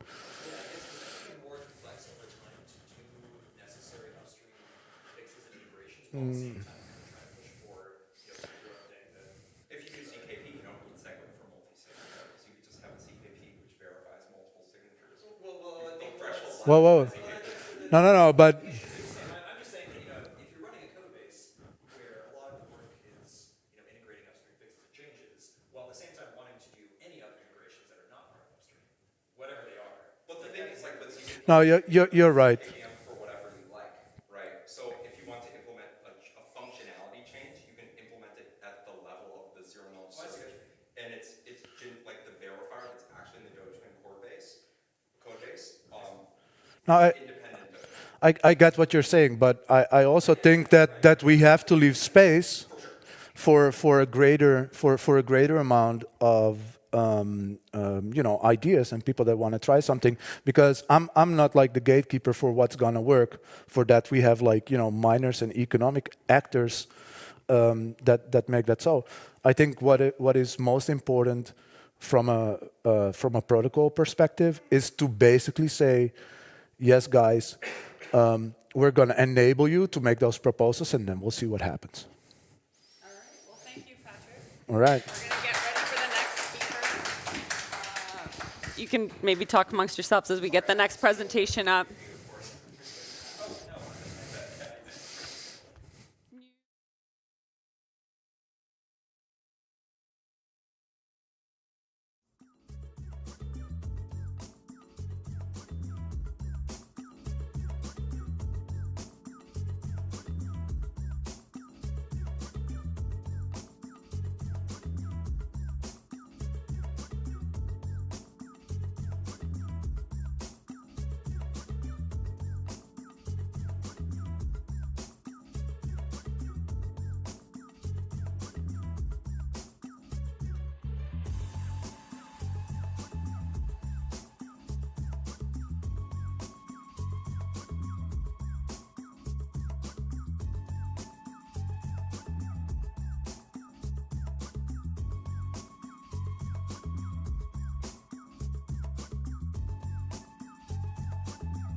Oh, there's stickers. Gonna close this door again. Closing the door. Closing the door. Hello, hello. Welcome, welcome. We have an interesting presentation coming up from you. I would like to introduce Chris. He's the founder and CEO of Cedor, Bitsurance, and SatsKeeper. He's a mechanical engineer by trade, but he has gone down the rabbit hole and is an expert on Bitcoin security. Have you ever had a $5 wrench attack done on you? Not yet. No, because you're about to have a $20 hammer attack. I've brought, at current inflation rates, Yes. I brought what you can buy for $5 in size of wrenches. So I think my hammer beats your wrench, so yeah, we're gonna attack you. But wait, is there a solution against the wrench or hammer Wait, that you're there's gonna talk more. about in this that is amazing what we're offering. presentation? Yeah, insuring against the $5 wrench attack. So we're gonna hear all about it. Thank you. I'm Chris. Wonderful introduction. You've done your research. So, Bitsurance, the Bitcoin insurance. Who am I? I'm Chris. I do these things. Mostly make memes. I founded this company and this company. We do Bitcoin storage. We do Bitcoin inheritance. And the next logical step, because we have all these physical threats, to me was Bitcoin insurance. Like, if you have Bitcoin on an exchange, you are insured. There's depositors insurance, up to 100,000 euros in Germany. However, you have counterparty risk. That is your counterparty risk. If you have your Bitcoin on FTX, this guy biting into, I think it's a cucumber or zucchini, might rug you, and then you wait for a while, and maybe you get something back. Like the people that were rugged with Mt. Gox, they got their funds back after 10 years. If you're Bitcoin in self-custody, you have no counterparty risk, but you also have no insurance. You may say I have household insurance, but that does not cover immaterial goods. Household insurance is if you open up the roof of your house, flip it around, everything that falls out is covered, but not something like Bitcoin, something immaterial that you can't touch. This is where I live. This is not Venetia. This was in 2021. You can spot my house. Down here, this is a small creek. It's called the Kill with a Y. Usually, the water level is 70 centimeters. During one night, it suddenly became 12 meters, or 11.5. So like, I'm 6'7", 2 meters. Imagine 6 times my height. And that is the ensuing damage. You see those cars, that's this. And I sell steel wallets where you store your recovery backup. It will have survived the flood. It will not corrode. Good luck finding that. So have a plan, store it outside. But what if there was a way to insure against that? We insure against fire and water damage. We also insure against the $5 wrench attack. What is the $5 wrench attack? You've all seen the comic. Randall Munroe does it. That is the crypto nerd's imagination. Like, oh no, the laptop is encrypted. We have to build $1 million cluster to crack it. Oh, no good. It's RSA encrypted. Our plan is foiled.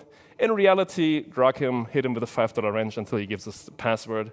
And that is a real scenario that can happen. I've brought some crime stats. Right now, our product is live only in Germany, but we are due to expand in the European Union. To the Americans, we are in Germany, that is Germany. And we are currently here. I'm joking, we're here, just trying to see if you're still awake. These are the crime stats in 2022. Robberies, around 40,000. Dangerous serious bodily harm, 144,000. And breaking and entering, 65,000 cases, according to the police crime statistics. And in 2023, those numbers rose quite significantly. So instead of, investing in Dogecoin, you should have invested in knife crime. You're up 18% in 2023. So these things, I'm a, let's say, exposed person. Like I talk about Bitcoin, people assume that I have Bitcoin. The likelihood that I'm getting $5 wrench attacked might be higher than somebody who is into privacy and does not talk about Bitcoin publicly. Jameson Lopp has a very big GitHub repository where he's like tracking cases of Bitcoiners and crypto people being robbed. Recently, there was a big case in Sweden where like crypto podcasters were robbed in their house because in Sweden, your tax, your tax filings are public and your address is public, and then you see, oh, he lives there, he has that bag, and they $5 wrench attack them. But isn't there multi-sig? Like, can't I lock my keys geographically distributed? There's like Sparrow, Ancasa, Nunchuck, Liana. You can have all these great time lock setups. The thieves come in and like you start explaining, actually I can't give you my coins, like this is the scenario. And you give the thief all the more reason to blow your brains out, in my opinion, because if you describe that there's nothing to take, there will be a negotiation, and it's maybe smarter if you have like, oh, I have insurance, you can take the single sig. I'm not even mentioning my multi-sig with my generational wealth, but here is a single sig hardware signer, there's the pin, it's insured up to 100,000 euros, and it's covered. All you need is like a police report afterwards, and then we reimburse you. So far, we only reimburse you in euros, because you may have a plan. You may have guns in your house, and you think, oh, if the thief comes, I will do this, and I will take out the gun and fend off and whatever. But as the great American philosopher once said, everyone has a plan until they get punched in the mouth. And that was Mike Tyson. Those plans fall apart. They tend to fall apart if you're surprised. And I think with Bitsurance, it's just another tool in your belt to protect yourself against the physical threats that you can't foresee. And yeah, how does it work? We are directly integrated right now with Bitbox. You can go on the Bitbox companion app. It says Versicherung or insurance down there, 2 clicks. You just put in your name, and you can decide what sub-account you want to insure. We only insure Bitcoin. I only know Bitcoin. We can't insure Monero because Bitcoin has a privacy problem, and that is to our benefit because we can, if it's stolen, trace it. There are pay-join techniques, but the privacy model of Bitcoin is so that it's not very easy to, let's say, rug pull an insurance and fingating something. We are also next week with Ledger and soon to be integrated with Trezor, hopefully. You can already insure those if you just do like a signing of a public key of a sub-account. You can do this manually in the Trezor suite or with Electrum, then we can also insure you. We insure different tiers. So for €2.50, you can insure up to 10,000 euros. And code POW Summit gives you 5%, so you're at €2.38. You can insure multiple wallets. You can only insure per person up to 100,000 euros. So if you are a family of 5, you could theoretically insure 5 times, so €500,000 in Bitcoin in your house. Or if you have several wallets, you can have smaller sums. And yeah, it comes down to 0.3% per year. And that is my presentation. With Bitsurance, this is your hardware signer. This is fine. You're protected against water, fire, and $5 ranch attacks. And I left it open like this because I assume there are a lot of questions now, and I will try to field them. Magdalena.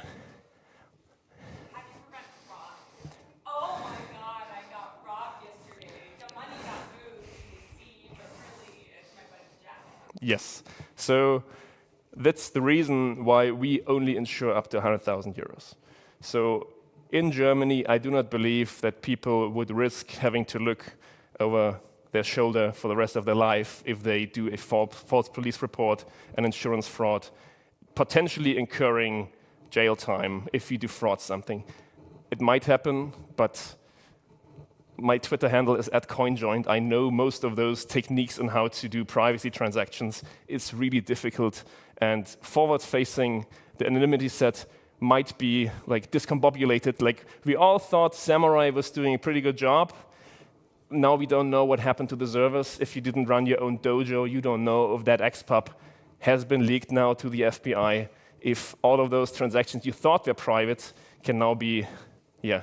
It is difficult. There is potential for fraud, but we kept the insured amount, like currently it's like a little less than 2 Bitcoin.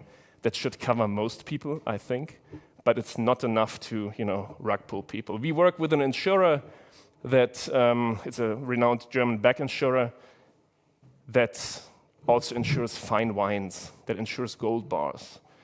In that sense, like if there's a flooding and the wine bottles are broken, how do you know if I didn't drink them? If the gold bars are stolen, I can melt them. It's much, much easier to change that. And with Bitcoin, we can trace it. Like you insure a similar valuable asset, but you have traceability.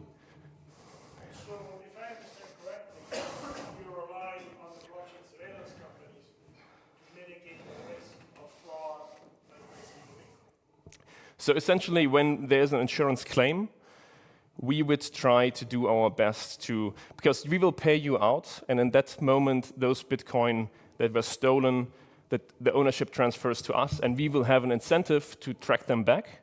If we manage to find them, we are also obligated to offer to give them back to you in exchange for the insurance payout. Depending on the price and depending if this like 5 years later occurs, this might be a good deal for you because you got your insurance payout, but actually you wanted the Bitcoin. Maybe you already bought Bitcoin with those and the price rose. And essentially we will try that, and we work with experts in the field. And that is our business proposal. So you mentioned like kind of expanding into EU, maybe beyond. I assume that it's very difficult to scale cross-border as an insurance company. It depends.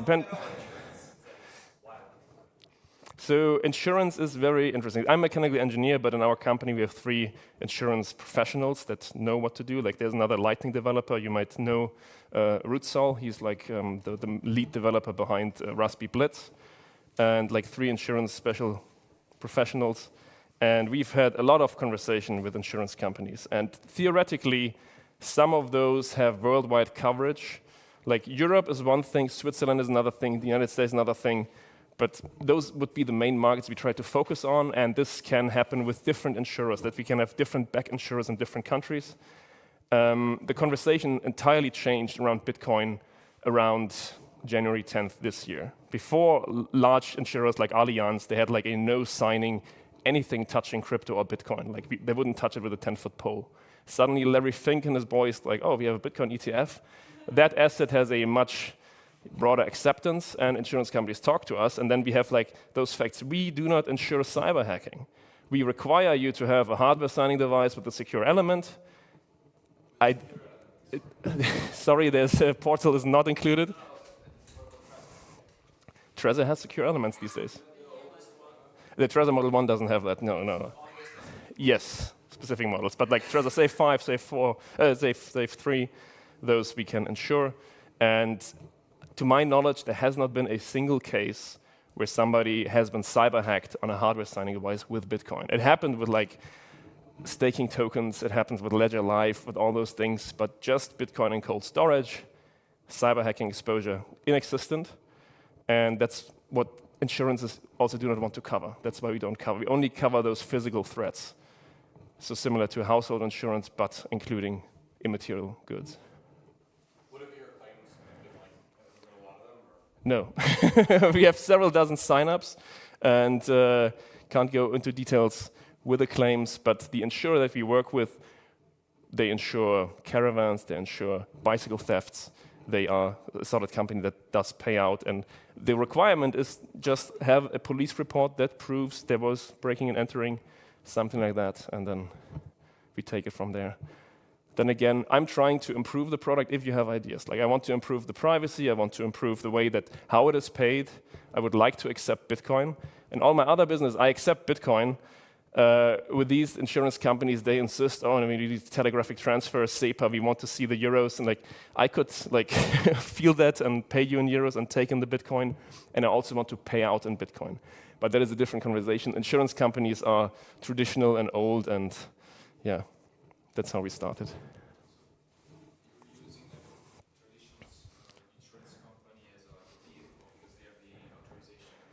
They are the back insurers. So if you go, for instance, to Lloyd's of London is a big insurance house, and there are different smaller insurance companies like Hiscox and Beazley, and they also like they have policies, and then they reinsure with other insurance providers because sometimes from a risk management perspective, and we are unique worldwide with this product where we insure Bitcoin retail holders, not exchanges. This has been done, and Avatars is like insuring for Bitcoin mining rigs. We insure your Bitcoin in self-custody.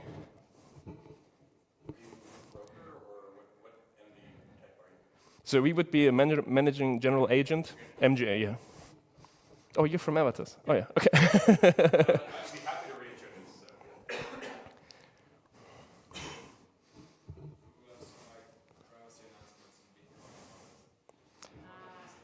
Bitcoin is slow and steady, and unless all 5 graybeards agree on something, or we agree on a soft fork proposal in a time window of less than 4 years, because with every halving, new people come in, and it will be much, much more difficult to have any changes whatsoever.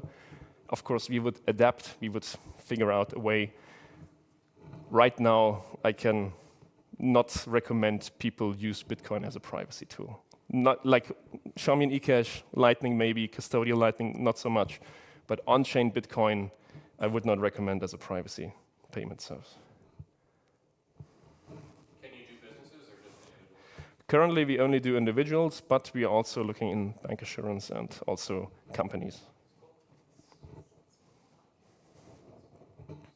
And also, are the seed phrase, like say you have a hardware wallet, Yes. you store seed phrase in just a BIP39, not using the BIP39 or anything in a single location, would a loss due to a compromise of the bank safe deposit box with the seed phrase be covered? So we insure in your house, and we also insure outside of your house if it's like less than 3 months outside of your house, if you're traveling with a hardware signing device.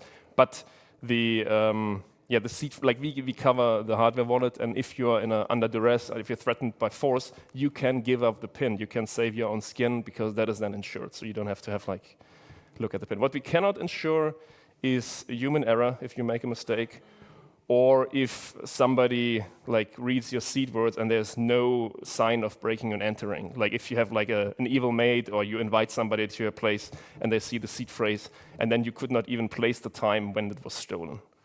But that's impossible to insure. So you actually need to have an actual break-in and threatening externally the premises sort of cost somewhere else? It could happen outside of your house if the theft, the robbery is outside of your house with your hardware signing there. Then you're also insured. It's called Außenversicherung. But the main threat model would be in your house. So you have to have like something to prove that that actually happened. And it has to happen within a certain jurisdiction? If it's outside your Worldwide. Currently, we only insure people from Germany, but this can happen worldwide. So you go to a conference and you're wearing your wallet because you want swag. You're like, oh yeah. Yeah. You know, like all the people with a ledger around their neck, you know, those people. That's our demographic. No, don't do that. But you can. Don't risk it. Thank you for your attention. All right. Is that If you like my design, you can have a transparent sticker for your laptop. You can grab it here. Sticker. There you go. Oh.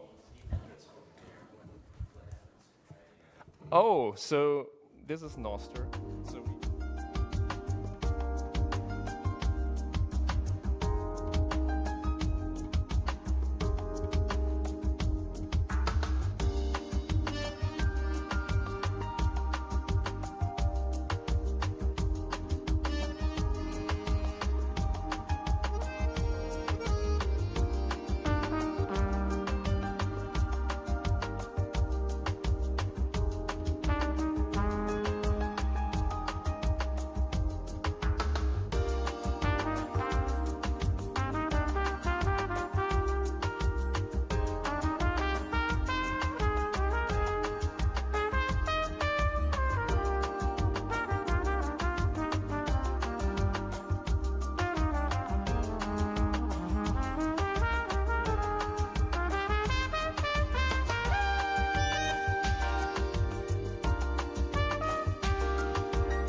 so I can see through you.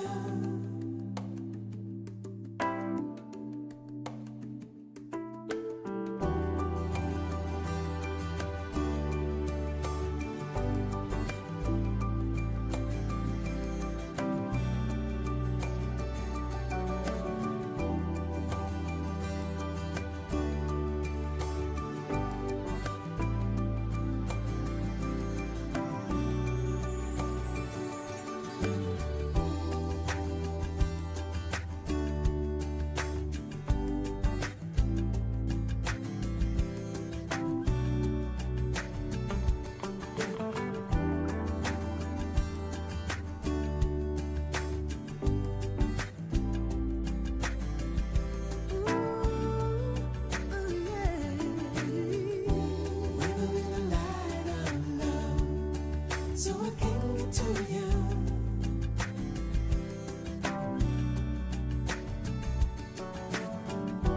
Open up your heart and soul. Open up your so I can see through you. I can see through you. Yeah. Bring a little light of love, so I can get to you.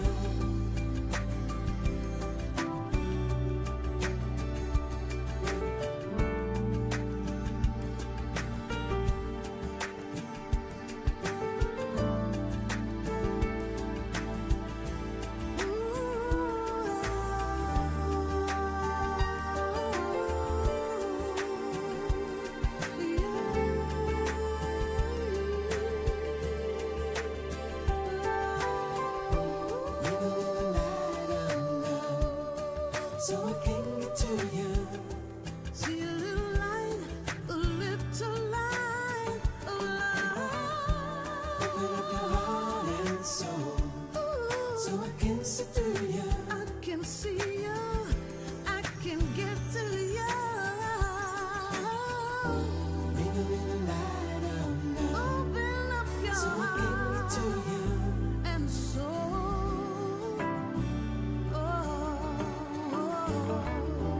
Open up your heart and soul, so I can see through you. Little light of love, of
with puppet presidents and money rhymes.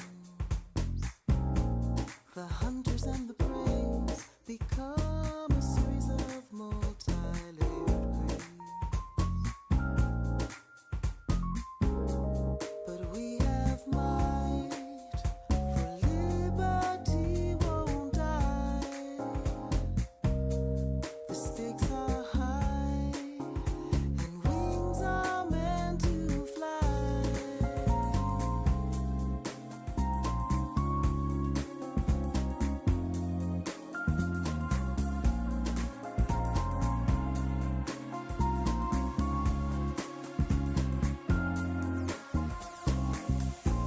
This planet is our home, and borders are a hoax as we destroy. When water levels rise, only together can we win the prize. But we have might, for liberty won't die. The stakes are high, and wings are meant to fly.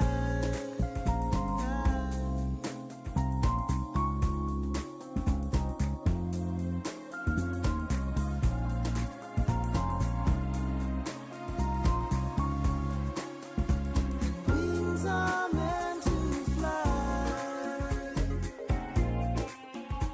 We can hear silence.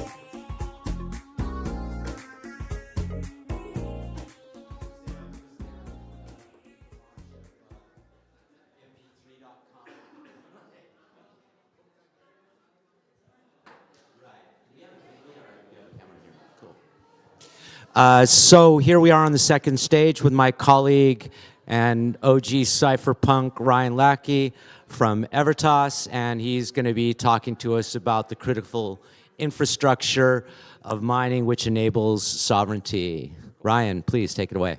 Hi, thank you very much. I'm very happy to be here.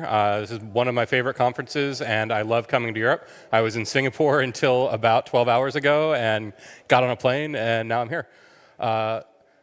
Whoops. Ooh, minor technical difficulty.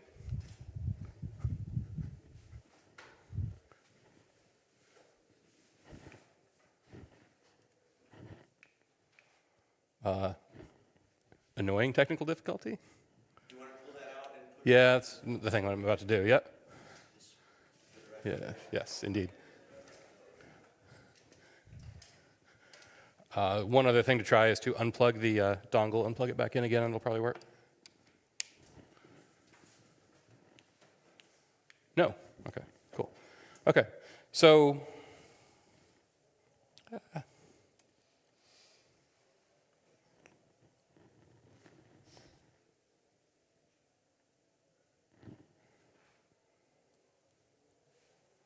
I'm confused. This computer is would like to be an open source thing and not a Mac, and it is. I'm going to quit the app and start it again.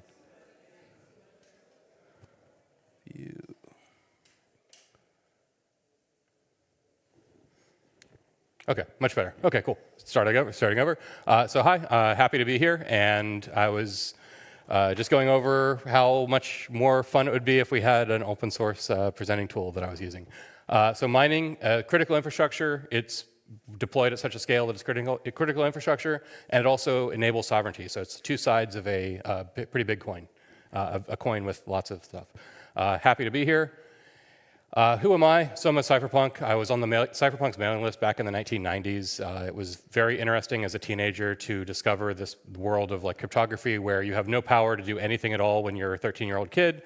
But if you discover public key cryptography, you can build something that no amount of everyone else in the world combined can defeat, and that's a pretty attractive thing as a kid and as an adult.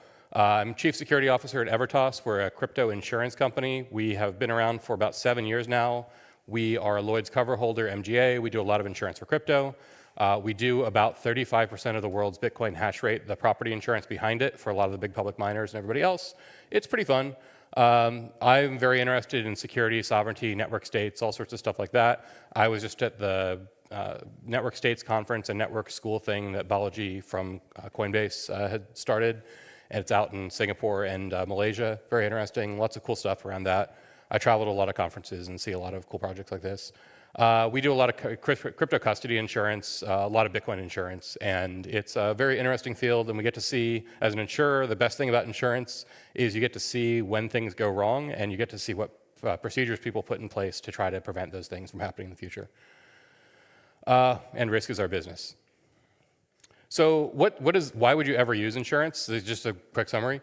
It's basically, you have a 2x2 matrix of events. You've got things that are really frequent, things that are not frequent, things that are highly severe, things that are not severe. If something is very frequent and very severe, you do not have a business. If things are very frequent but very not severe, they're just like a routine cost of doing business. If things are not very severe and not very frequent, you don't really care about them. So insurance is really for those things that are very, very severe but very rare. So one of the things that's most interesting in the world is money, for a lot of reasons and a lot of technical, structural reasons and everything else. Unfortunately, the money we have is not really fit for purpose. And I would say the killer app for Bitcoin to date has been store of value, protecting assets, all sorts of things like that, but it's all related to money. Traditional finance, you would think, might have solved this. It's been around for I don't know, depending on who you believe, since 5000 BC or before. So it's been around for a long time. You would hope that it would solve things. Unfortunately, there's a lot of reasons why it hasn't done so. One of these reasons is conditions keep changing. Every time you have a set of rules, somebody always figures out a new way to change the rules and makes them slightly better in their favor, and so you never really get anything that works. We had the gold standard for a very long time, and then lots of things built on top of the gold standard, which worked pretty well, but it put some constraints on people that unfortunately were people who also had a lot of power to change things, and they chose to change things and got rid of the gold standard. So there's that. And there's always, people find novel ways to take a risk. There's a famous saying of like picking up nickels in front of steamrollers, and people will do that. So there's a lot of reasons why the traditional financial industry is not quite as sound as we'd like it to be. So crypto fixes this? Yes, hopefully yes. So based in mathematics, unfortunately, it doesn't guarantee, it guarantees certain parts of the problem. It does not fix the entire problem. And the parts of the problem it fixes, it often does a very good job, but it leaves a lot of the other stuff, mostly people, outside of scope. And one of those issues is people always want to make more profit. So you give the machine, if you gave somebody, this is set up to be challenging to, Yeah, it's kind of like there, okay, cool. Yes, exactly, yes. That was actually because I had a VM on a separate workspace that I switched to, which made it even more challenging. Okay, great. So people, if you give them a golden goose, they're going to say, how can I get more gold out of this goose faster? So they're going to do something, and they'll do leverage. So you can do all sorts of crazy stuff. And especially in the non-Bitcoin world, like in the other protocols world, people have done a whole lot of things to take a base asset and build a lot of stuff on top of it. But even in the Bitcoin world, people are building all sorts of crazy leverage systems on top of their Bitcoin. I mean, the most obvious way is you use a centralized custodian. You loan them money, and you say, loan them Bitcoin, and you say, come back. But this has been a problem. And then you've got all sorts of stuff, it's simple to describe like a loan, but then you've got all sorts of crazy stuff like collateralized debt obligations and everything else. And people keep building these crazier and crazier systems. It doesn't really make a whole lot of sense. So there's always hidden financial risks. If you don't know exactly what those risks are, clearly you don't know enough about the system. So you need to learn more about a specific system, figure out as many risks as possible, and it's pretty good to know. But there also are some alternatives. You build like actually sound money, and then you use the money as a tool, and you build a real business, and you use the money in the course of doing this normal business. And that works a whole lot better. Not as fast to make money, but does actually work, and does not blow up in the same way. Because there's the famous missing step with the underpants gnomes, and yes, the underpants gnomes step is usually the rug pull. So the sort of traditional model, do things, I mean, it's crazy that traditional is like the early 2000s startup period where you build a startup using things and actually do stuff, but it does exist.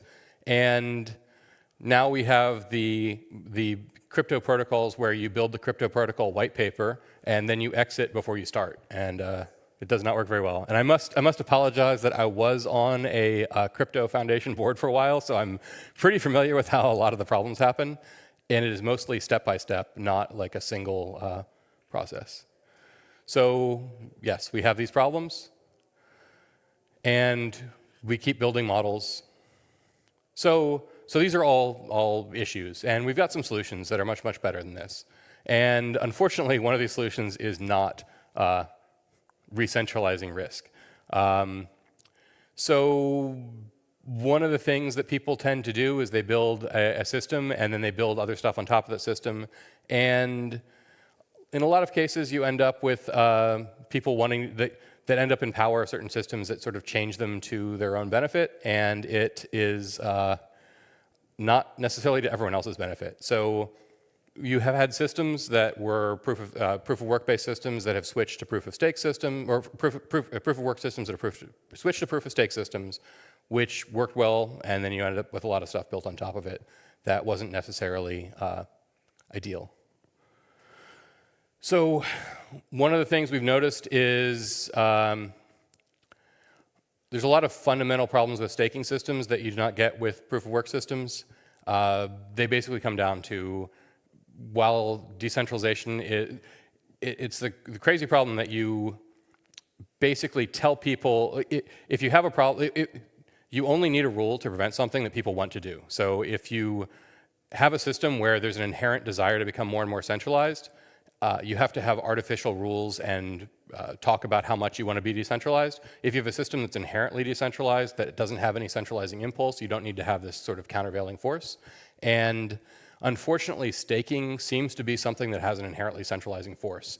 There is a sort of a model where every individual participant is doing staking with tokens that they've accumulated, and they're all independent, and you have a large number of users. That does not seem to be reality. You end up with staking providers.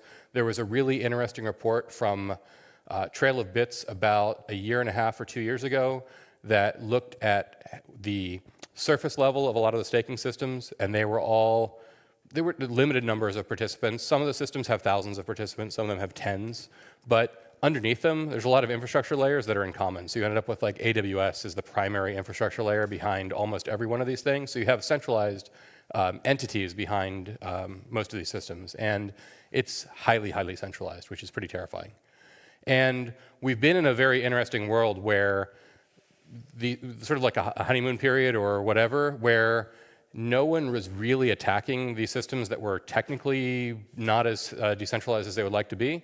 And they sort of got a pass, like just because they said they were decentralized and operated as if they were decentralized.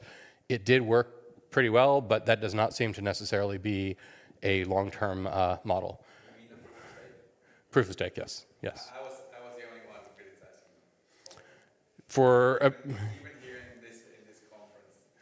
I mean, there's certainly good things about proof of stake. It's not, on balance, maybe I'd say proof of work is better. There are certainly good aspects of it, but it seems to lead to very bad outcomes in most cases, and it's pretty sad. There are models, there maybe are hybrid that work, but in general, yes, I would say thank you for being the voice against proof of stake during that period of time. You're the only other one that I know. There were a limited number of people that thought it was a bad idea. Most people, the problem is if you tell people there's going to be this problem, either the problem doesn't materialize and they then whatever, maybe it doesn't materialize for some other reason, or the problem happens and then they just remember you as the person who made them feel bad because, yeah, so there's not really a winning strategy there. However, there are decent alternatives to this. Miners work pretty well. And ironically, you had miners do the gold standard in the regular TradFi world solved a lot of problems. Like the gold standard actually did work pretty well. But basically, you've got proof of work, proof of stake, and proof of authority systems. And they have different characteristics. And the things I care about the most are honestly censorship resistance, and that is, everything else really feeds into that. And I don't really care so much about the other aspects of it, except to the extent they affect being censorship resistant and durable, but everything else is a factor in those things being censorship resistant and durable. We end up with a lot of systems, like there's not an inherent reason why proof of stake and proof of authority systems have to be geographically centralized, but in practice they almost always turn out to be. Whereas proof of work systems, especially if it's a simple work function like Bitcoin mining, tend to be just, they're the most aggressive exploiters of cheap electricity anywhere in the world. Like you can go. Can you talk maybe just a little bit about like what risks you're kind of maybe implicitly assuming with geographic non-diversity? Yes. So there's two. Yeah. Yes. I'll do that in a second. Yeah. Yes. Yeah. I'll just go over each of them is probably the best way to do it. Okay, so substantial capital investment is an important factor because you basically want some buy-in from the existing community. And this is maybe the biggest negative of proof of work is just the scale of investment that's required to do this at scale, but the minimum scale required to do proof of work is not very high. Like you can do home mining, you can do everything else. So what really matters here, what would be negative is if the absolute minimum standard is very high, but in this case, proof of work is pretty, it's actually interesting. It's sort of a U-shaped. It makes sense to do proof of work mining if you can do your own labor and if it's in your own place with not a lot of additional infrastructure required. But if you have anything that is commercial scale, it doesn't make sense until it gets much bigger, up almost into the public miner. Until you get up into like the public miner size. So there's a weird U-shaped function where individuals are sort of benefited by doing stuff like this. Proof of stake and proof of authority, they don't necessarily require the same investment in infrastructure, but some of them do actually. If you look at like EOS is a great example of having like a super high-end hardware requirement, and I think Solana has fairly high hardware requirements, but they require a relatively small minimum size for hardware investment. But it's a factor. Censorship resistance is the thing that I care by far the most about, and the great thing about proof of work is that everyone's mine coin is the same as anyone else's mine coin, so you can't really censor who's doing the mining operation, whereas proof of stake and proof of authority, to some extent, you can restrict who's allowed in the set. Some of these protocols are very club-like, and you're only allowed to participate if you're in the club. In other ones, you have a certain amount of assets, and you're allowed to participate in the club, so there's that. Geographic diversity is one of the most interesting ones, which is what your question was about. There's a few factors there. Geographic diversity is related to jurisdictional risks, so if every one of these operators of proof of work mining or proof of stake or proof of authority are in certain jurisdictions, all it takes is one simple law.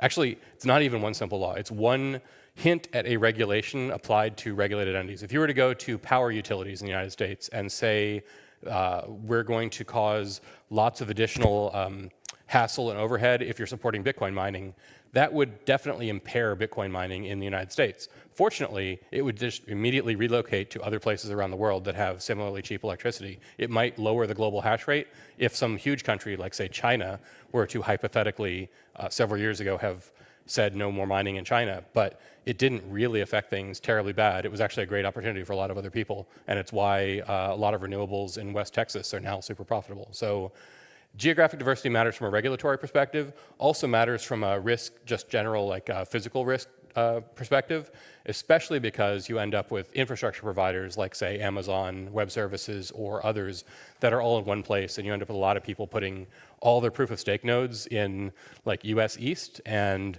it's not even US East, it's actually just the HSM, the Cloud HSM service and KMS within US East, which is nowhere near as robust as like all of US East. So an outage of Cloud HSM, KMS in US East could cause a major outage of lots of staking operators for a period of time. So there's things like that. There's just decentralization, which is also sort of related to the geographic diversity. It's a major factor for organizations and everyone else.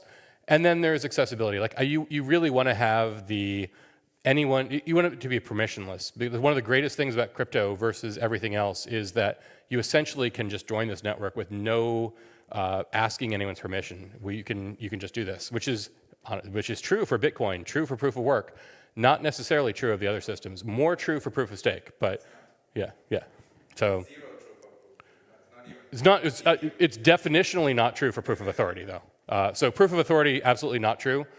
Proof of stake could be, depending on the system, more or less, but generally not. And then proof of work, uniformly available. So you've got these different systems. And even in the cases where theoretically you don't have these restrictions, they do in practice apply because there's an economic incentive. So you'd have to have some sort of either an individual who wanted to go against their economic incentives to be geographic diverse and set up proof of stake nodes in lots of locations, or you would have to have some implicit to the protocol reason to do this, and that just doesn't exist. So anyone who is economically rational, which is generally the participant you want, is going to put their infrastructure in the same place that every other economically rational person has put it.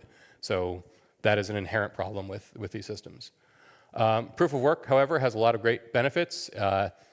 The most interesting thing that we see, so we insure a lot of the big public miners and we get to see a lot of how they work. It is amazing for renewables and bringing funding renewable projects around the world. There's a 14 gigawatt dam in South America, in Paraguay, that has a lot of crypto mining happening there. There's a lot of intermittent renewables that are happening with solar and wind in West Texas and other markets. So a lot of this stuff is created, and these things all feed on each other. So it's a very, very worthwhile system. And it's basically a decent economic opportunity for people who are otherwise unable to do these kind of things. You just need power and some computers. And you get some pretty amazing assets that you can use globally. It's very worthwhile. There's a lot of benefit that you get.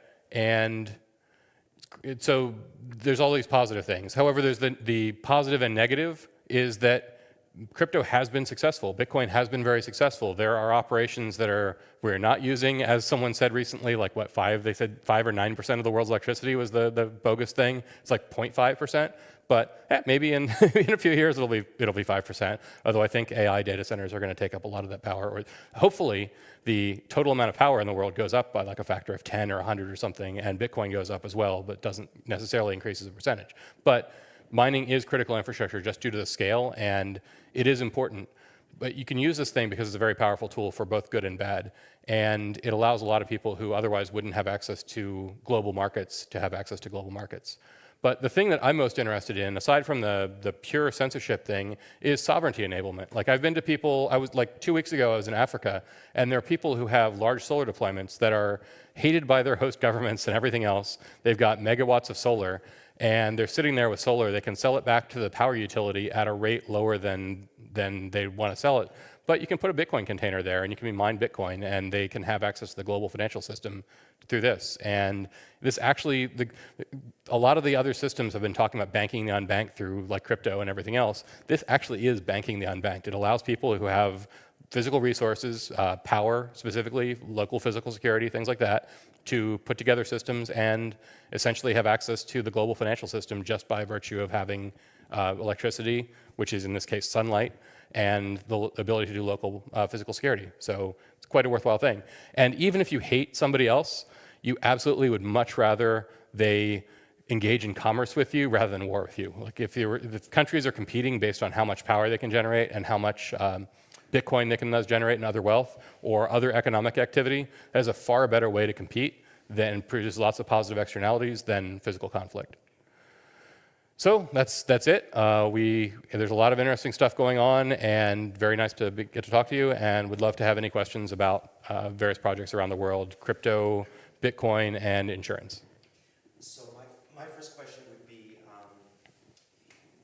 with the centralization arguments that we see, around data centers and large providers and pools and everything, isn't the decentralization argument that if there was a shutdown for adversarial reasons or climate reasons to one part of the network, that advantages people that are that advantages people that are like using BitAx miners and things like that? I mean, wouldn't they pick up the rewards because of picking up the hash rate, decentralization, right? In this case gives you resilience. If you lose if you were to lose all, let's say that huge 14 gigawatt dam, if you lose that 14 gigawatt dam, other miners will just pick up those blocks. It will, if you lost an entire country, if you lost 50% of the network or something, it does affect the the production for a while. There's a lot of factors that come in there, but the network corrects in the case of proof of work. However, if you had a proof of stake network, there's all sorts of problems with if you have a certain subset of the network goes offline, there's actually a hard restart problem and all sorts of other problems. So I would generally say there probably is a threshold number where if you lost enough Bitcoin mining, you'd cause like systemic problems and everything else. But that number is single-digit percent left online, so you'd be pretty robust against those attacks.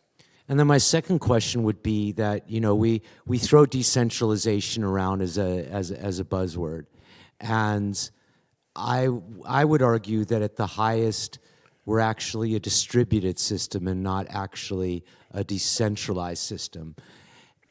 It's my challenge to you, with the expectation, with the length of time that you've been in the business, with the clients that you have, do you think that decentralization has increased or decreased over the, let's say, the 10-year period where commercial mining has really become the majority of our hash power? So there's a difference between realized decentralization and potential decentralization. And there's no choke point in the proof of work system, so anyone can be replaced. So even if somebody were to come out with like 1 cent per kilowatt electricity and be the most efficient miner in the world and had all the best chips, they might mine all the blocks for a period of time. There are people who have stranded power, who have existing hardware, things like that, who are continue operating. So they would not end up in reality mining all the blocks, but if somebody were to decide that they would spend all their money creating this new power source, like say fusion, the first guy to create nuclear fusion discovers he's got like legitimately too cheap to meter electricity, buys up all the miners from everybody really cheap, operates it centrally. Even if they're centralized at that point, as soon as they do anything counter to the protocol and counter to network stuff, somebody else can immediately pop up and do the same thing. So it prevents people from monopolizing their position, even if they do have a commanding monopoly position, which is the main benefit of a permissionless network. So you would argue that the game theory has held so far and will continue holding? I mean, it would be nice from a, generally yes, from a regulatory risk perspective, having, there's the short term and the long term. In the world where there's a lot of big public miners that are the majority producing blocks on the network, there is a potential that there could be a short-term disruption if there were some action taken at government levels or whatever, which is unfortunate, and it would be nice to have more decentralization and everything else. It's economically not viable at the present time. However, that would be a temporary disruption, and we haven't had it happen yet. The biggest event that Bitcoin has seen has been the China move thing, and that really wasn't that much of an issue. There was a lot of fear about what would happen if it's better that it happened when it did than if it happened earlier, where it could have caused more problems, or later. So I don't know. I think in reality, yes, it's been pretty reasonable. Please, Aaron.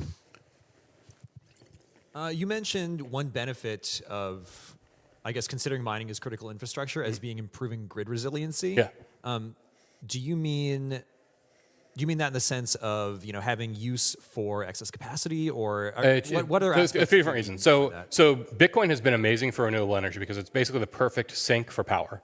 And if you look at specifically the Texas grid, which is the easiest one to model because it's a small, geographically isolated grid with lots of renewable power now. It's amazing that there's more renewable power in certain states that are on one political side than the other, despite it being not there or whatever. But you end up with shortages of transmission capacity within the state. You end up with intermittent capacity and weird loads. So Bitcoin miners are able to shut down at any given time. They lose, like 1 block at most or whatever. So they are very comfortable with signing long-term power contracts because they care about cheap power, which finances renewables build-outs, and they're very happy being preempted. As long as they're getting paid to be preempted, they're perfectly happy with that. Okay, so kind of like the liquidity of it adds power liquidity. That they're using in some sense. They're a buyer of last resort and a buyer of like first dollar on all these projects. They're also technically sophisticated, especially about power and things like that. So they are willing to look at first principles at a new project. Like if you come to somebody with the idea of like powering micro turbines from flare gas,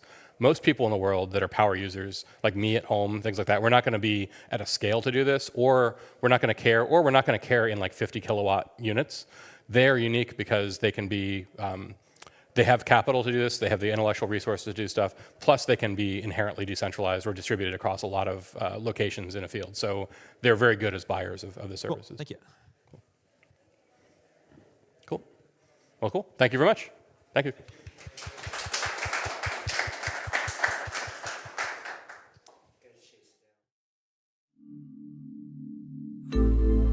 I was lost, but I'm so brave. I was lost, but I'm so fine. I was lost, I found myself.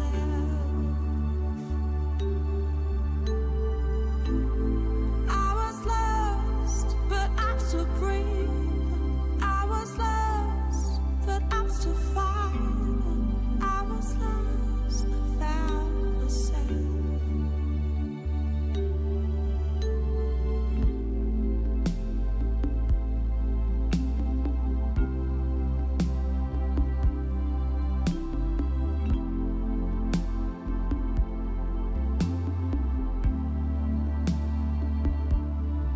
Since I stood up from this dirt, I see shades of my freedom. I chase again after moments unforgettable.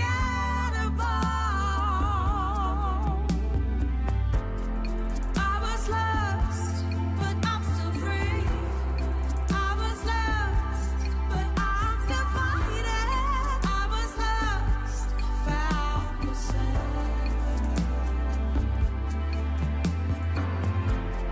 I was lost, but I'm still free. I was lost, but I'm still fine. I was lost, found myself. I'm still breathing.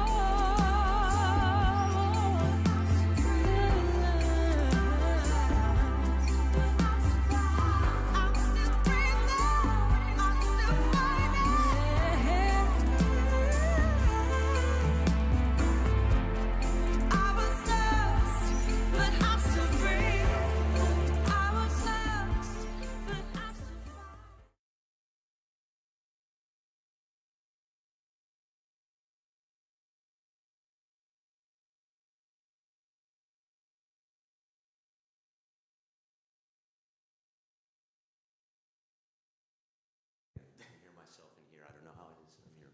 So I'm going to say that again. We're here at the last talk of the day on the second stage at the Proof of Work Summit, introducing my colleague Ben DeWall, who's going to be talking about action happening at the edges.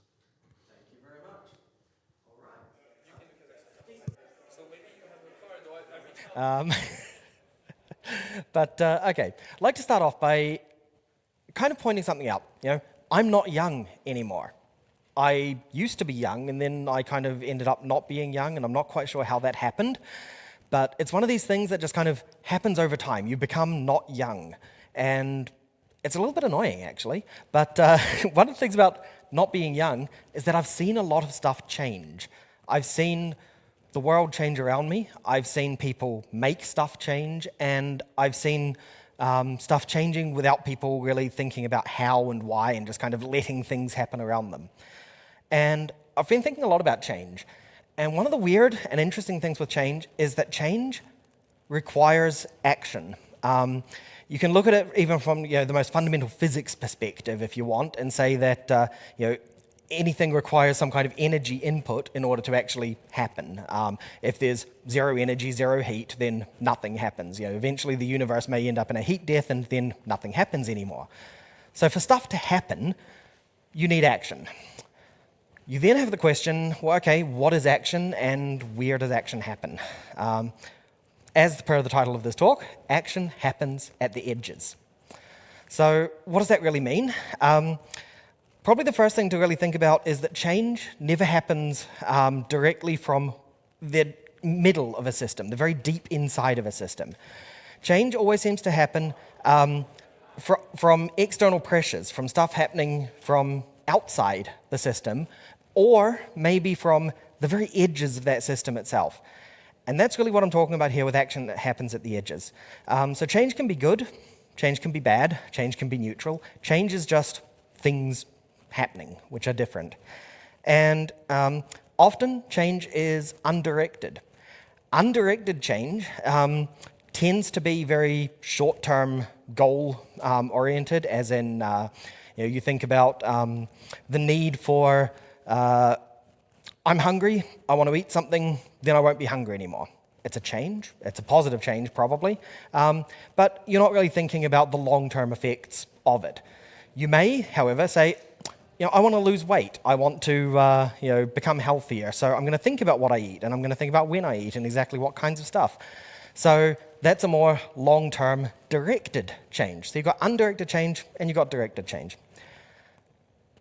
All of this is going to get to a point about Bitcoin, but I'm going to take the long way there because I think that's more fun.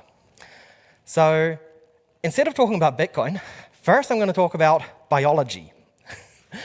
So there's this really cool experiment that you can set up, and you could set this up at home, but I actually advise against it just because you can accidentally do something pretty dangerous. Take some bacteria, something that generally speaking can be killed by penicillin. Put it at one edge of a Petri dish. And then a little bit further over, put some penicillin, just a little bit. A little bit further over from that, put a heavier concentration of penicillin. A little bit further over from that, an even heavier concentration.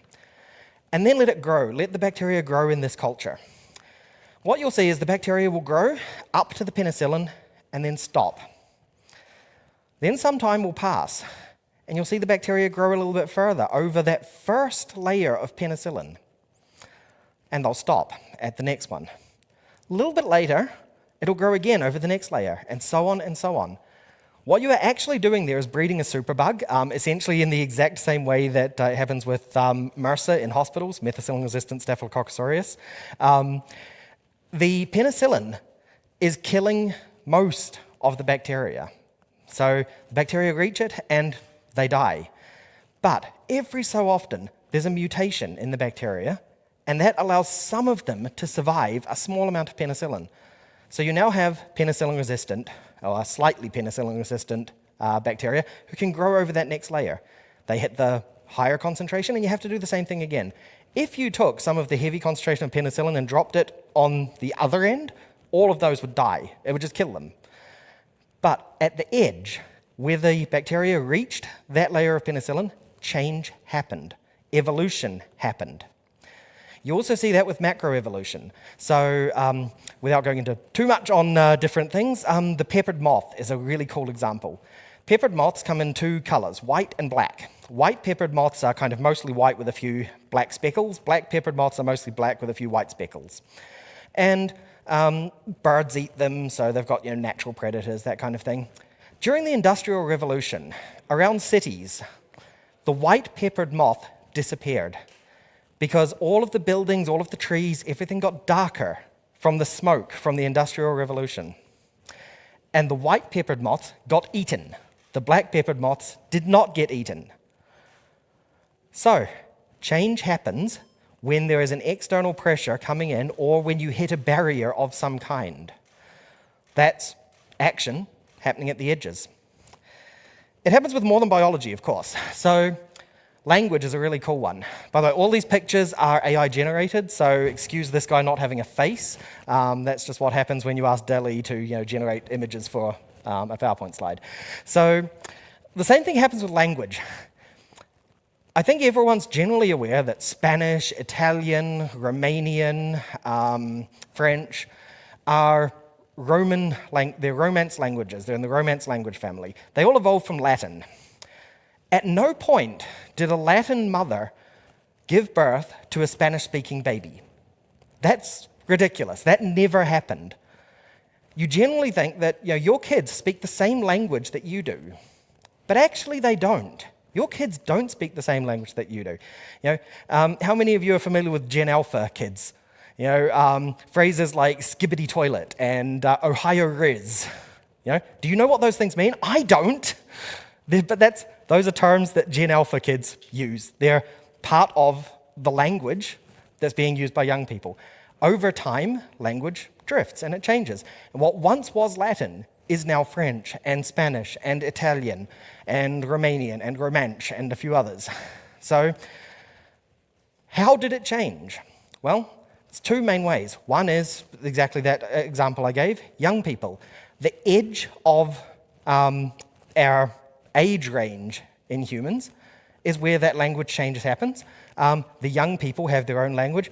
Us older people, we grow, we eventually die, and now those younger people have their new modified form of the language, and then they become the old people, and their younger ones have a new modified form of the language. So language changes over time. It also changes at the edges of physical contact. So in the age of exploration, you would get on a boat and you would travel halfway around the world and maybe trade spices with some people, and you'd have to be able to talk to them. So you would speak to them, they would speak back to you, you'd kind of figure out some kind of linguistic compromise, and words would drift in and out of those languages. So the languages are changing by contact. So at the edge of our age range and at the edge of our physical space, action is happening in linguistics.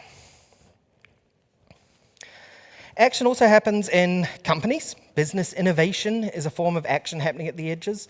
There's a couple of good examples of that, but if you think of the idea of skunk works, so that idea first came from Lockheed Martin, their, what was it called? Their Advanced Development Programs system. It was a secret back kind of thing that Lockheed Martin did to develop interesting, new, cool stuff outside of their main corporate structure. Lots of companies do that now, and we use the word skunk works for it fairly openly and generically, but I've worked in some very big corporates. I also worked in some very small startups, sort of everything in between.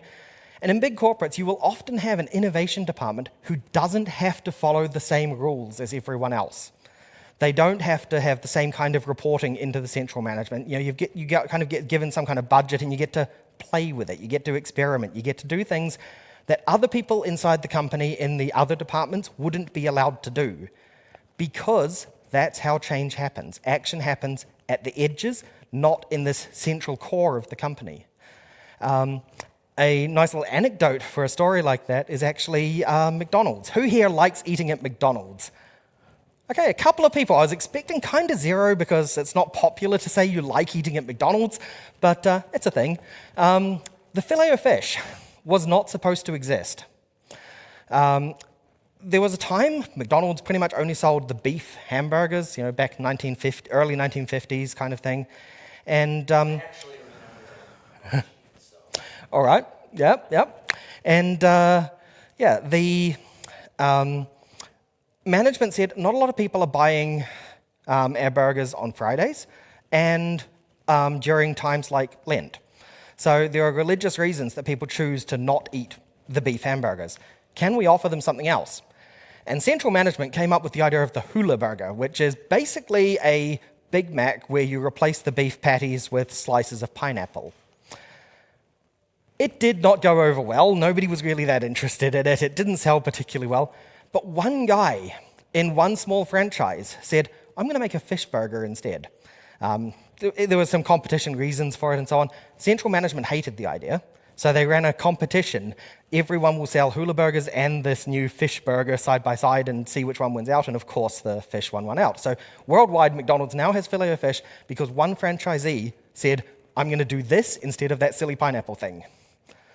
So again, it's action happening at the edges, not from the centralized system. It's also true for political action, of course. So I think most people are generally aware that in politics, you can influence a lot by pushing, by talking and saying, I want this to happen. You organize action groups, you organize activism. It can even be relatively outside of the system kind of activism. If you think groups like Just Stop Oil are failing to do anything, then you're not actually paying attention to how much politicians are doing things because of the actions of these activists. So in politics, you can influence things from the outside. Centralized politics doesn't like this in general, so they have a couple of ways to fight against it. But I would say the fact that they fight against it even shows that they know this is how action happens, this is how change happens at the edges. If you look at, for example, the rise of populism in general, populism involves getting people to like you for who you are rather than like you for the things that you're going to do. So it engages people's emotion rather than people's intelligence. Populism allows for people to kind of push down the edges by getting the masses to have a particular feeling, a particular idea, and then the centralized force can try to express that without letting those pesky edges get in the way. Authoritarian governments often do it another way. They will have a very well-paid, well-enforced military who have really good lives. And those militaries don't want to lose their really good lives. So you can use the military to oppress the people. So get rid of the edges.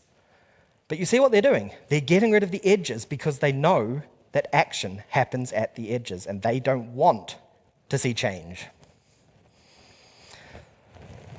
Kids. That's a freakish AI image. I probably could have chosen a better one. That kid is disturbing. I don't know, it looks to me like the way I look at school. Possibly, yeah. I pretty much just tried to generate bored kids in school. But, okay. How many kids out there can name 100 different Pokemon? Okay, my daughter is raising her hand. Excellent. How many kids out there can remember 10 things that the physics teacher said in physics class? Most of them not. Why? Yeah, they're not interested in what's going on in school, so they phase it out, they tune it out. But that's largely because there's this centralized push to say this is what you must learn, and the kids naturally resist that because humans naturally resist that. But you will easily go and learn 100 Pokemon name because it's cool and it's interesting and you're doing it on your own. If you go and learn something on your own, you remember it, it sticks, it stays. Somebody tries to force information into your head, maybe some of it will stay. Actually, there's this old idea that when you stand in front of a group of people talking about something, they will hear 10% of what you say, they will remember 10% of what they heard, and they'll be able to repeat 10% of what they remember. So it tends to be pretty low. I'm sorry, can you repeat that? No. Okay. It's also true with cultural evolution, cultural change. So, we've got artistic movements, things like music. Once upon a time, jazz was considered this, countercultural kind of thing. You wouldn't talk about jazz music in polite company. And then later punk music, and then later hip-hop music. These were all the edges of society. They were this countercultural idea, and now those things become mainstream. And the things that are on the edges today will become the mainstream because they are changing the way that we view the world. Once upon a time, graffiti was just this dark underground thing, people going and painting on walls, and now you have, professional graffiti artists. You have people being paid lots of money to go and draw murals on walls in a graffiti style, and I think that's great. But it's a different approach than what you really expect, because you expect people to say, oh no, this thing is bad, so we push it out. That's actually not what happens. People say this thing is bad until that thing comes in and takes over. You even see it in other parts of cultural revolutions, like the rights of LGBTQ people. So, no matter what your personal opinions may be, it is true that once upon a time, if a man came out and said, I'm in love with another man, that's nearly a death sentence for him, and it still is in some parts of the world. But societally, that was never acceptable. Now you're just like, okay, yeah, that's a thing that happens. That's normal, nothing different. So as people gain rights, we can see, there's a lot more acceptance of different ways of thinking, different ways of being. And that's, again, this edges of society pushing in. One last thing before we get onto Bitcoin, I promise, is, of course, science. So in science, you look at things like quantum physics. Quantum physics came out of people studying the boundaries of classical mechanics. So, when we're studying classical physics, some things don't work. Why don't they work? And you have to come up with these other explanations, and quantum physics kind of fits in there. So there's still actually a big gap in physics where we can't quite get quantum to work well with classical mechanics. But those edges are where we started getting new ground and new understanding. The same in biological sciences. So CRISPR, gene editing, came out of trying to improve other biological systems, and we saw how particular viral agents act on living tissues, and we said, hold on, we can replicate that and we can use that for gene editing purposes. So scientific breakthroughs are also coming from the edges rather than from the centralized groups. If you look at centralized pharmaceutical studies, for example, that's all about taking the existing stuff and using it as much as possible. The actual research is on the edges. So finally, that brings us on to proof of work. Specifically, I talk about Bitcoin most of the time, but you can imagine this in relation to anything, really. Bitcoin was established on the edges of finance. Bitcoin is this almost countercultural thing right on the edge.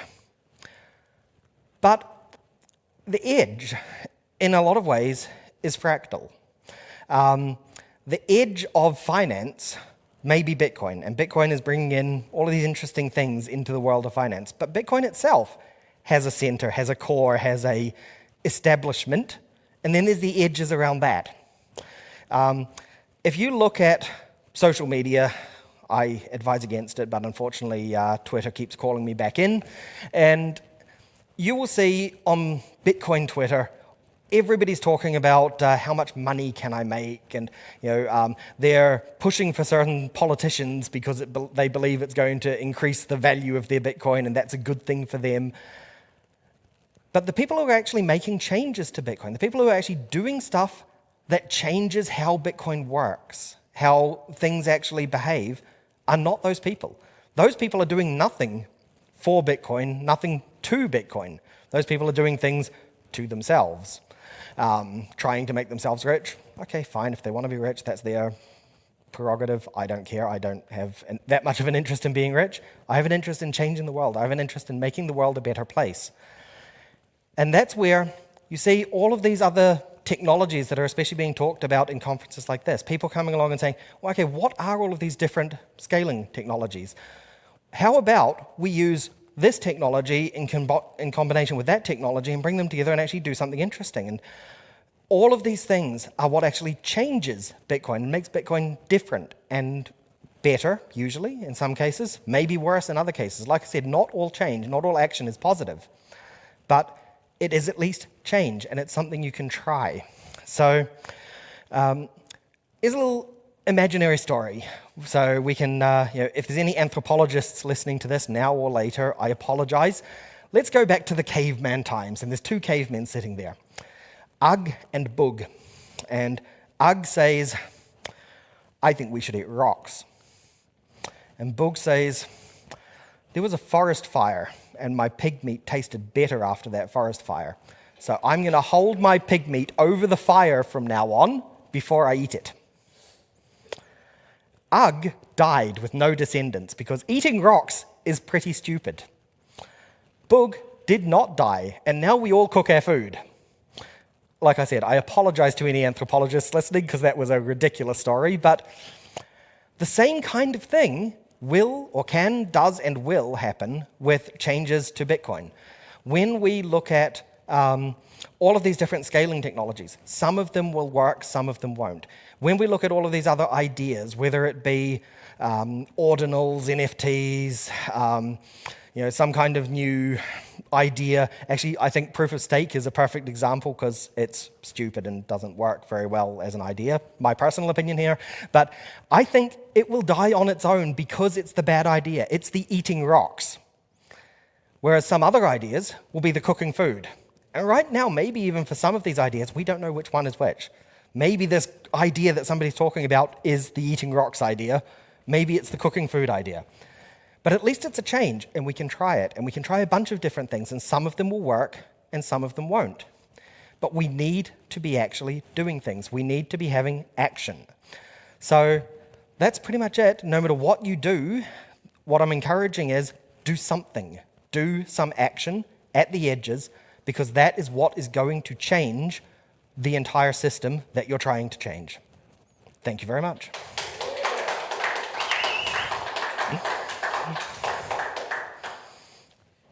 What do you think of the key cypherpunk principles, that we espouse over and over again?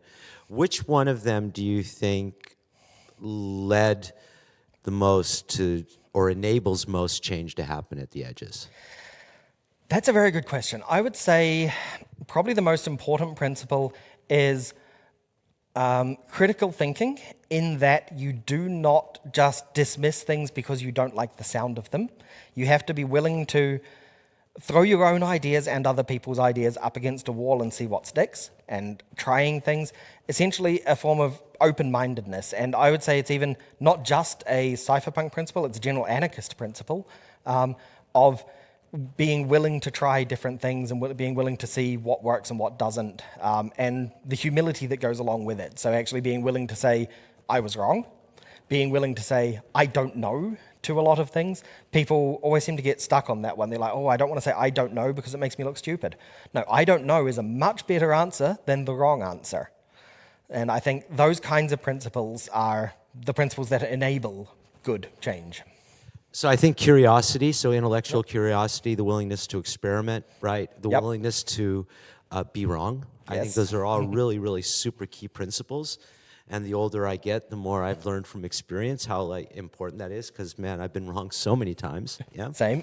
I would actually advocate that it's the permissionlessness of the open source ethos that is what turbocharged, the experimentation that we're seeing. I think that's a good argument. However, I would actually maybe frame it slightly differently, in that I view, maybe it's just because I've been an anarchist my entire life, I view the world already as being permissionless. Permission is something that gets laid in over top, and you are free to ignore it. Okay. So are you open for the possibility that Bitcoin is not our end station? Yes, I think it's very unlikely from what I've seen, which is why I consider myself a Bitcoiner. I think from what I've seen, all of the information that I have, I think Bitcoin is the thing that is going to succeed. I think it's going to bring a lot of interesting things out from outside. So from a lot of these other non-Bitcoin projects, I think there's going to be a lot of technology that is going to be utilized in some way, and it's going to be very interesting to see what works and what doesn't.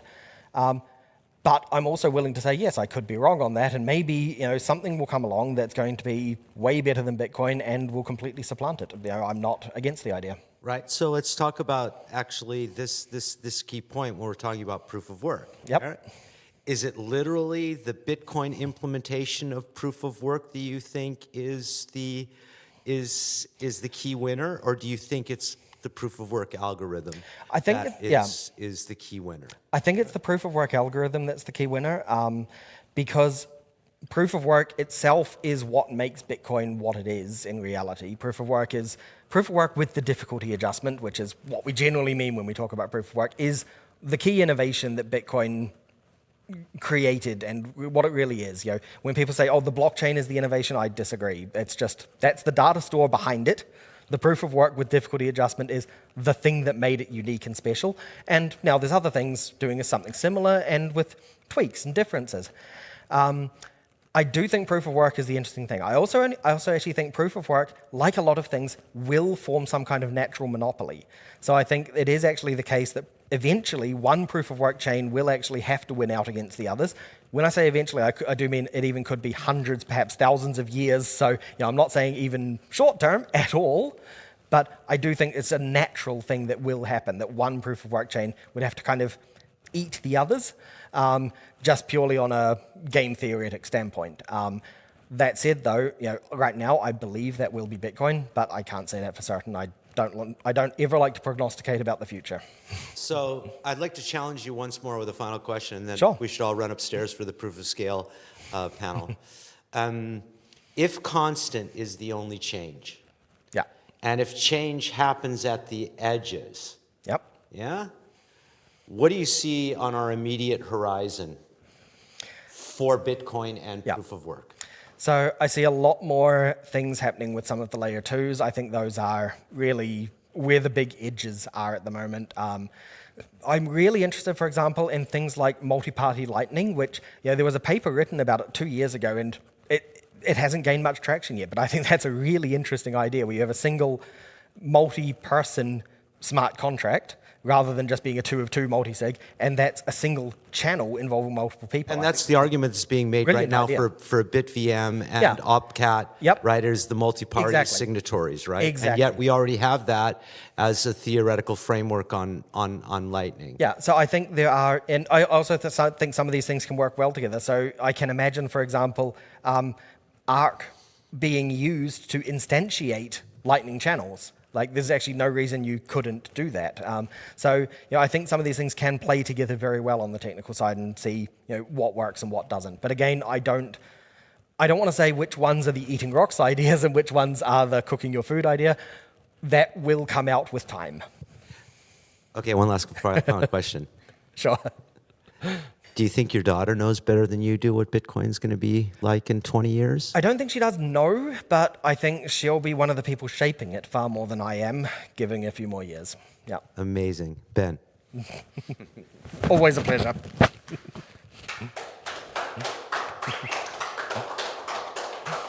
So we've got one final talk. If you want to switch over to the live stream on stage 1 is the Layer 2 panel, which is being moderated by Janusz, and we have all of our L2 people up there at the main stage. Thank you so much for joining us, and I'm going to run upstairs.